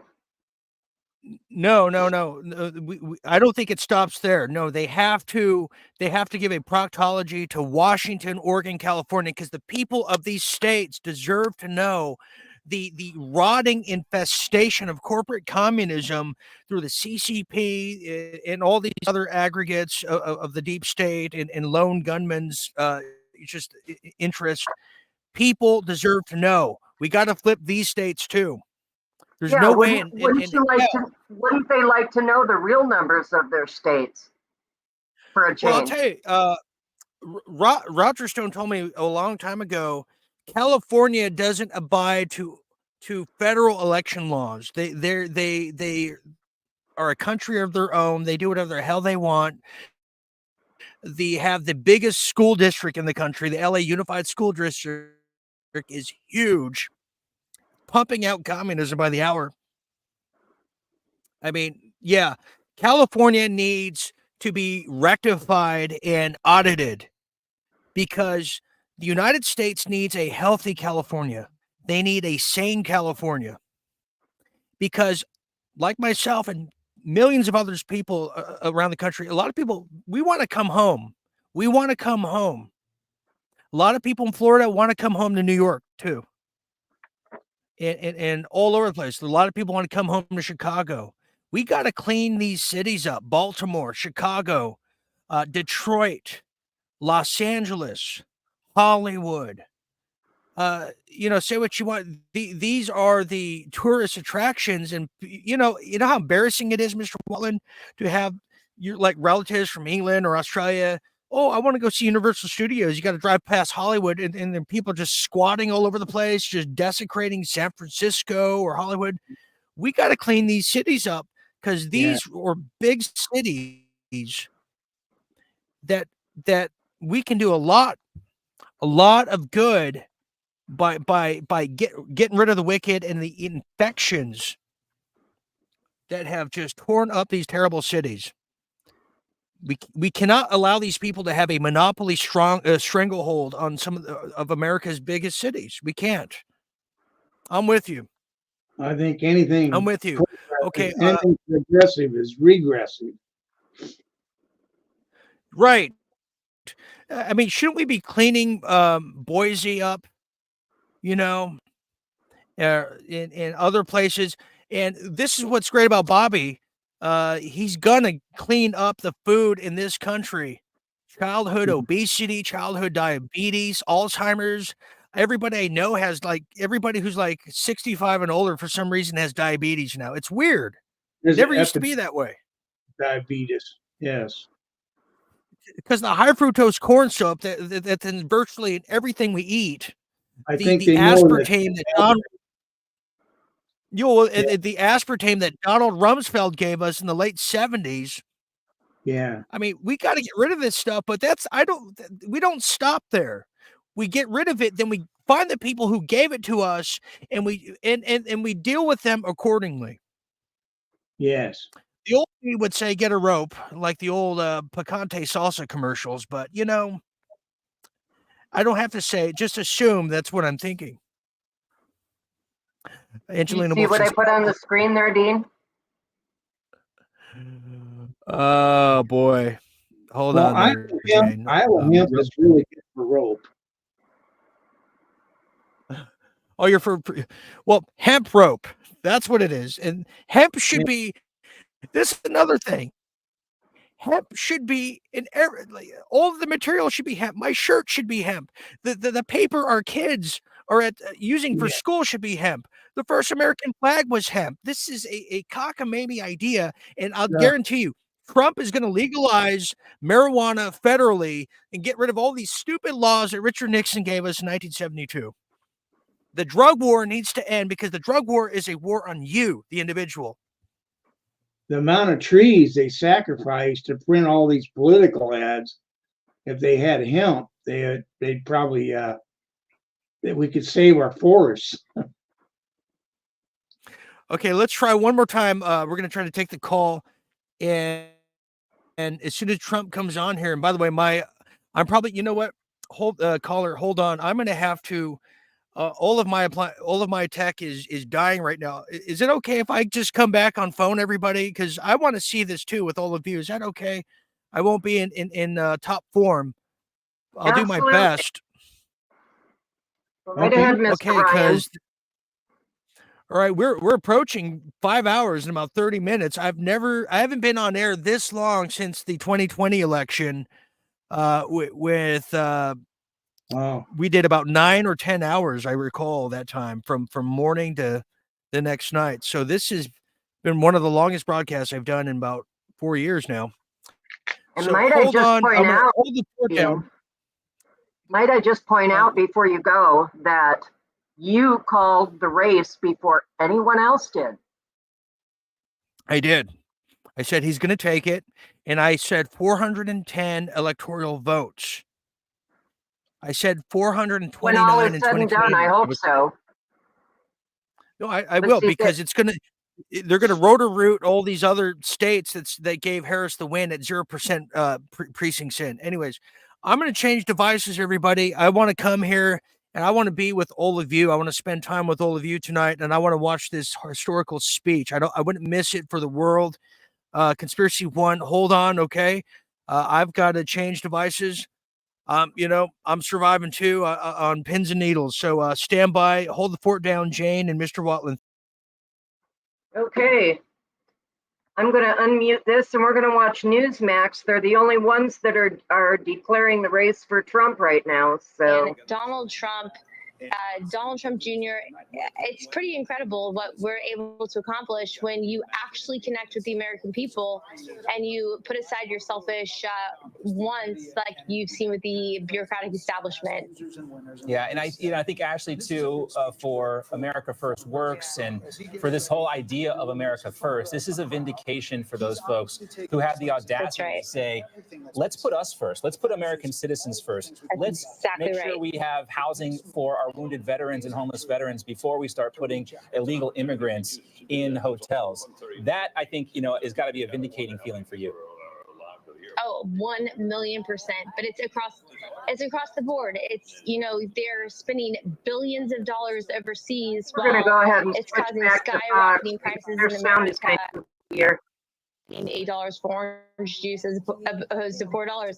I've talked about this now with y'all for like to be his revenge, and that he wanted a successful America. And I would imagine that we're going to hear something along those lines. We'll see. Brett, you wrote in your piece, you quoted one of those great old Republican presidents, H.W. Bush, who said that a campaign is a disagreement and an election is a decision, and decisions clear the way for harmony and peace. So listen, there are a lot of Thanksgiving tables that people are still going to have hard feelings after this election, more than any other election. I have one of them. And if you, passing the Brussels sprouts is not going to be as easy Thanksgiving Day, but this is a chance to move forward. Rick, go ahead. I was just going to say that one thing that can happen here, and it happened to Biden in my view. When Biden was elected, we had every reason to believe that he would be this sort of moderate deal-making guy that he'd been when he was in the Senate. Yes, he's always followed sort of the drift of his party, but he'd worked across the aisle with many senators, had Republican friends and so on. They thought that would probably be the kind of president he was. And then something happened. Trump went to Georgia and made a mess of that Senate, those two Senate races down there. And the Democrats ended up with control of the Senate, at which point old Biden started getting these historical sugar plums dancing in his head and went out for a very aggressive agenda. Sure, there were articles about FDR. Oh, yeah. He was going to be the next FDR. The next FDR. He's going to have a deal-making guy that he'd been when he was in the Senate. Yes, he's always followed sort of the drift of his party, but he'd worked across the aisle with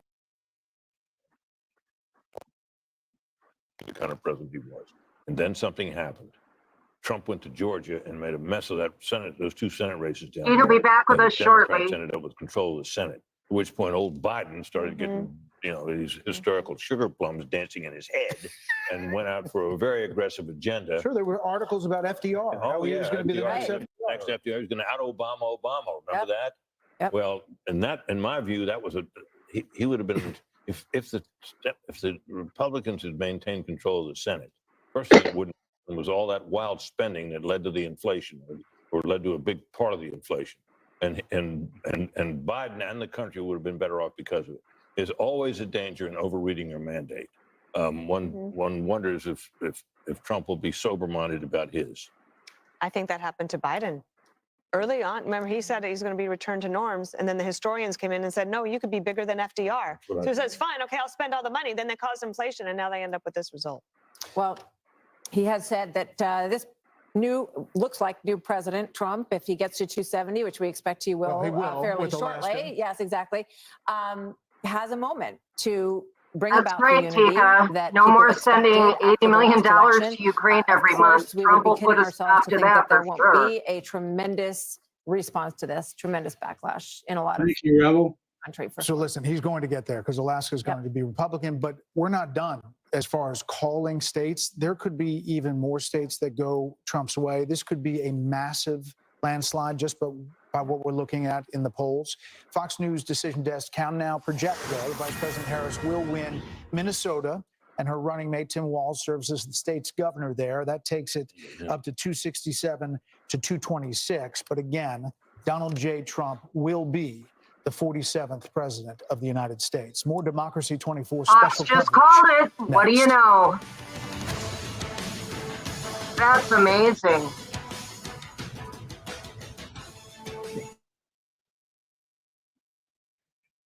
That is amazing that Fox News just called it. Remember last election, Fox wouldn't call anything for Trump. Yes.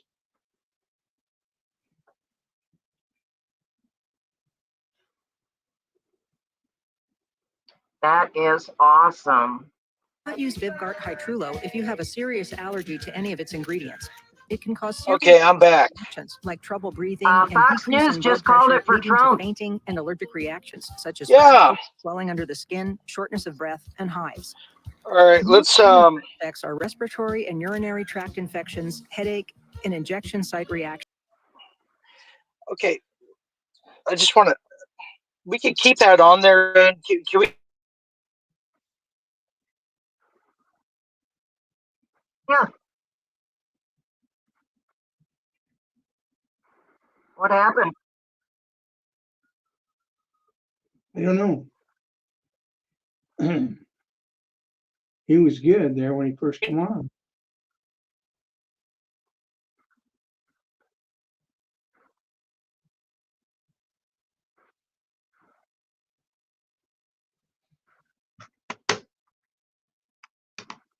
I'm gonna close some of my windows that I have up.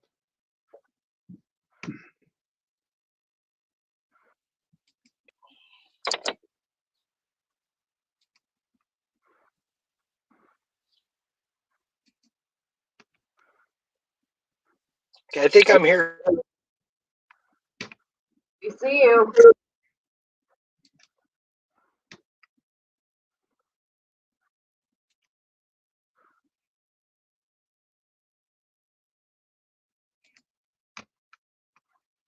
I can't believe Fox News called it. That just blows my mind.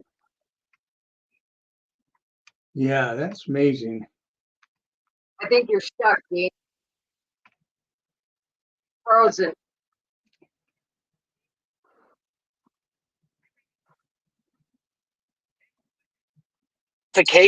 Of people that are politically homeless, really, and maybe we're Democrats, but now forming a new party. I wonder how it's going to go. Are they still going to call it the Republican Party? It goes back to what I was saying about the cities. Is look, Facebook or Google's bad, but do we let some of these biggest companies, some of these biggest cities, do we just let them waste away, or do we restructure them, put sane management out of them, arrest people that have caused malfeasance for decades? And that's a big thing. I don't think it's just good enough to have the victory. No, we want arrest. Yeah. We want justice. And that's what this presidency is going to bring, is just that. And not to mention, here's the big one: the cure for cancer is it's in reach. It's sitting in the FDA. They're hiding it. They have the damn cures for cancer. Go ahead, Jane. No, it is. You're absolutely right. I honestly think that there shouldn't be parties. I think our two-party system is totally unfair for anybody that isn't of those two parties, one of those two parties. And the other thing I think is unfair is the Electoral College. What are your thoughts on that, Dean? Well, I want to hear, why is the Electoral College unfair? Why is that? Do you think? Well, because I don't think that, let's take Pennsylvania, for instance. I don't think that one city within the state of, let's say 50 counties, I don't think that one county should be able to call who is going to be our president, or call the entire state. I think that it needs to be a popular vote. But with that thought, then California would decide every election who the president's going to be. Yeah. California and Texas. If it's just a popular vote. And then all you got to do is put all the illegals in California, and you have Newsom, who has a wide open border, says, come on in, vamos. And then you have the wicked over there in El Paso that are going to let them in. And then the Democrats would just flood, like they're doing with bad policies. They're flooding people out of their cities and states. Everybody would just go to California and Texas to decide who the president is for the popular vote. That's what they're trying to do. That's why they're filling up Texas with people of Chicago, New York, California. That's the danger. They're Mr. trying. Watland, go ahead.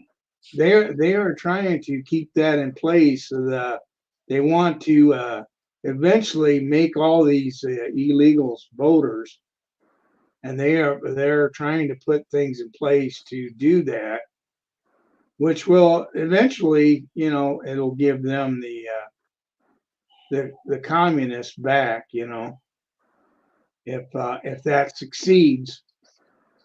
You know, I hope Trump is. They were talking about removing some of the deporting some of the illegals, like 1 million of them.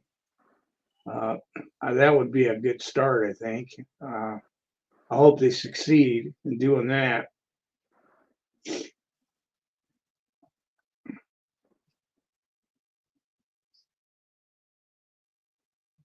Did we lose Dean again?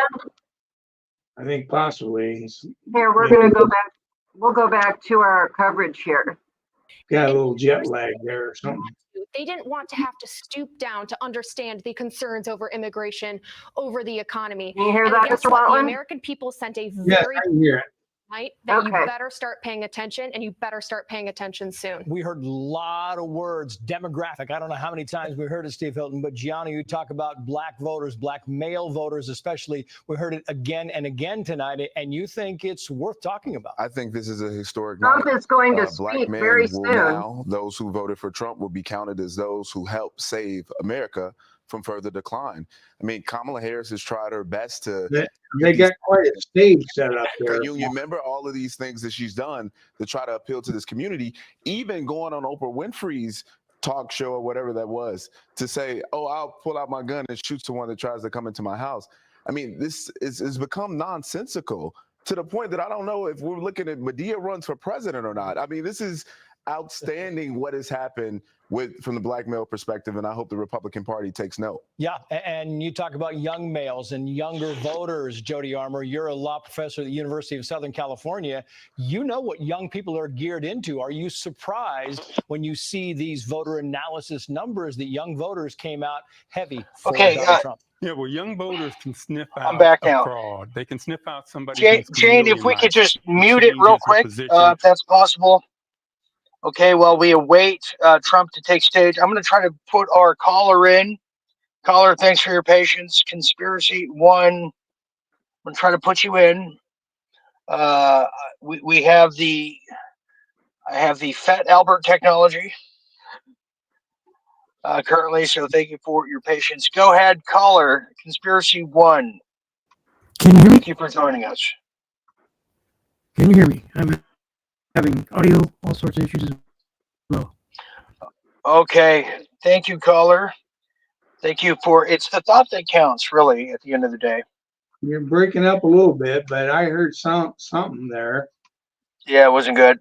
Becky Pescatori says, sorry, Dean, I want to stay for the victory speech, but I can't take the box in your talking heads. Becky, I can't either.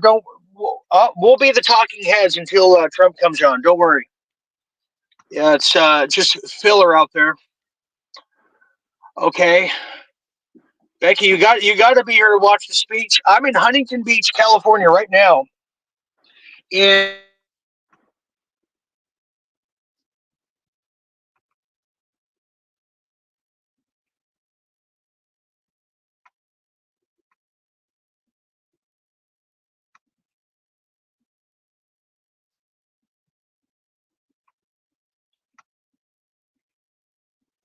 Boy, we are having some trouble with our connection tonight, aren't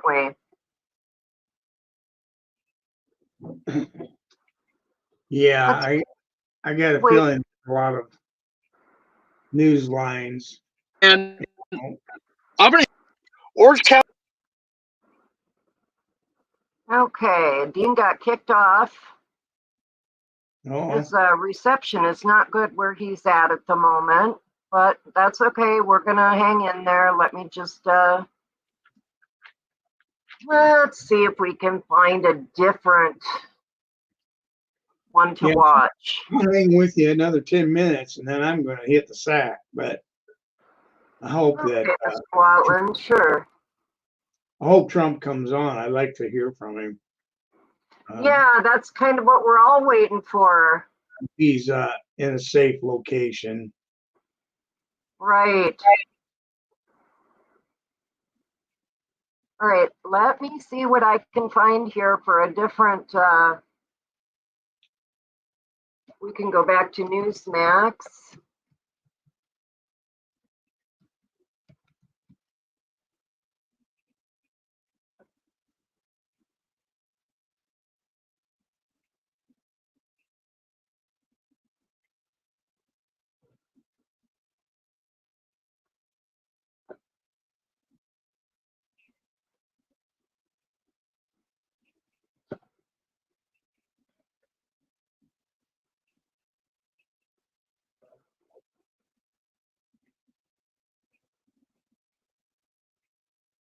Just trying to get a live feed here. Bear with me 1 minute.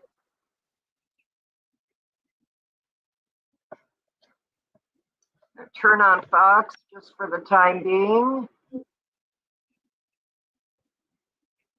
The party bring in a very long time, and that's due to former president, now soon to be current President Trump. And I just want to say this as we wait for him to come out. I remember having a conversation with Ivanka Trump in 2016 about his remarks. And before he went out to give those remarks, he had speech A and speech B. Speech A was a more boisterous Trumpian speech. Speech B was a speech full of unity. And he looked up, Ivanka said, saw the faces. Until January the 20th of 2025. You're going to have a lame duck Congress, Democrat-controlled Senate. They're going to need it. What can Republicans do between now and January 20th to make sure no shenanigans go on? There's still a lot of potential things that can happen between now and January 20th. Yeah, that's a great question. Let's look at that. First of all, they're not going to get any big bills through Congress or any spending bills because it requires both the House and the Senate, and the House is still in Republican hands. They're going to try to push through as many judges as they can while they still have the Senate.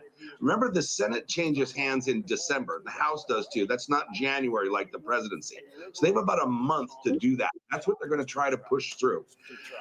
Also in the transition period, you have President Trump who's talked about solving the Ukraine or Russia problem.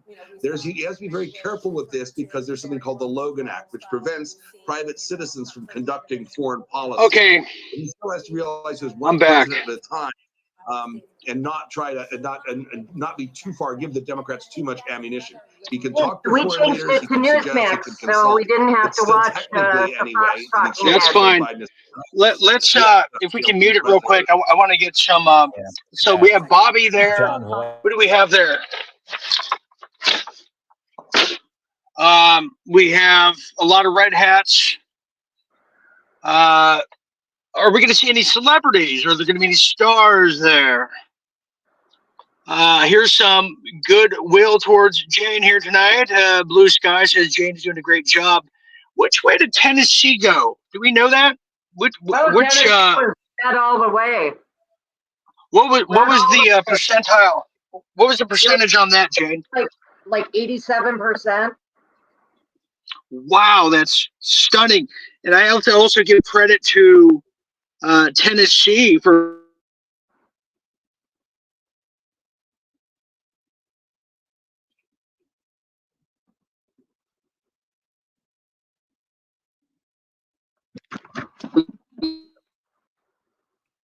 Conspiracy One says he's got his mic now.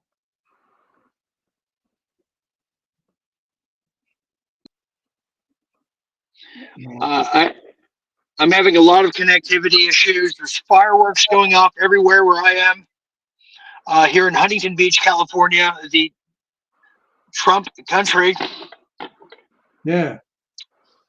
You can hear it in the background if you listen carefully. Yeah, so this is a big thing. Bobby Kennedy is here. The Kennedy clandestine. Elon Musk, Tucker Carlson. Oh, great. Now that's, what's with people in their damn, these cheap, like Tijuana car alarms? Like if somebody sneezes with a little bit of bass to it, the alarm goes off and wakes up the whole damn neighborhood. Okay, so anyways, Blue Sky says, if you were talking about chemtrails they were spraying yesterday. By the way, thank you, Yeah, Blue well, Sky. yeah, thank you, Blue Sky. Well, about that, so now it comes into, okay, who is spraying it? Because what you're going to find out, it's a United Nations manless aircraft that's out of jurisdiction for the Tennessee legislatures. That's what they're finding out. You watch. Or they're unknown aircraft from unknown origins, just like what's sitting in swarming around the Gulf of Mexico right now as we speak, as Hurricane Raphael is building up. That's what you're going to find out. And the congressmen are like, okay, this is out of our control. We can control the people that come in and out of our local airports, but these planes are coming from where? That's what it is. People will find out it's a UN Agenda 2030. It's coming from the United Nations. But it's just the fact that it's in the conversation now. It's official. Huge step, and we shouldn't be deterred by the greater enemy that's world government. Yeah. Because guess what? They're next on the chopping block. We're talking, Richard. We're talking the end of NATO. We're talking the end of the EU. We're talking the end of the World Economic Forum, the Trilateral Commission, the Council on Foreign Relations.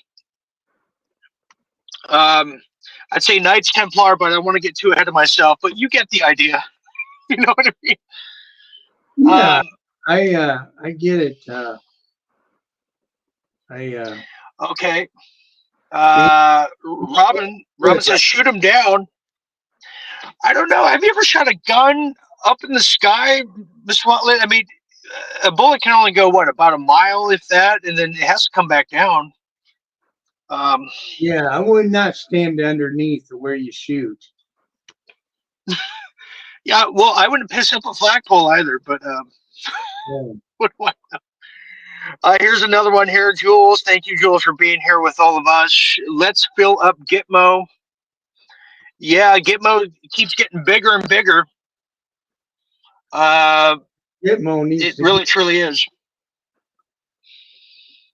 You know, let's talk about this, Mr. Watley. Let's talk about the new trade deals that are going to come with a new Trump presidency. I want a new trade deal with Canada. I want a new trade deal with England. And here's the big one, a trade deal with Russia. Yes. Why not? And we got to fix our trade deals with China. China benefits with a good working relationship with the United States. China doesn't benefit by dropping a nuke on America and depleting all the minerals and all the land. No, China succeeds with a good working relationship. So does Russia, and so does India. And they've kind of abused their relationship here in the Midwest. They're buying up factories and lands and.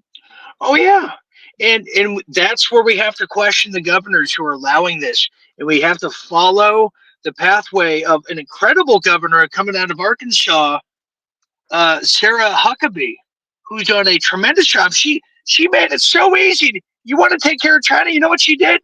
She just ripped up their contract. We can't have that, and it took less than a day to do it. Yeah. You know, now the Israeli influence is a little harder. That's more stealth. That requires brain surgeons that know what they're doing. But it starts with common sense. It starts with courage. And now the timid are coming around. Joe Rogan endorsed Trump today. All the timid are now coming. You know, just like 1776, it really took the 3% of the population of 1775 to really get it going. But it was 10 years of tyranny before 1776. It was 15 years of raping and pillaging. Yes. Until just a small, minute minority, people like you out there, people like Jane, people like Mr. Watland, who's an oath keeper, and others, who said the change comes from an individual, and everybody starts standing up one by one saying, I am Spartacus. I'm Spartacus. That's what it takes. And it's dangerous. It's dangerous to be for peace in this world, a peacenik. Those are the most dangerous people throughout history. John Lennon, Martin Luther King, Donald Trump, John F. Kennedy, Robert F. Kennedy, Robert Kennedy Jr. Those who are for peace are the greatest threat to the power structure who are for war. And to quote Jimi Hendrix, when the love of power and really, excuse me, when the power of love overtakes the love of power, that's when we will have peace in this country. And I think that is the trajectory we're on. And it's a healing process. It's painful, but it's necessary because that's the ultimate goal. Hopefully. Was it Bob Marley, Take a Boom? Was it Bob Marley who said that? Okay, I stand corrected. Okay, I trust you. Jules said Trump will stop the money train to Ukraine. Ukraine needs a proctology too. We have to find out where these hundreds and hundreds of billions of dollars have gone to all these countries. We need to audit them. Where did they go? Who's collecting them? And you know what? You want to know the turning point in this whole election is the invasion of this country. Yeah. Because then when it comes out, we find out Department of Homeland Security is behind it. FEMA, NGOs, the UN, the Mossad. That needs to come out, and there has to be swift justice. And I want public arrest. It doesn't stop here. This is just just a bus stop here at the terminal. But this has to keep going. Even when Trump's done, we have to continue to purge. Yeah, we need to audit Zelensky and all his cronies. Oh, I'm sorry. Yes, Tikaboom. I stand corrected once again. No, I was saying it was Bob Marley that was a threat because he wanted to bring people together like John Lennon. Yes, he did. He didn't die of some toe infection. He was a threat to the CIA that was pillaging Jamaica. Yeah. And the British Parliament and the whole ordeal. Yeah, Jamaica really needs to be re-examined. Just exactly what happened to that country. But we still got to do that to this country here, state by state by state. I mean, I don't know about you. I hear about Delaware. I get the creeps. I hear about Baltimore. I hear about, the spook town of Connecticut. We got to get to the bottom of these false flags, too. It has to come out that the FBI has been behind them, that the FBI just happens to be Johnny on the spot with the ATF at the high school shootings. This has to come out. The people have to know they've been bamboozled and have to come to grips with that. And have to understand it's not the gun owners of America that do these false flags. It's the so-called protectors of America that are behind it for profit. Okay, I think that's enough grandstanding for me just for now. Has Trump come out yet? Finger Lakes is creepy too. Okay. Susan Stevens Dean rides past the 5-hour mark. Susan, I haven't done this in nearly half a decade. This is the longest I've been on air in ages, and I'm going all the way. I vowed to everybody, what was it, 5 days ago, Mr. Watland? I vowed to everybody, I'm going to the end with all of you here. Yes. As we promised you. Finger Lakes is creepy too. Yeah, I'm not sure what that is. Robin Barone, Skopinski, Trump should gut the FBI. So here's a question. Jen, I'll ask you, what do we do with the FBI? It's because it's kind of like, what do we do with Coca-Cola? Yes, Coke is bad, but do you just squash the whole thing? Do you gut it? How do we go? What do we do with these intelligence agencies? Because I think this is a big one. I think they need to all be dismantled and then maybe put back together under the umbrella of one agency to begin with maybe hand-picked good ones from each of the other agencies. You know what I mean? But get rid of them all, dismantle them all. They're all ineffective. They're all It's all a bunch Yeah. of pork, you know? All been weaponized against, They, you know, yes, legitimate. absolutely. They're all spying on us. They're all for big government. They're all for, you know, Get rid of this constant surveillance and data collection. You know, Right. And the spending. I mean, just the outrageous amounts of dollars that these agencies spend. They're overstaffed for one thing. But the millions and trillions of dollars they spend on all their tech and all their gadgets that, you know, like the job that Elon Musk is going to do. He's saying he can cut trillions from our budget, from our debt. With are you kidding me? With Ron Paul on board? You know what this means? Ron Paul's my hero. Yeah. Mine too. Good God. I like Rand too. I even like Ron Paul's wife. She's great. I love the whole family. Okay, we have a caller, Jane. Go ahead, Jane. Finish your thought, and we're going to try one last time with our caller. Go ahead. With RFK dealing with big pharma, they're going to cut their heads off too. Oh, yes, they are. Let's not forget the miracle jabs that have changed and have sterilized a generation here and killed grandma and grandpa. That will never be forgotten. What do they call those people that go to Congress or go to the House and lobbyists? They need to stop all these lobbyists and all of these political action committees. Those need to be not just that, but the other thing that needs to be stopped is politicians trading in stocks. Oh, here's a drone right over my head. Wow. Not surprising. It's coming right here. Let's see if I can get this live on air. Right here, Real Deal Media is just breaking. But Nancy Pelosi is, you Here know, it she's is. Right there. Yep. Yeah. Patrolling. Looking for Antifa or looking for CCP or looking for your truly me? That's the question. Wow. Go ahead, Jane. Finish that thought. We're going to try with our caller here.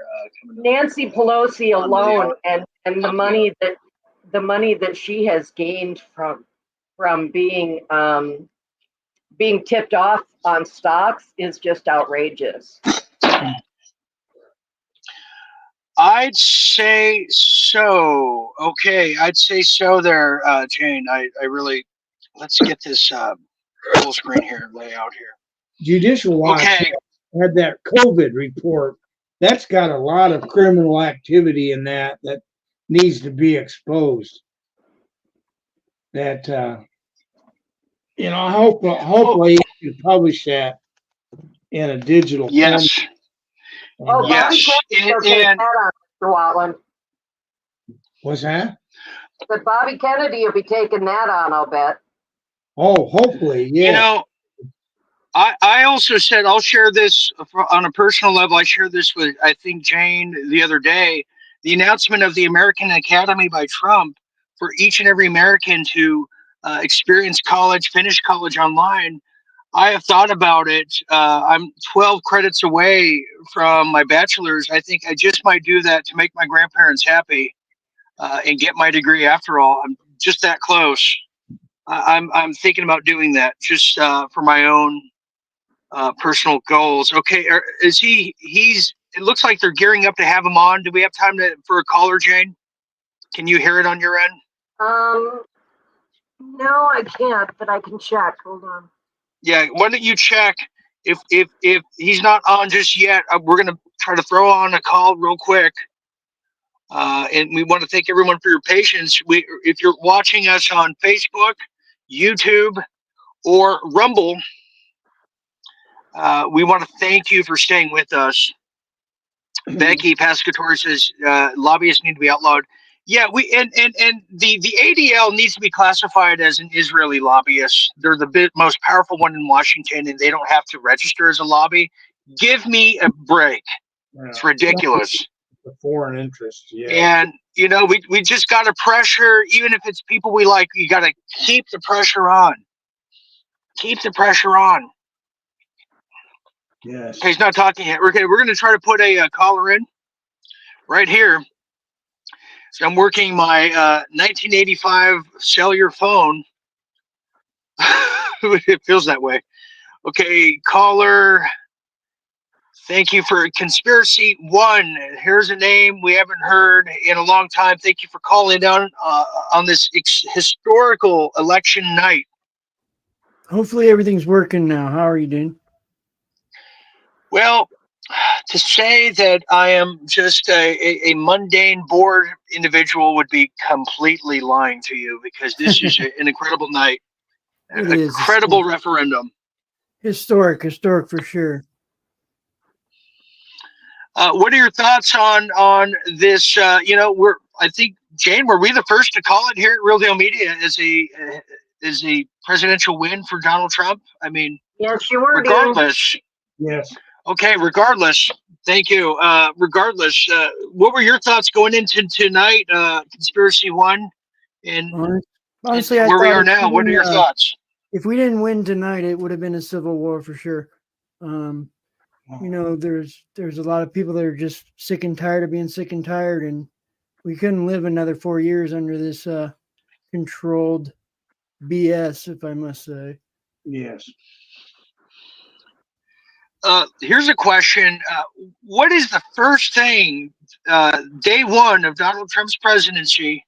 What do you think the first thing he should be focused on? Because there's a huge menu of things to be focused on. I wouldn't know what I would even know what to do in that position. But what are your thoughts on that? What should Donald Trump be focused on day one in the White House?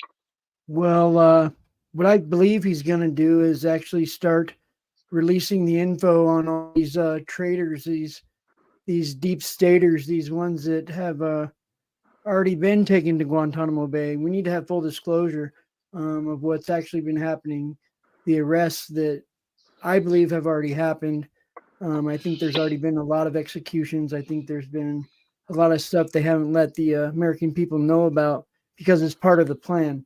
The plan originated back after Kennedy was assassinated, started then, and now it's all come to fruition. So I think that they need to release the truth and start letting the American people know the real hard truth. And it's going to be tough for a lot of people, but I do believe that that's what we need. We need to wake up and smell the roses finally. Yes, we do. And let me echo some of these things too, Becky. You are on point tonight. I'm so happy of all your just wonderful offerings. J6, pardon first thing. Nigel Dyer says the border. We have Jennifer Forster says drill, baby, drill. Teak Boom says release the patriots from jail, pardon them all, fake insurrection. And finally, we have Linda Greenfield Barnes, exciting evening, early morning. I'm glad to spend it with you. Oh, and so am I. This is an honor to be here with all of you tonight, wherever you are in this world. I've never felt closer to anyone here. We are just incredibly enjoying ourselves here tonight. Yeah, still the best 6 hours I've spent. Thank you. Are we at 6 hours now? Getting close. And Lorraine Pritchett, our wonderful member, Trump is at 280. 280. Okay. I said 410. That was my number. We got a long way to go. I believe we'll get there. Okay, so, and by the way, I concur. I think the first thing he does is get these political prisoners out of solitary confinement. It's so simple. Day one, the first hour, it's, as you heard Jake Lang earlier, you might have missed it, Conspiracy One. I had a J6er prisoner call live behind bars in solitary confinement, Mr. Jake Lang, a young man who spent 4 unnecessary years behind bars. And all he wants to do is be back home with mom and dad. Mom's cooking again and spend Christmas with her. And it will happen in day one. And you heard them; they're in touch with Trump. And there's things I know that I can't say, but there's people that have been trying to take care of these guys legally, you know. But anyways, so okay. Now, what about the international? Let's go international now as we await for Donald Trump to grace the stage with the way only Donald Trump can do. Let's talk about international. What does this mean now for the international community? You have an entire Western civilizations, whether it's Canada, Australia, that are living under great tyranny. You know, one of the first places I reported on in March of 2020 to really shock the system of just exactly where this was going to go was New Zealand. So what do we do with the international community, conspiracy one? With the international community, I mean, I do believe that they were all depending on this election.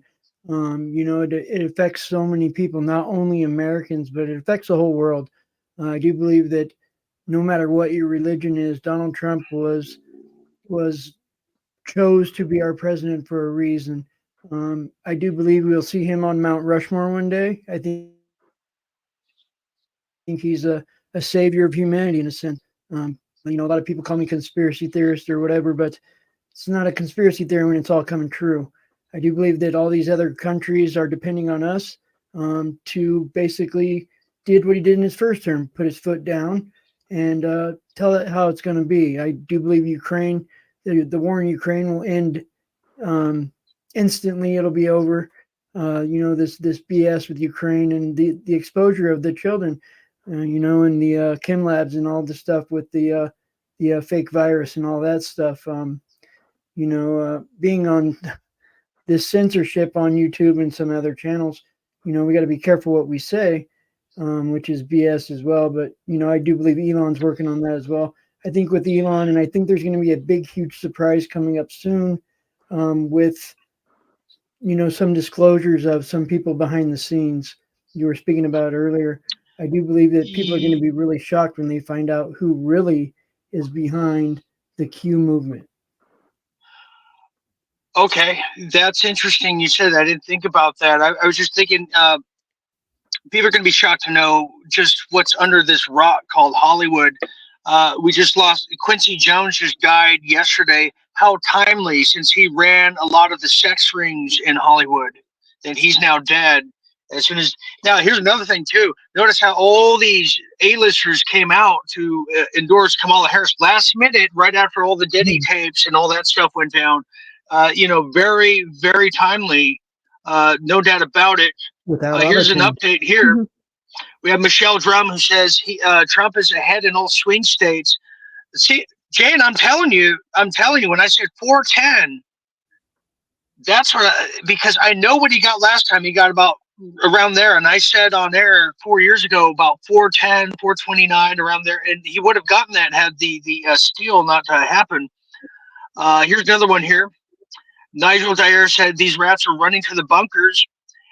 Thank you, Nigel, because we had Forsetti on here who literally showed us the bunker that a lot of the people in EU are hiding under right now. These people are running scared, and he's doing great work over there. There's a resurgence of sovereignty throughout Europe right now. It's incredible. It's incredible. And we need our friends overseas to do that, to do the heavy lifting, just like they did after World War II, because we're right there. This is World War III on American soil right now. Here we have, okay, thank you. Becky Pescatore says, Trump said America is going to be bigger. I think it's because Australia and Canada are going to be part of the United States. That would be, that's even wild just to imagine that. The golden age. Wow. I think Mr. Wallen, did you ever think about this in your time and like growing up that Australia and Canada would be part of our country? That's a wild thought there. Yeah, we can make them states, and we might as well annex Mexico too. Absolutely. You know, maybe we can get some dollars off. Okay, so No, let's Mexico. not do that. So here's something interesting. Here's something.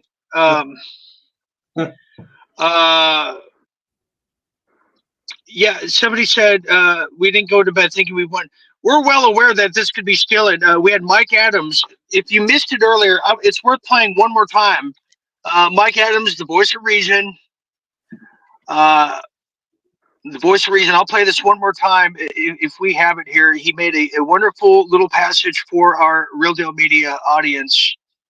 Let's hope this is, well, here it is. Celebration. I think it's premature. The betting markets are up to about 90% Trump victory right now, poly market. I think it's way premature.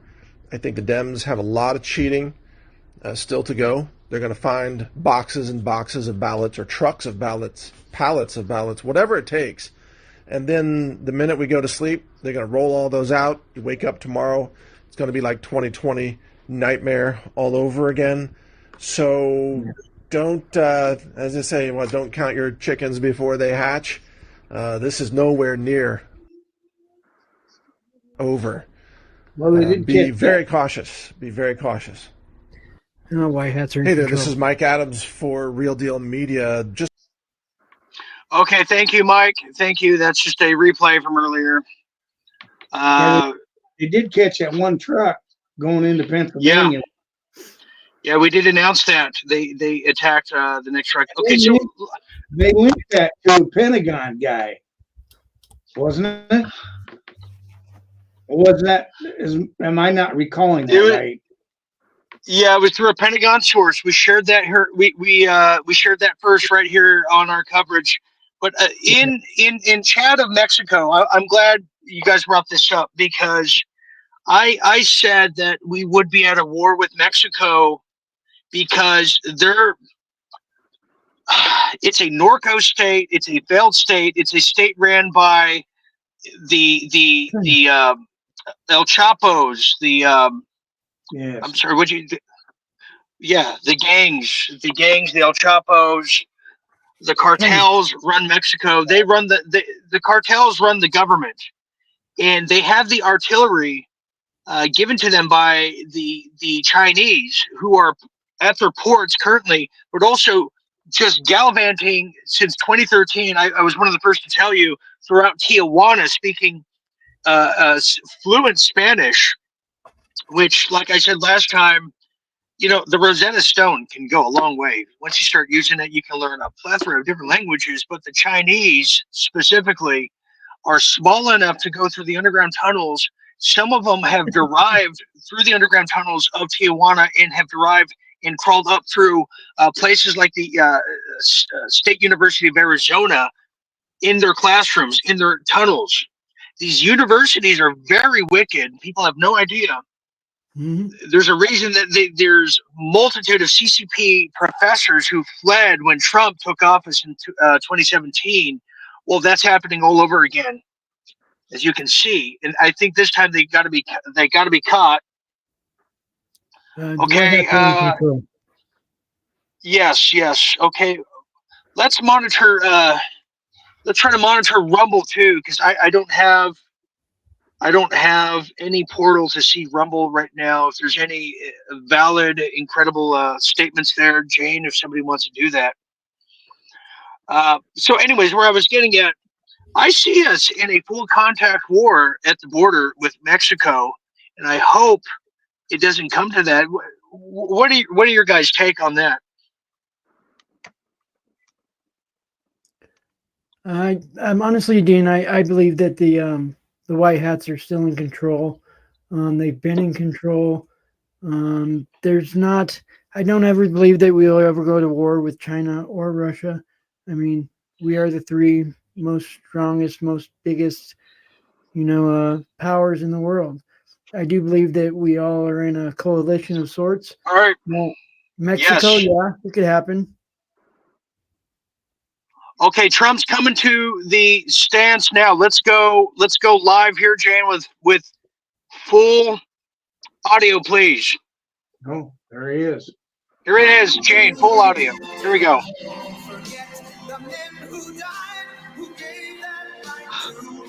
Okay, it's Lee Greenwood, so it's official.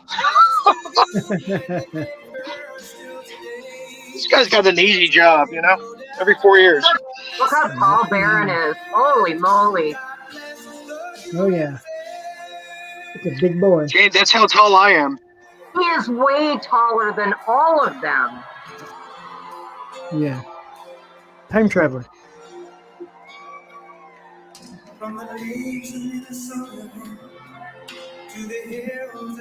There he is. Commander in Chief. Ladies and gentlemen, this is history. You are spending it, watching it with Real Deal Media here tonight. Historic live coverage all night just for you, this effective audience all over the world. God, this brings tears to my eyes. Dom Isabella said, "Who's the bald guy?" That's Kojak. That's Telly Savalas. He's there too.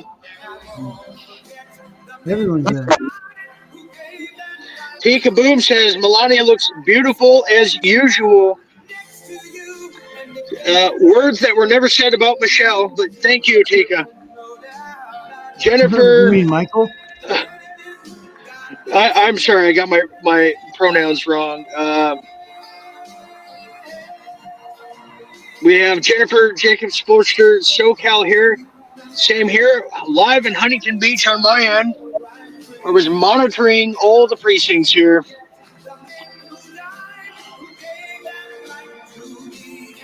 Did the drone go away?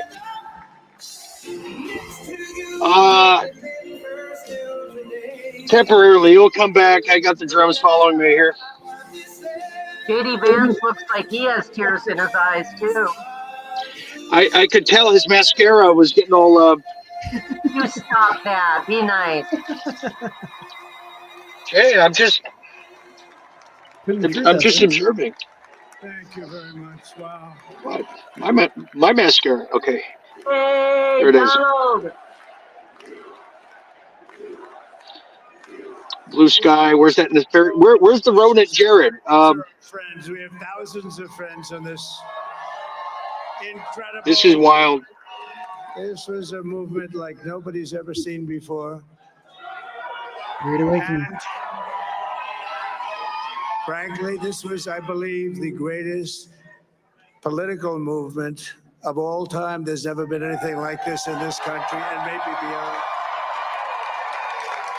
And now it's going to reach a new level of importance because we're going to help our country heal. We're going to help our country heal. We have a country that needs help, and it needs help very badly. We're going to fix our borders. We're going to fix everything about our country. And we made history for a reason tonight, and the reason is going to be just that. We overcame obstacles that nobody thought possible, and it is now clear that we've achieved the most incredible political thing. Look what happened. Is this crazy?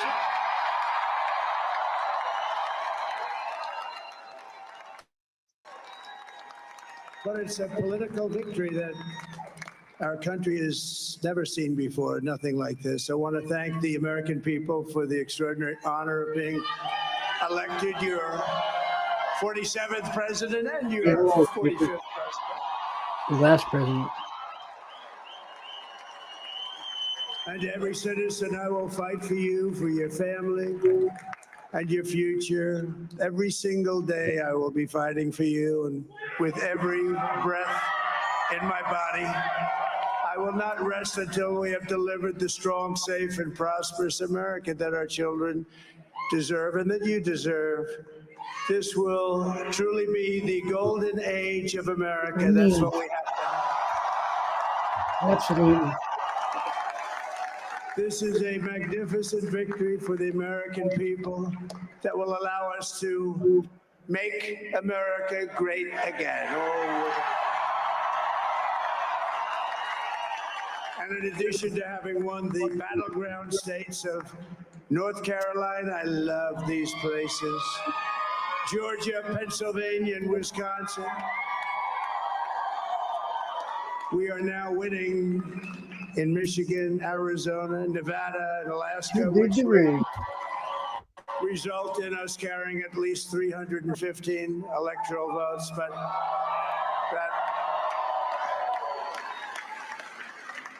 but it's much easier doing what the networks did or whoever called it, because there was no other path. There was no other path to victory. We also have won the popular vote. That was great. Very proud of it.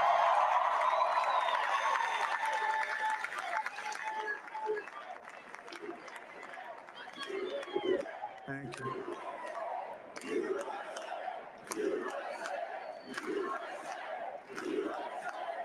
Thank you very much. Thank you. And, winning the popular vote was very nice. Very nice, I will tell you. It's a great feeling of love. We have a great feeling of love in this very large room with unbelievable people standing by my side. These people have been incredible. They've made the journey with me, and we're going to make you very happy. We're going to make you very proud of your vote. I hope that you're going to be looking back someday and say that was one of the truly important moments of my life when I voted for this group of people beyond the president, this group of great people. America has given us an unprecedented and powerful mandate. We have taken back control of the Senate. Wow, that's good. And the Senate races in Montana, Nevada, Texas, Ohio, Michigan, Wisconsin, the great Commonwealth of Pennsylvania, were all won by the MAGA movement. They helped so much. Here we go. And in those cases, every one of them, we worked with the senators. They were tough races. And I mean, the number of victories in the Senate was absolutely incredible. And we did tele-rallies. We did tele-rallies with each one of them. And sometimes we did 2 or 3 and it was amazing to look at all of those victories. Nobody expected that, nobody. So I just wanted to thank you very much for that. And you have some great senators and some great new senators. And it also looks like we'll be keeping control of the House of Representatives.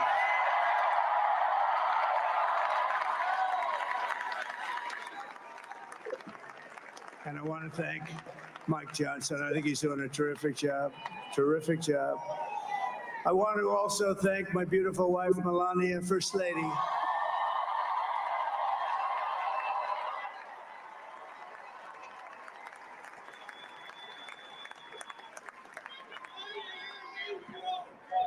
Who has the #1 best-selling book in the country. Can you believe that?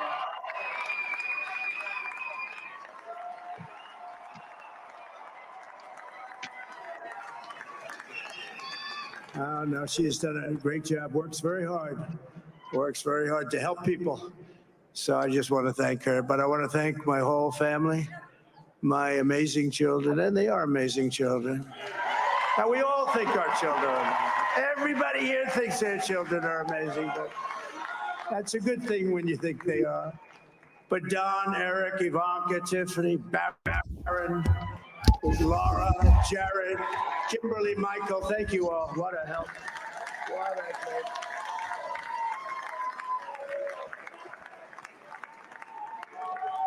My father-in-law, Victor, is tremendous. And we miss very much Melania's mother, Amalia. We miss Amalia, don't we, huh? She would be very happy right now, standing on this stage. She'd be so proud. She was a great woman, that one. Beautiful inside and out. She was a great woman. I want to be the first to congratulate our great, now I can say, Vice President-elect of the United States, J.D. Vance.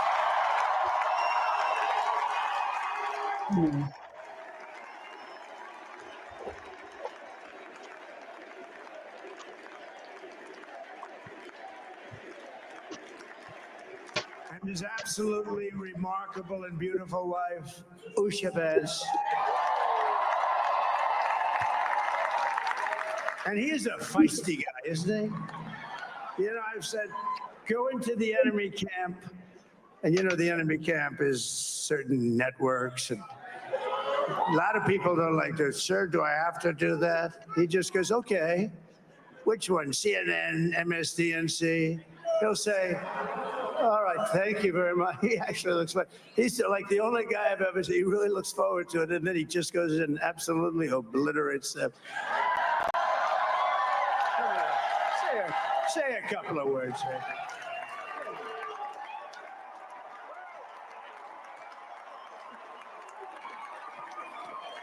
Wild.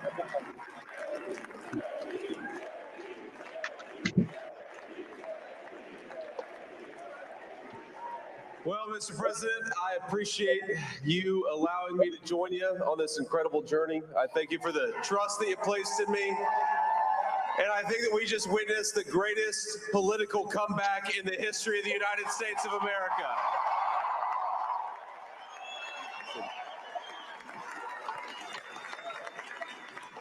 And under President Trump's leadership, we're never going to stop fighting for you, for your dreams, for the future of your children. And after the greatest political comeback in American history, we're going to lead the greatest economic comeback in American history under Donald Trump's leadership.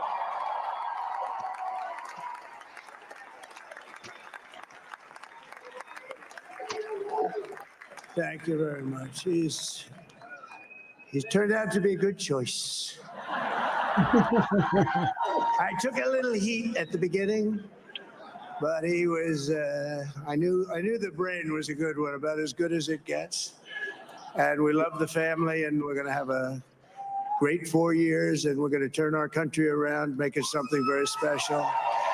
It lost that little thing called special. We have to make it so. We're going to make this so great. It's the greatest country, and potentially the greatest country in the world by far. And right now, we're going to just work very hard to get all of that back. We're going to make it the best it's ever been. We can do that. If we had to wait longer, I don't know. It was going bad, and it was going bad fast. We're going to have to seal up those borders, and we're going to have to let people come into our country. We want people to come back in, but we have to let them come back in, but they have to come in legally. They have to come in legally. Let me also express my tremendous appreciation for Susie and Chris, the job you did. Susie, come here. Come here, Susie. Chris. Mr. Watland, are you out of here? Susie likes to Yeah, I'm going to say goodnight, Dean. the ice You know, All right. best of luck going forward. We'll catch you tomorrow or some other time. Get some sleep tonight. Good night. Well, Mr. Watland, thank you for being here. Thank you for all your insight. So needed. This wasn't round of applause to you. I just want to thank, obviously, President Trump for this journey. It was a great one. Good night to you and your family. A hell of a great 47th president. And this team that we have, the best team, and of course, even my boss. The bald guy, that's like a security guard, I think. And we also have Rebel Mama, who's on stage with us now. Hello. Thank you. From Canada. Hey. I've never seen her be shot. That was I'm a on my chore phone, trying to so get in. I have limited ability. I'm on my phone. That's what I figured. I knew you only had certain things you could do. Yeah, very limited here. We are live on air, going on 6 hours. Well, Maple Syrup MAGA is very happy with the results so far. No, he is. Now he's an amazing guy. We were are there any yellow fringes on the flags? Deb's Destiny is asking. Different parts of Pennsylvania campaigning. Nope. You know, he sent the rocket up 2 weeks ago. I don't know. And I saw that rocket. I saw it come in. They're too crammed together. When it left, it was How many beautiful, flags? shiny white. When it came down, it didn't look so pretty. It was going 10,000 miles an hour. And it was I bet you burning there's like hell. 17. I said, what happened to your paint job? He said, we've never made a paint that could withstand that kind of heat. And, but I saw it come down and turn around. And it was, you know, it's like 22 stories tall, by the way. It looks a little smaller than that, but it's big. and it came down, and you saw that fire burning, and I'm saying only Elon can do this. It must be an Elon. And I tell the story. I told it last night. I had a man on the phone. I had the screen muted, no sound. I was talking to a very important man, happens to be here. And that very important guy, one of the most important people in, I would say, the country, actually. But, you know, I was president, and now it looks like I was going to be maybe president again. So I figured I could ask him to hold. So I asked him to hold. And especially because you're going to be president again, they hold. So I took the phone down, and I'm looking at the screen. I'm seeing this crazy thing that's going around and coming down. It looks like it's going to crash into the gantry. And I said, oh, no. And I said, do me a favor, do you mind holding for a couple of minutes? I want to see this. I thought it was a space age movie or something. I put the phone down. Bad part, I didn't pick it up for 45 minutes, and he was holding. But this spaceship came down, and I saw those engines firing, and it looked like it was over. It was going to smash. And then I saw the fire pour out from the left side, and I put it straight. And it came down so gently, and then it wrapped those arms around it, and it held it. And just like you hold your baby at night, your little baby. And it was a beautiful thing to see. And I called Elon. I said, Elon, was that you? He said, yes, it was. I said, who else can do that? Can Russia do it? No. Can China do it? No. Can the United States do it other than you? No, nobody can do that. I said, that's why I love you, Elon. That's great. And you know, when we had the tragic Hurricane Helene, and it hit North Carolina, they were really devastated. The water, this was a big water, as big as we've ever seen, water hurricane. It built lakes out of nothing. Fields became lakes, and the danger was unbelievable. And the people from North Carolina came to me and they said, would it be possible, at all possible, for you to speak to Elon Musk? We need Starlink. I said, what's Starlink? It's a form of communication. So I called Elon, and I'll tell you what, he had, and it was very dangerous. People would die. They had no communication. All the wires were down. I called Elon Musk. I said, Elon, you have something called Starlink. Is that right? Yes, I do. What the hell is it? He said, it's a communication system that's very good. I said, Elon, they need it really, really badly in North Carolina. Can you get it? He had that there so fast. It was incredible. So, and it was great. It saved a lot of lives. He saved a lot of lives. But he's a character. He's a special guy. He's a super genius. We have to protect our geniuses. We don't have that many of them. We have to protect our super geniuses. I want to thank some of the, you know, we have up here today the U.S. Open champion. He's a fantastic golfer, slightly longer than me. It's a little bit longer than me. Just a little bit. Bryson DeChambeau is up here someplace. What happened to Bryson? Where is he? Bryson. Oh, he was shot. He's hitting balls. Oh, he's on the way. He's hitting balls. Bryson.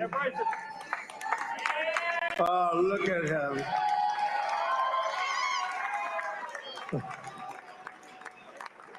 He had he's got a great career going.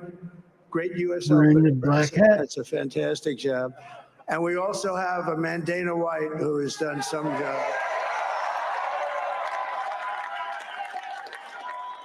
He's a tough guy.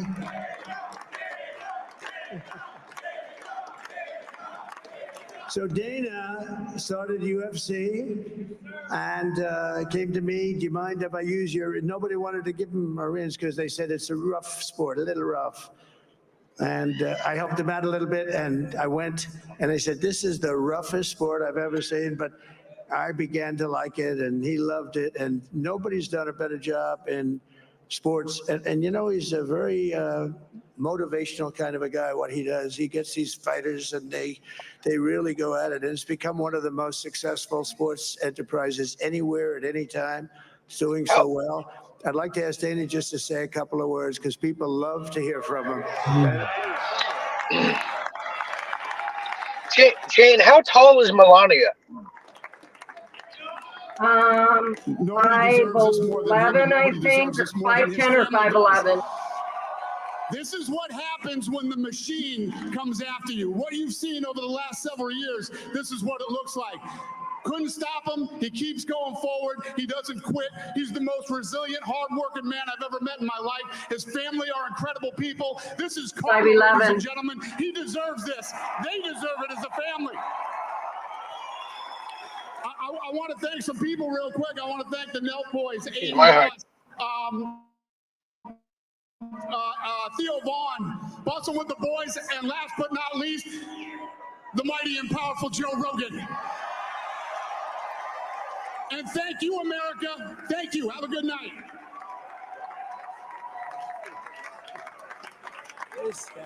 That is a piece of work. Now he's really an amazing guy. But most of all, I want to thank the millions of hardworking Americans across the nation who have always been the heart and soul of this really great movement. We've been through so much together, and today you showed up in record numbers to deliver a victory like no other. This was something special, and we're gonna pay you back. We're gonna do the best job. We're gonna turn it around. It's got to be turned around. It's got to be turned around fast, and we're going to turn it around. We're going to do it in every way, with so many ways, but we're going to do it in every way. This will forever be remembered as the day the American people regained control of their country. Yeah. So I just want to say that on behalf of this great group of people, these are hardworking people. These are fantastic people, and we can add a few names like Robert F. Kennedy Jr. who came in. And he's going to help make America healthy again. The world. Yes, sir.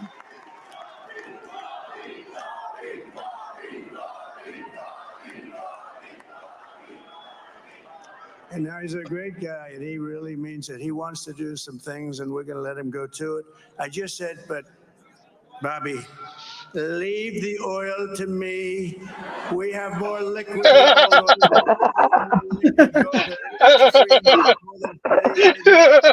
We have more than Russia. Leave the oil. Stay away from the liquid gold. Other than that, have a good time, Bobby. Where's Joe Rogan? I want to hear him. We can do things that nobody else He endorsed can do. Trump, Nobody else is going to be able to do it. China Yeah, I said that earlier. Yeah, last night he did. But we have the greatest people also. Maybe that's the most important thing. This campaign has been so historic in so many ways. We've built the biggest, the broadest, the most unified coalition. They've never seen anything like it in all of American history. They've never seen any young and old, men and women, rural and urban. And we had them all helping us tonight. When you think, I mean, I was looking at it, I was watching it. They had some great analysis of the people that voted for us. Nobody's ever seen anything like that. They came from all corners, union, non-union, African American, Hispanic American, Asian American, Arab American, Muslim American. We had everybody, and it was beautiful. It was a historic realignment, uniting citizens of all backgrounds around a common core of common sense. You know, we're the party of common sense. We want to have borders. We want to have security. We want to have things be good, safe. We want great education. We want a strong and powerful military, and ideally we don't have to use it. You know, we had no wars. 4 years we had no wars, except we defeated ISIS. We defeated ISIS in record time. But we had no wars. They said, he will start a war. I'm not going to start a war. I'm going to stop wars. But this is also a massive victory for democracy and for freedom. Together, we're going to unlock America's glorious destiny. We're going to achieve the most incredible future for our people. Yesterday, as I stood at my last stop on the campaign trail, I'll never be doing a rally again. Can you believe it? I think we've done 900 rallies approximately. Is Ivanka there? Gene, I'm watching the numbers go across the screen. In almost every state, the margin is like 55 to 45, no more than. But now we're going on to 40. something that's far more important With- because the rally Wow. is Wow. be put in this 55 to position 34. where we can really help our country. That's what we're going to do. They're all We're gonna very, make our very country close, better than it except where ever has Trump is. been. And I said that Look, many people 51 to have told 47. me that God spared my life for a reason.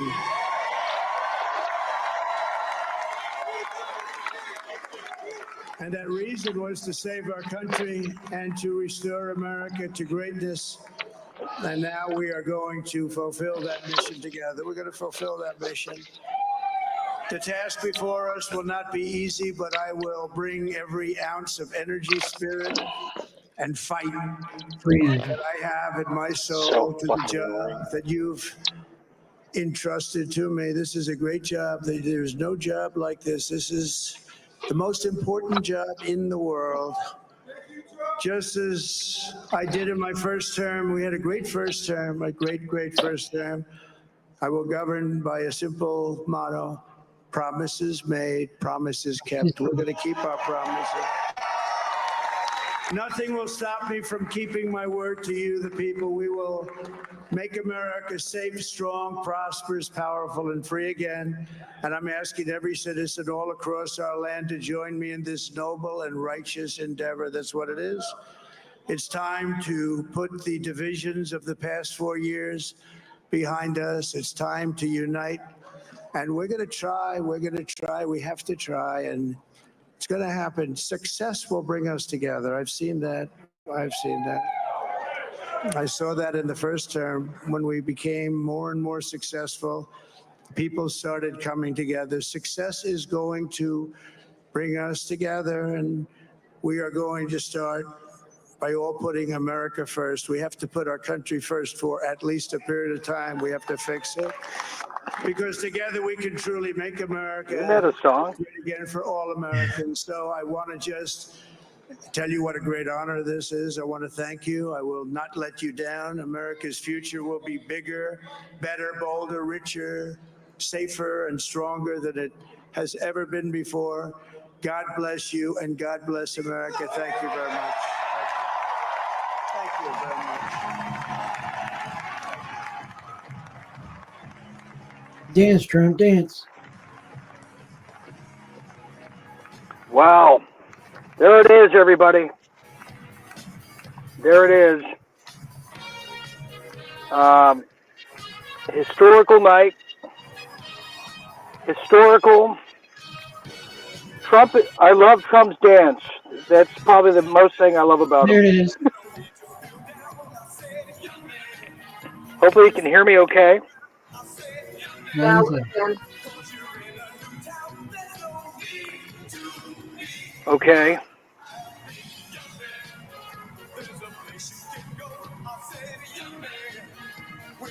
What a wonderful, wonderful time to be alive.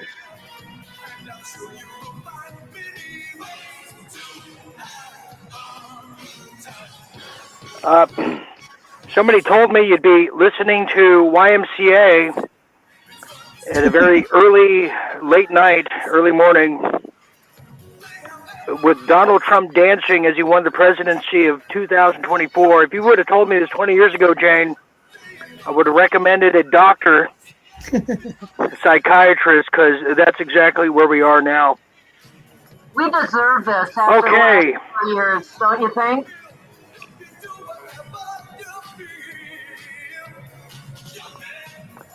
Say again, Jane.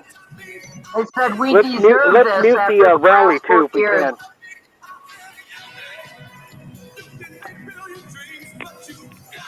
What was that? Let's mute this. Let's lower the volume of this if we can, just a little bit here. I'm going to try to hear you. Okay. I want to just kind of end it here. Whew, man. What Yeah, a night. Okay, let me just end we it here. deserve this, don't you think? Oh, absolutely. Absolutely. Okay, we're gonna we're gonna put a sunset on this now and kind of end this now. Let's just go around real quick as we kind of come to a conclusion here. Conspiracy One, you saw this. You know, I remember you from my earliest days in 2020 when I went, world at war on my own here. And here we are 4 years later. We traveled to the future, it appears. Your thoughts now on now what we have called as a clear victory for Donald Trump as the 47th president of the United States, and a just whopper of a journey getting here, and an incredible rally. You can tell he's tired. Everybody's fatigued. I can't even imagine. But your thoughts on as we conclude a 6-hour broadcast here, Conspiracy One, and I'll go to you next, Jane. Well, Dean, I can just say, being there 4 years ago, around this time 4 years ago, we have come complete circle. It was destiny. If you believe in such a thing, destiny is true. And I think this is for all the American people and all the patriots.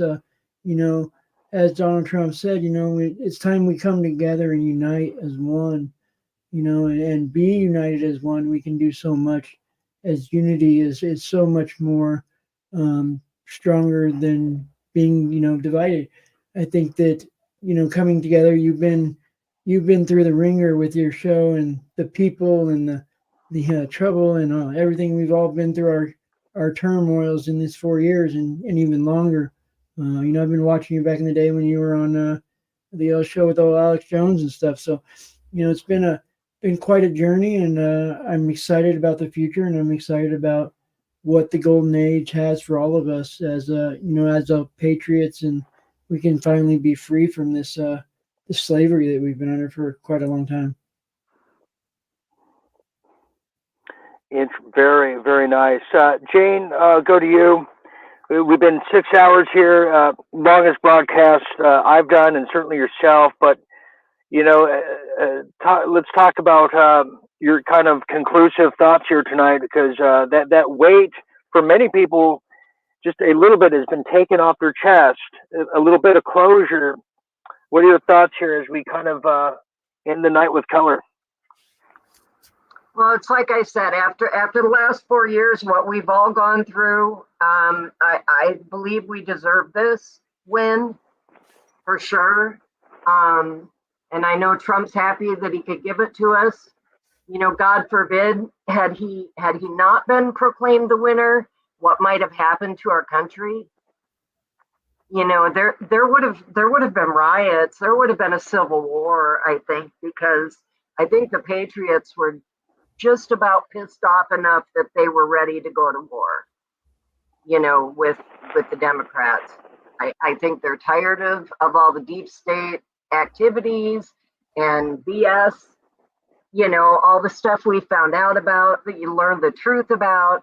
And I just, it's our time for all that to come out and be exposed. And I hope that Trump can complete in the next 4 years what he wasn't able to do in the last 4 years. Absolutely. Well, on that note, I'm going to take my final thought too, and let me do it with style, because it's one of them nights here.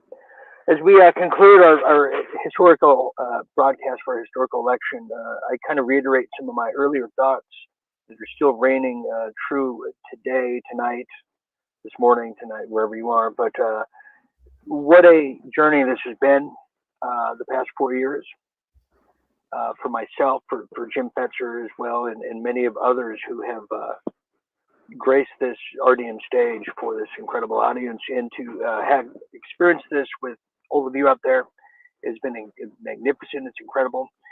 Thank you, Jane, for making the streams work tonight, Conspiracy One. Thanks to a lot of people behind the scenes, Angie, the Sean Gregorians, the Seth Blacks, all those people out there. Even all of you in the live chats, you really make this thing flow. you bring the rocks to the rolls, and but this has been the part of the pandemic war, and part of the motto here that has been something of a testament is we were always saying to you, we're going to stay with you until we get through this pandemic war, and I feel that there's a part of me that feels that we just opened the door to finally exiting the hell, the darkness we've been living in. And it's going to take some work, but there's at least a pathway and a ray of light and a bit of direction. And it didn't get here. We didn't get here without the perseverance of being here at night and just grueling through this, I've worked 7 days a week since March 19th of 2020. And I've lost so much, but I've gained a lot as well. And tonight is the watershed moment. So with that said, I'm gonna take a little break. I'm tired, and so many of you out there have. It's just remarkable what we've all experienced together. Becky Pescatori, thank you so much. Thanks to you and everyone for helping me stay here. Absolutely. Nigel Dyer, great night. God bless you all. Lynn, Marshall, you're absolutely correct. Champagne tonight. Great show. Thank you, Tika. Belinda, thank you. Dean and RDM, absolutely. Minnie, thanks. Great election. Blue Sky, thanks, Dean Cass, for staying with all of us tonight. Yeah, absolutely. And thanks to all of you over there on Rumble as well. I wish I could see you. And I hope to see you soon. And Susan Stevens, bless all of you and your family too. And Belinda, we love you, Dean. Take care of yourself. So, so in closing, as I close this night off with all of you, this is Conspiracy One. You got it. This is kind of full circle, kind of where we started here many years ago, and here we are. And boy, I've lost myself so many times on this journey, and to find yourself again and then lose yourself. I mean, I'm exhausted. So I hope everybody enjoyed tonight, and I know you did, and it's historical. And I did it as if it was almost my last show and my best show. I wanted to go out in glory, and I think I did that here tonight. So on that note, I don't know what the future holds, other than we have a good chance of having one. But with that said, I want to thank everybody and for being here and for making Real Deal Media what it has been, what it was, what it will be, and it's an emotional night. So we're all going to go to bed. So all right, Jane, Conspiracy One, for Jim Fetzer, for Aaron Cates. I gotta thank Aaron Cates, Jim Fetzer. My mind's so scrambled tonight. For everybody here at Real Deal Media, I'm Dean Ryan saying thank you for sharing a bit of your night with me and the past 4 years on this journey. I hope to see everybody again, and I hope you enjoy the rest of your weekend and with your loved ones. So till next time, Dean Ryan saying always remember to stay tuned and always remember to stay awake. Good night, everybody. I'm going home. Good night.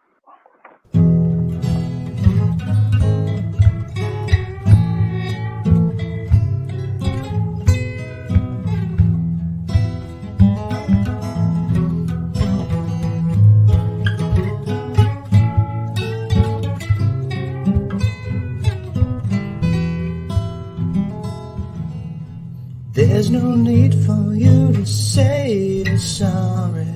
Goodbye, I'm going home.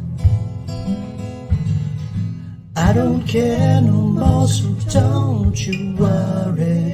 Goodbye, I'm going home. I hate the way that even though you know you're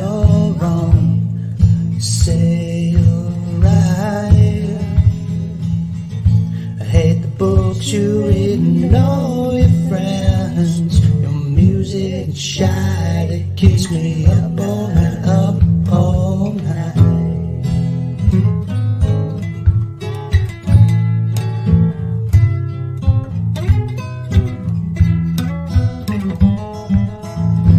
There's no need for you to say sorry. Goodbye, I'm going home. I don't care no more, so don't you worry. Goodbye, I'm going home. I hate the way that you are so sarcastic. You're not very bright. I hate the books you read and all your friends. Your music shattered.